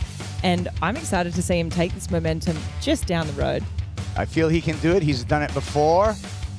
And we're going to find out in a few days if he can do it again. Baron, the prodigy, Mamiya. Let's celebrate our champions. Let's make it official. For that, I'm going to throw it to the awards presentation. Take it away, Joe Turpel. Thank you so much, Kaipo. Thanks, everyone, for coming down. This is such a beautiful day in pro surfing history. Thanks for joining us for this presentation for the Lexus Pipe Pro presented by YETI. It'll go down as one of the greatest days that we've had in surfing history, especially here at Pipe, and to kick off the brand new year in 2024 on the World Surf League Championship Tour. Today it was really amazing for all the best women in the world. Really getting to show what they can do. Given a platform and pumping conditions at Pipe and Backdoor, the women put on a show that we will never forget. Along with 10-point rides from Molly Picklum, and obviously more 10 started coming in the men's final as well. We want to thank everybody down here on the beach with us today and all the locals here on the North Shore for giving us this beautiful lineup at Pipeline and really sharing that spirit of aloha with us every time the WSL is in town. The performances are always raised when the level's raised, especially when the waves are as good as this. This is one that we're going to remember for a long time. Just first, everyone standing here in front of me, sorry, the PA is not going on right now. It's in progress, so stand by. We're going to need you here, though, because our champions will be up here shortly, and so will the PA. I'm going to continue for the broadcast happening around the world. We are so grateful to be kicking off this event here in Hawaii, the birthplace of He'enalu as a cultural practice and a competitive sport. We'd like to mahalo first and foremost the Kanaka Maoli and also the Kama'aina, who for generations have embodied true aloha in sharing and perpetuating surfing while stewarding the oceans and coastlines for everyone to enjoy. Mahalo to Hawaii, the North Shore community, and to all those who have come before and are here today, bringing us together through surfing. Thank you so much. Big special thanks to the DeSoto family, Liana Kanoa Wong, for organizing and leading the opening ceremony. It was one of the best I've ever been a part of. Thank you also to Kaipo'i Kelly, coach of the Kamakau surf team, and Liana Kanoa Wong of Kumau Productions for hosting the opening ceremony as well. Of course, we'd like to thank the city and county of Honolulu, state of Hawaii, the North Shore community, and the committed Pipe local community for sharing this incredible wave with us. Thank you so much. Big thanks to our title partner, Lexus, coming on board this event, and our presenting sponsor, YETI. You guys are incredible. Also our amazing event partners, Florence Marine X, Vista, Red Bull, 805 Beer, Bonsoy, Cup Noodles, Pacifico, Sambazon, Turtle Bay, Lulu's Lei and Bouquets for the beautiful lei you're going to see on our finalists, Shiseido, Spectrum Hawaii, True Surf, Surfline, Apple Watch, Mananalu Water, Eventbrite, Pura Vida, and Hawaii Tourism Authority. You guys are all incredible and make this dream come true for all of us. We got some great people up here on stage with me to help me with the awards presentation. Our WSL Chief of Sport, Jesse Miley-Dyer, and also our WSL Senior Manager of Tours and Competition, Travis Logie. Great job, you guys. Well done. PA is going to be up shortly, you guys, don't worry. as we get to a great part of the awards ceremony, because I'm going to end up throwing it back to Kaipo on the 805 Post Show. We're going to work on the PA because I don't want you guys to miss this. We'll be right back with the presentation continuing. Those mischievous menahune. That's another Hawaiian word for today. It's Mahina Olelo Hawaii month. It's Hawaiian language. The menahune is sometimes these like little creatures sometimes that crawl and cause some mischief. So while we got some time in the awards presentation, we're going to talk about Katie Simmers and our champs road to the final. Katie Simmers started the morning by beating Tatiana Weston Webb, Flick. Yeah, Katie just absolutely started this morning off with a bang, a 9.17, and it was the first wave in this heat of the day for her. And you know what? She said that she actually hadn't had any waves like this whatsoever in any of her warm-ups. So to just have the lineup to herself and to be able to score amazing waves like this, she just couldn't believe it. She was getting super frustrated in her free surfs, not being able to string anything together. So yeah, that must have felt good to open up the day like that. On to the semifinals, where Katie would face Brisa Hennessy, and in a grindy one here, Brisa had the lead for most of the time, and Katie, Jesse, came back with this. Yeah, just what was so impressive for me was just the ability that her and Molly were able to put themselves under the lip. Like, it's very rarely you can see that on the woman's side, and they were doing this in like big conditions, very heavy. It was impressive to watch that.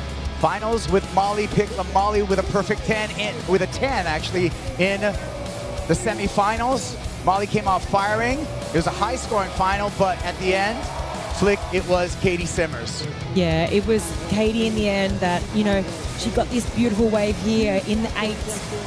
Really technical wave to surf, super gurgly, a bit foamy. She got a second wave where she actually ended up going to turns, and you know what? It ended up paying to her advantage, and I don't even know if Molly could have seen that that's what she did on this wave to get this three. And so, yeah, Molly just obviously had that single highest wave score, but Katie just coming out on top, and yeah. Third career win for Katie Simmers in her sophomore year on the championship tour. She's a phenomena. The change in the guard with the women, we keep on talking about it. It's already unfolding in stop number 1 of the championship tour. Let's take a look at the bracket on finals day. Simmers over Weston Webb, on to Brisa Hennessy, and then a hard-fought final against a charging Molly Picklum. By the way, Molly Picklum, hats off today for all of her performances. Let's hear from our champ, Katie Simmers. Katie, what a way to start out 2024. You and Molly are the two who have been pushing the competition this entire time. How did you push each other in the water? Yeah, Molly's a good friend. She's a pipe master. She's freaking such a guru out here. She's like probably the best girl out here, in my opinion. But just going both ways, she's like insane, and so I was like pretty terrified. We were like talking about it out there. We were like, I don't know, we made it here, you know, like it's pretty cool. But I don't know. Just thank you everyone kind of from Hawaii who lets us come and surf their waves and like get barreled and just do all the fun things in surfing. I don't know which is more exciting for you to start 2024, that you got the win or that you got all the barrels in order to do it. How much confidence does this give you moving forward? Yeah, I feel like one heat out here is like months of experience out here, so it's just, I don't know, just fun.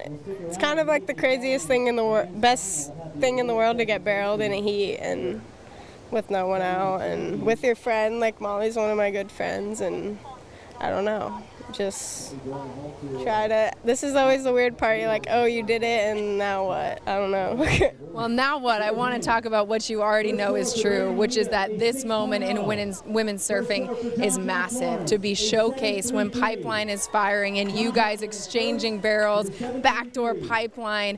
What does it mean to you to be a part of this movement that has been so long in the making? Yeah, I guess it's just like starts with all the girls that were like battled all the guys and barely got any waves, and I mean everyone kind of barely gets waves out here. It's so crowded and hard to get a wave, and just terrifying, and it's just, I feel like it's always been known kind of that the girls can like surf pipe, but I feel like in the last couple months it's been really, really clear, and I hope this event shows everyone like the girls can do it. Like Molly got a 10, Betty Lou got friggin' 9.7, like we're getting spit out all day, and it's pretty cool to see. I'm really happy to be a part of it, but I'm just proud of all the girls who like are even out there and friggin' hearts racing and really scary. Really scary, but doing it. Anything you want to say to friends and family coming off your first win of the 2024 CT season? Yeah, thanks all my sponsors, my family, and my brother, and my boyfriend who's here, and I don't know, everyone, from Oceanside, and thank you Pipeline, thank you Hawaii, and kind of everyone who holds it down here and keeps it like the best place for surfing on earth, I feel like. Well, and thank you, Katie, for the show you put on. We'll send it back to you. Oceanside, represent. You're going to be proud. Pride of Oceanside. She's on the top of the rankings right now, heading into stop number 2, CT stop number 2, going to happen up the road at Sunset Beach. Molly Picklum, number 2 in the rankings, in a really, really good position, and Molly's going to be very comfortable going into Sunset because she's the defending champ. Pickles, the 2023 winner, Jesse. Sunset was Sunset Point, but Molly Picklum put on a show, clean rails all the way on the road to a victory there at Sunset. Yeah, and like when it's that small at Sunset, it's very tricky to find the waves, like the wave that kind of hits that shallow shelf and it goes into deep water pretty quick. And she was able to find great waves and just applying just the perfect amount of pressure to get the speed throughout the turns at Sunset, which is very hard to do. And yeah, that was actually a beautiful sunset day. Just not that big, kind of playful. You don't get smoked by sets, so they're able to tear it apart. I think Molly's power surfing game has gotten even stronger since then. I think she's even more powerful, so it's going to be even more exciting to see her this time around in just a few days. I'm with you, 100%. Coming out of Sunset, she was wearing the yellow leader's jersey into stop number 3 last year in Portugal. Well, let's see, Molly. Let's see, Katie, John, and Baron. It's back to the Prezzo with Joe Turpel. Thanks so much, Kaipo. Hey, everybody. How's it going down there? Thanks for bearing with us. We got the PA up. The waves are still firing. This is just the best show on earth, and you guys are all such a huge part of it. Now we can officially do the champions presentation for the Lexus Pipe Pro, presented by YETI. Let's get right to it. Your men's runner-up. Let's hear it for local boy, John Florence.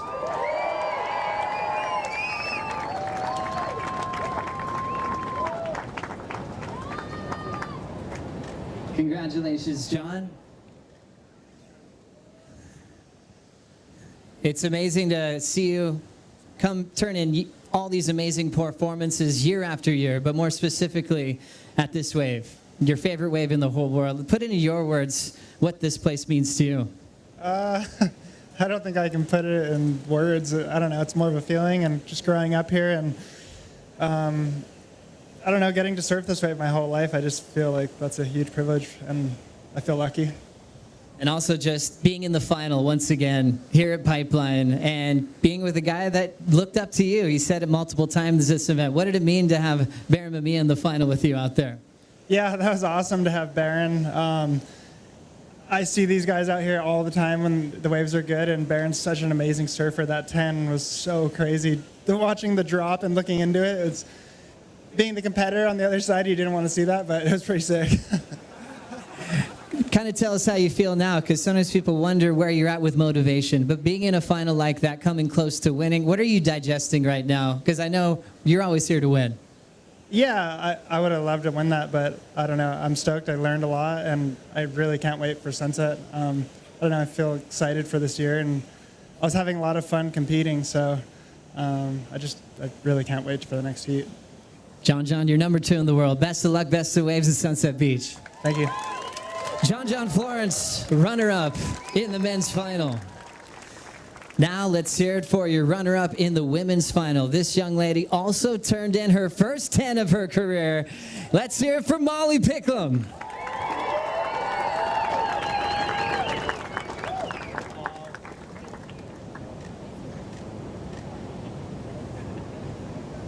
Molly Picklum, now number 2 in the world. She'll be heading to Sunset Beach, a place she's won before. Molly, this was sensational. From every round, different sizes, you were getting all the best scores on the 805 post show, winning the post show in the excellent range. But today was different. It was big, it was pumping, and you got that perfect 10. Can you even sum up what happened today? Oh, I mean, it's so hard to put in words. I think what an opportunity. I mean, Women Out Pipeline, it's obviously been evolving every year, and we were so blessed today to have Pipeline in its absolute, best day of days, and to be out there with Katie. It was amazing, and yeah, I don't know. I just was enjoying every moment and just enjoying the rides. You've been talking about this feeling that you have with this wave, a connection. Can you describe that? Oh, I don't know. I just think it feels like my second home here, and I'm so grateful for all the locals that I feel like they're really encouraging of us women, and they show us around and show us the spots, and they also show us how it's done. And yeah, I don't know. I just feel really grateful to be here and to start it off here in such a challenging wave. It's like a love-hate relationship, but I kind of like that challenge. Well, you're a part of surfing history, a day that we'll never forget. You got to be proud of what you accomplished and that 10. Enjoy that number 2 seed heading into Sunset Beach. Thanks so much. Thanks so much for everyone coming down and cheering us on. We appreciate it all. Thank you. Molly Picklum, number 2 in the world heading into Sunset. And now let's get behind your men's champion, another local boy here in the 96712. Let's get behind Baron Mamiya.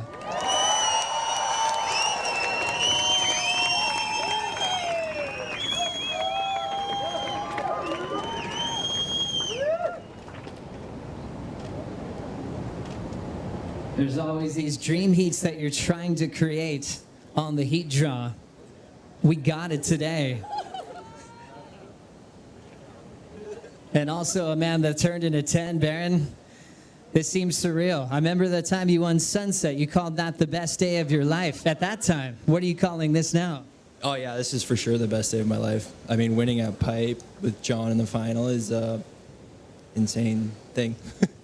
Did you have a feeling this morning when you woke up? Did you visualize this coming true? How was the pace on finals day? Yeah, I just woke up and the waves looked like they were really good, and it was just kind of fired for us all day, and it was an insane day. At the opening exchange, when John started taking the lead early, did you doubt yourself at any point? Because you seemed confident from where we were sitting. Yeah, I kind of figured, I mean, you're surfing against the best guy ever out here, I think, in my opinion, and I kind of figured, he's going to get good waves. I kind of just stuck to what I was doing the whole event and just tried to pick the best waves. What's your plan with your friends and family tonight? Probably a big party. You deserve it, Baron. Enjoy the moment. This is a dream come true. You're number 1 in the world heading to Sunset Beach. Yeah, thank you guys so much. Thanks for everyone coming out, my family, my friends. I love you guys. Thank you.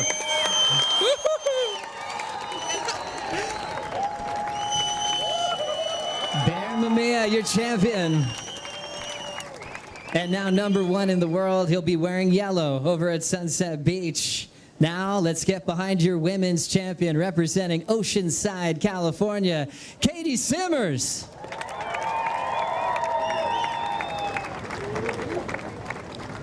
Katie's had some great battles with Molly in a short period of time, including match number 1 at the WSL Finals. This time it was solid pipe and backdoor. Got a lot of great things when you win events, Katie. Come on over. Here's the trophy.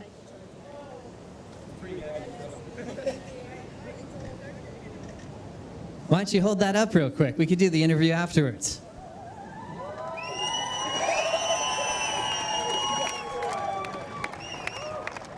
That's perfect. Katie, we got to thank you for all you do in the water and on land. You're one of our favorite personalities to chat with. From your 917 this morning, I think you called that the best wave you had at Pipe and Backdoor. Did you add more of those as the day went on?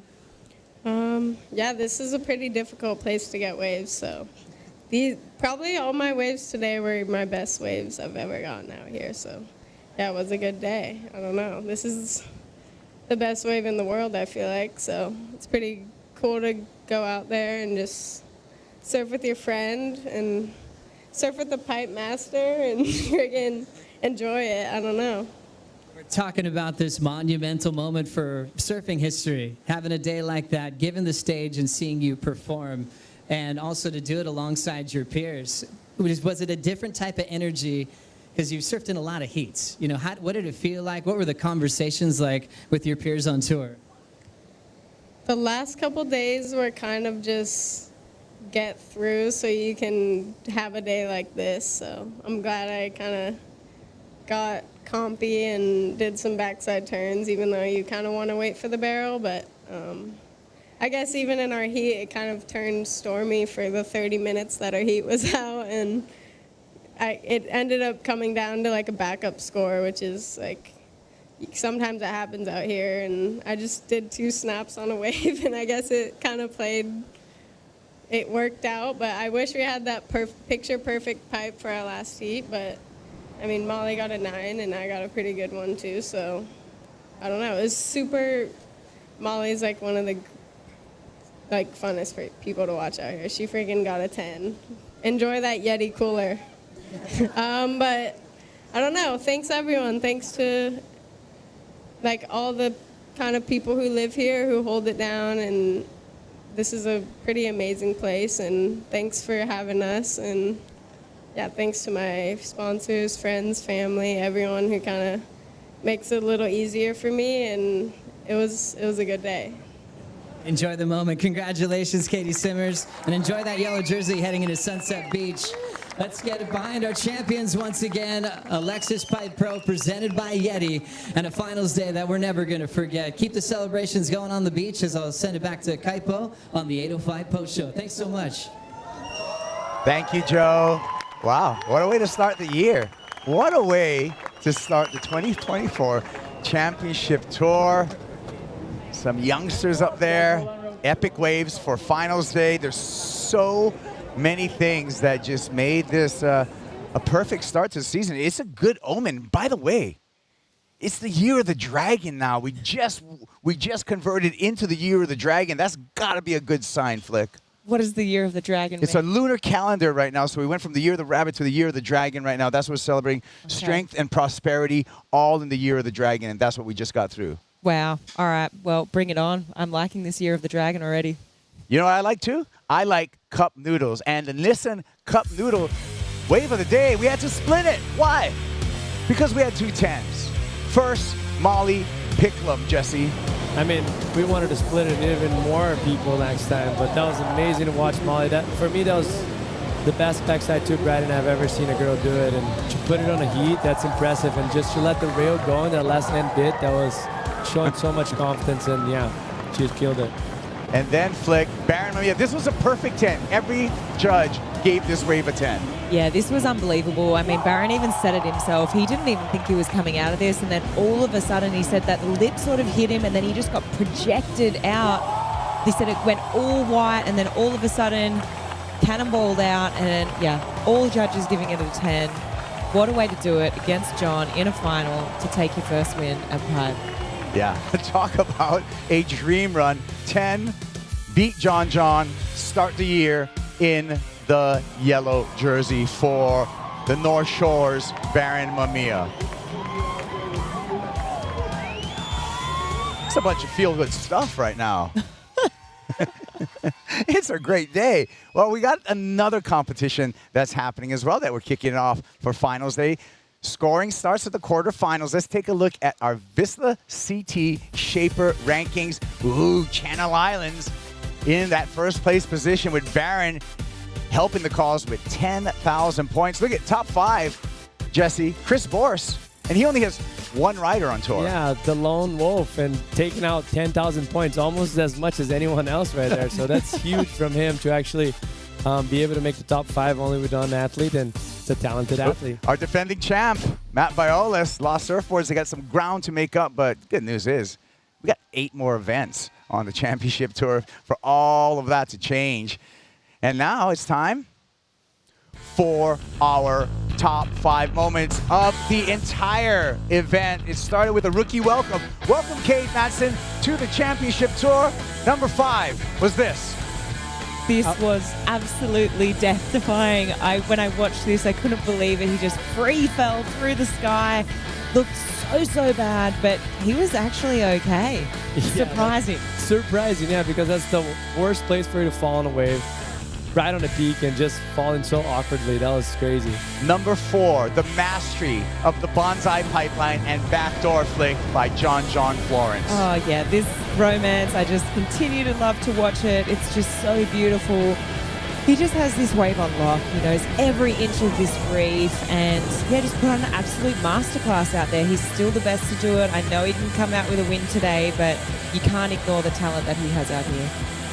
Incredible stuff, Jesse. I know, it's like non-stop. It's almost like everything's on repeat. Like everything he does looks effortless, and yeah, it's just that buzzer beater right there in the quarterfinals. That's one that he's going to hold that for a long time. Number 3, flick, Molly Picklum, a 10-point ride. Yeah, this 10-point ride was incredible, but the semi-final itself is even worth more of a highlight. I think this was a moment in women's surfing history. It will go down as one of the greatest heats ever.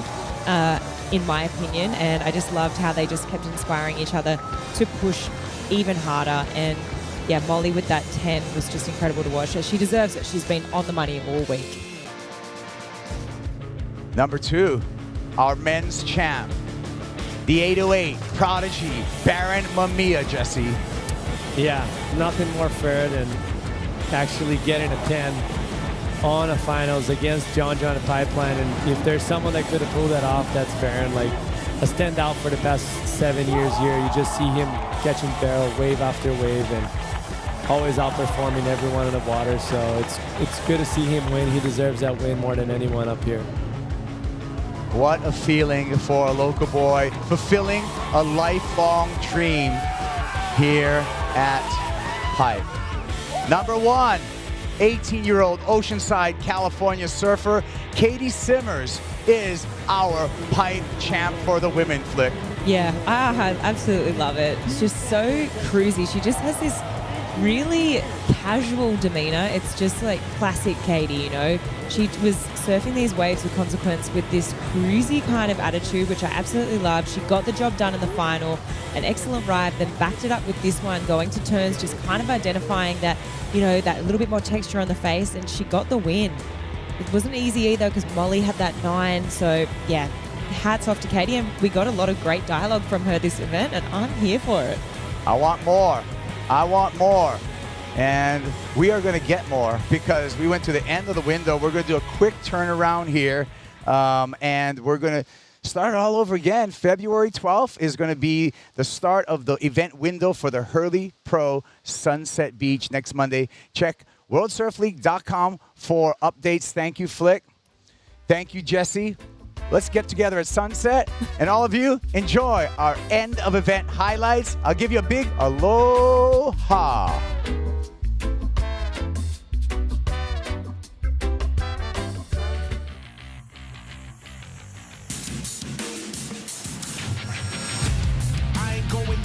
I'm going in. This ain't nothing new, this is who I've been.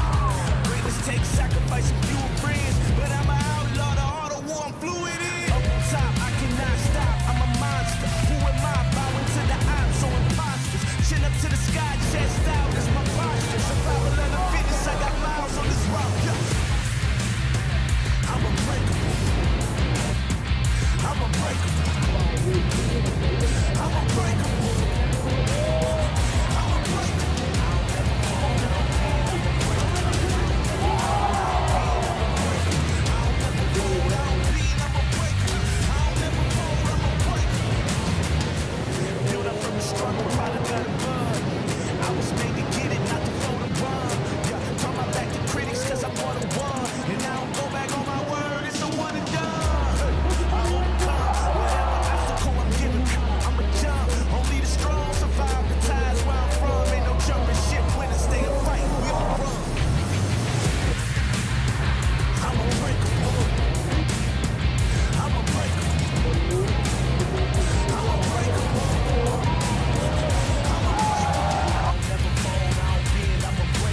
This copyrighted event broadcast is produced by the World Surf League for broadcast around the world and may not be retransmitted, reproduced, rebroadcast, or otherwise distributed or used in any form without the written consent of the World Surf League.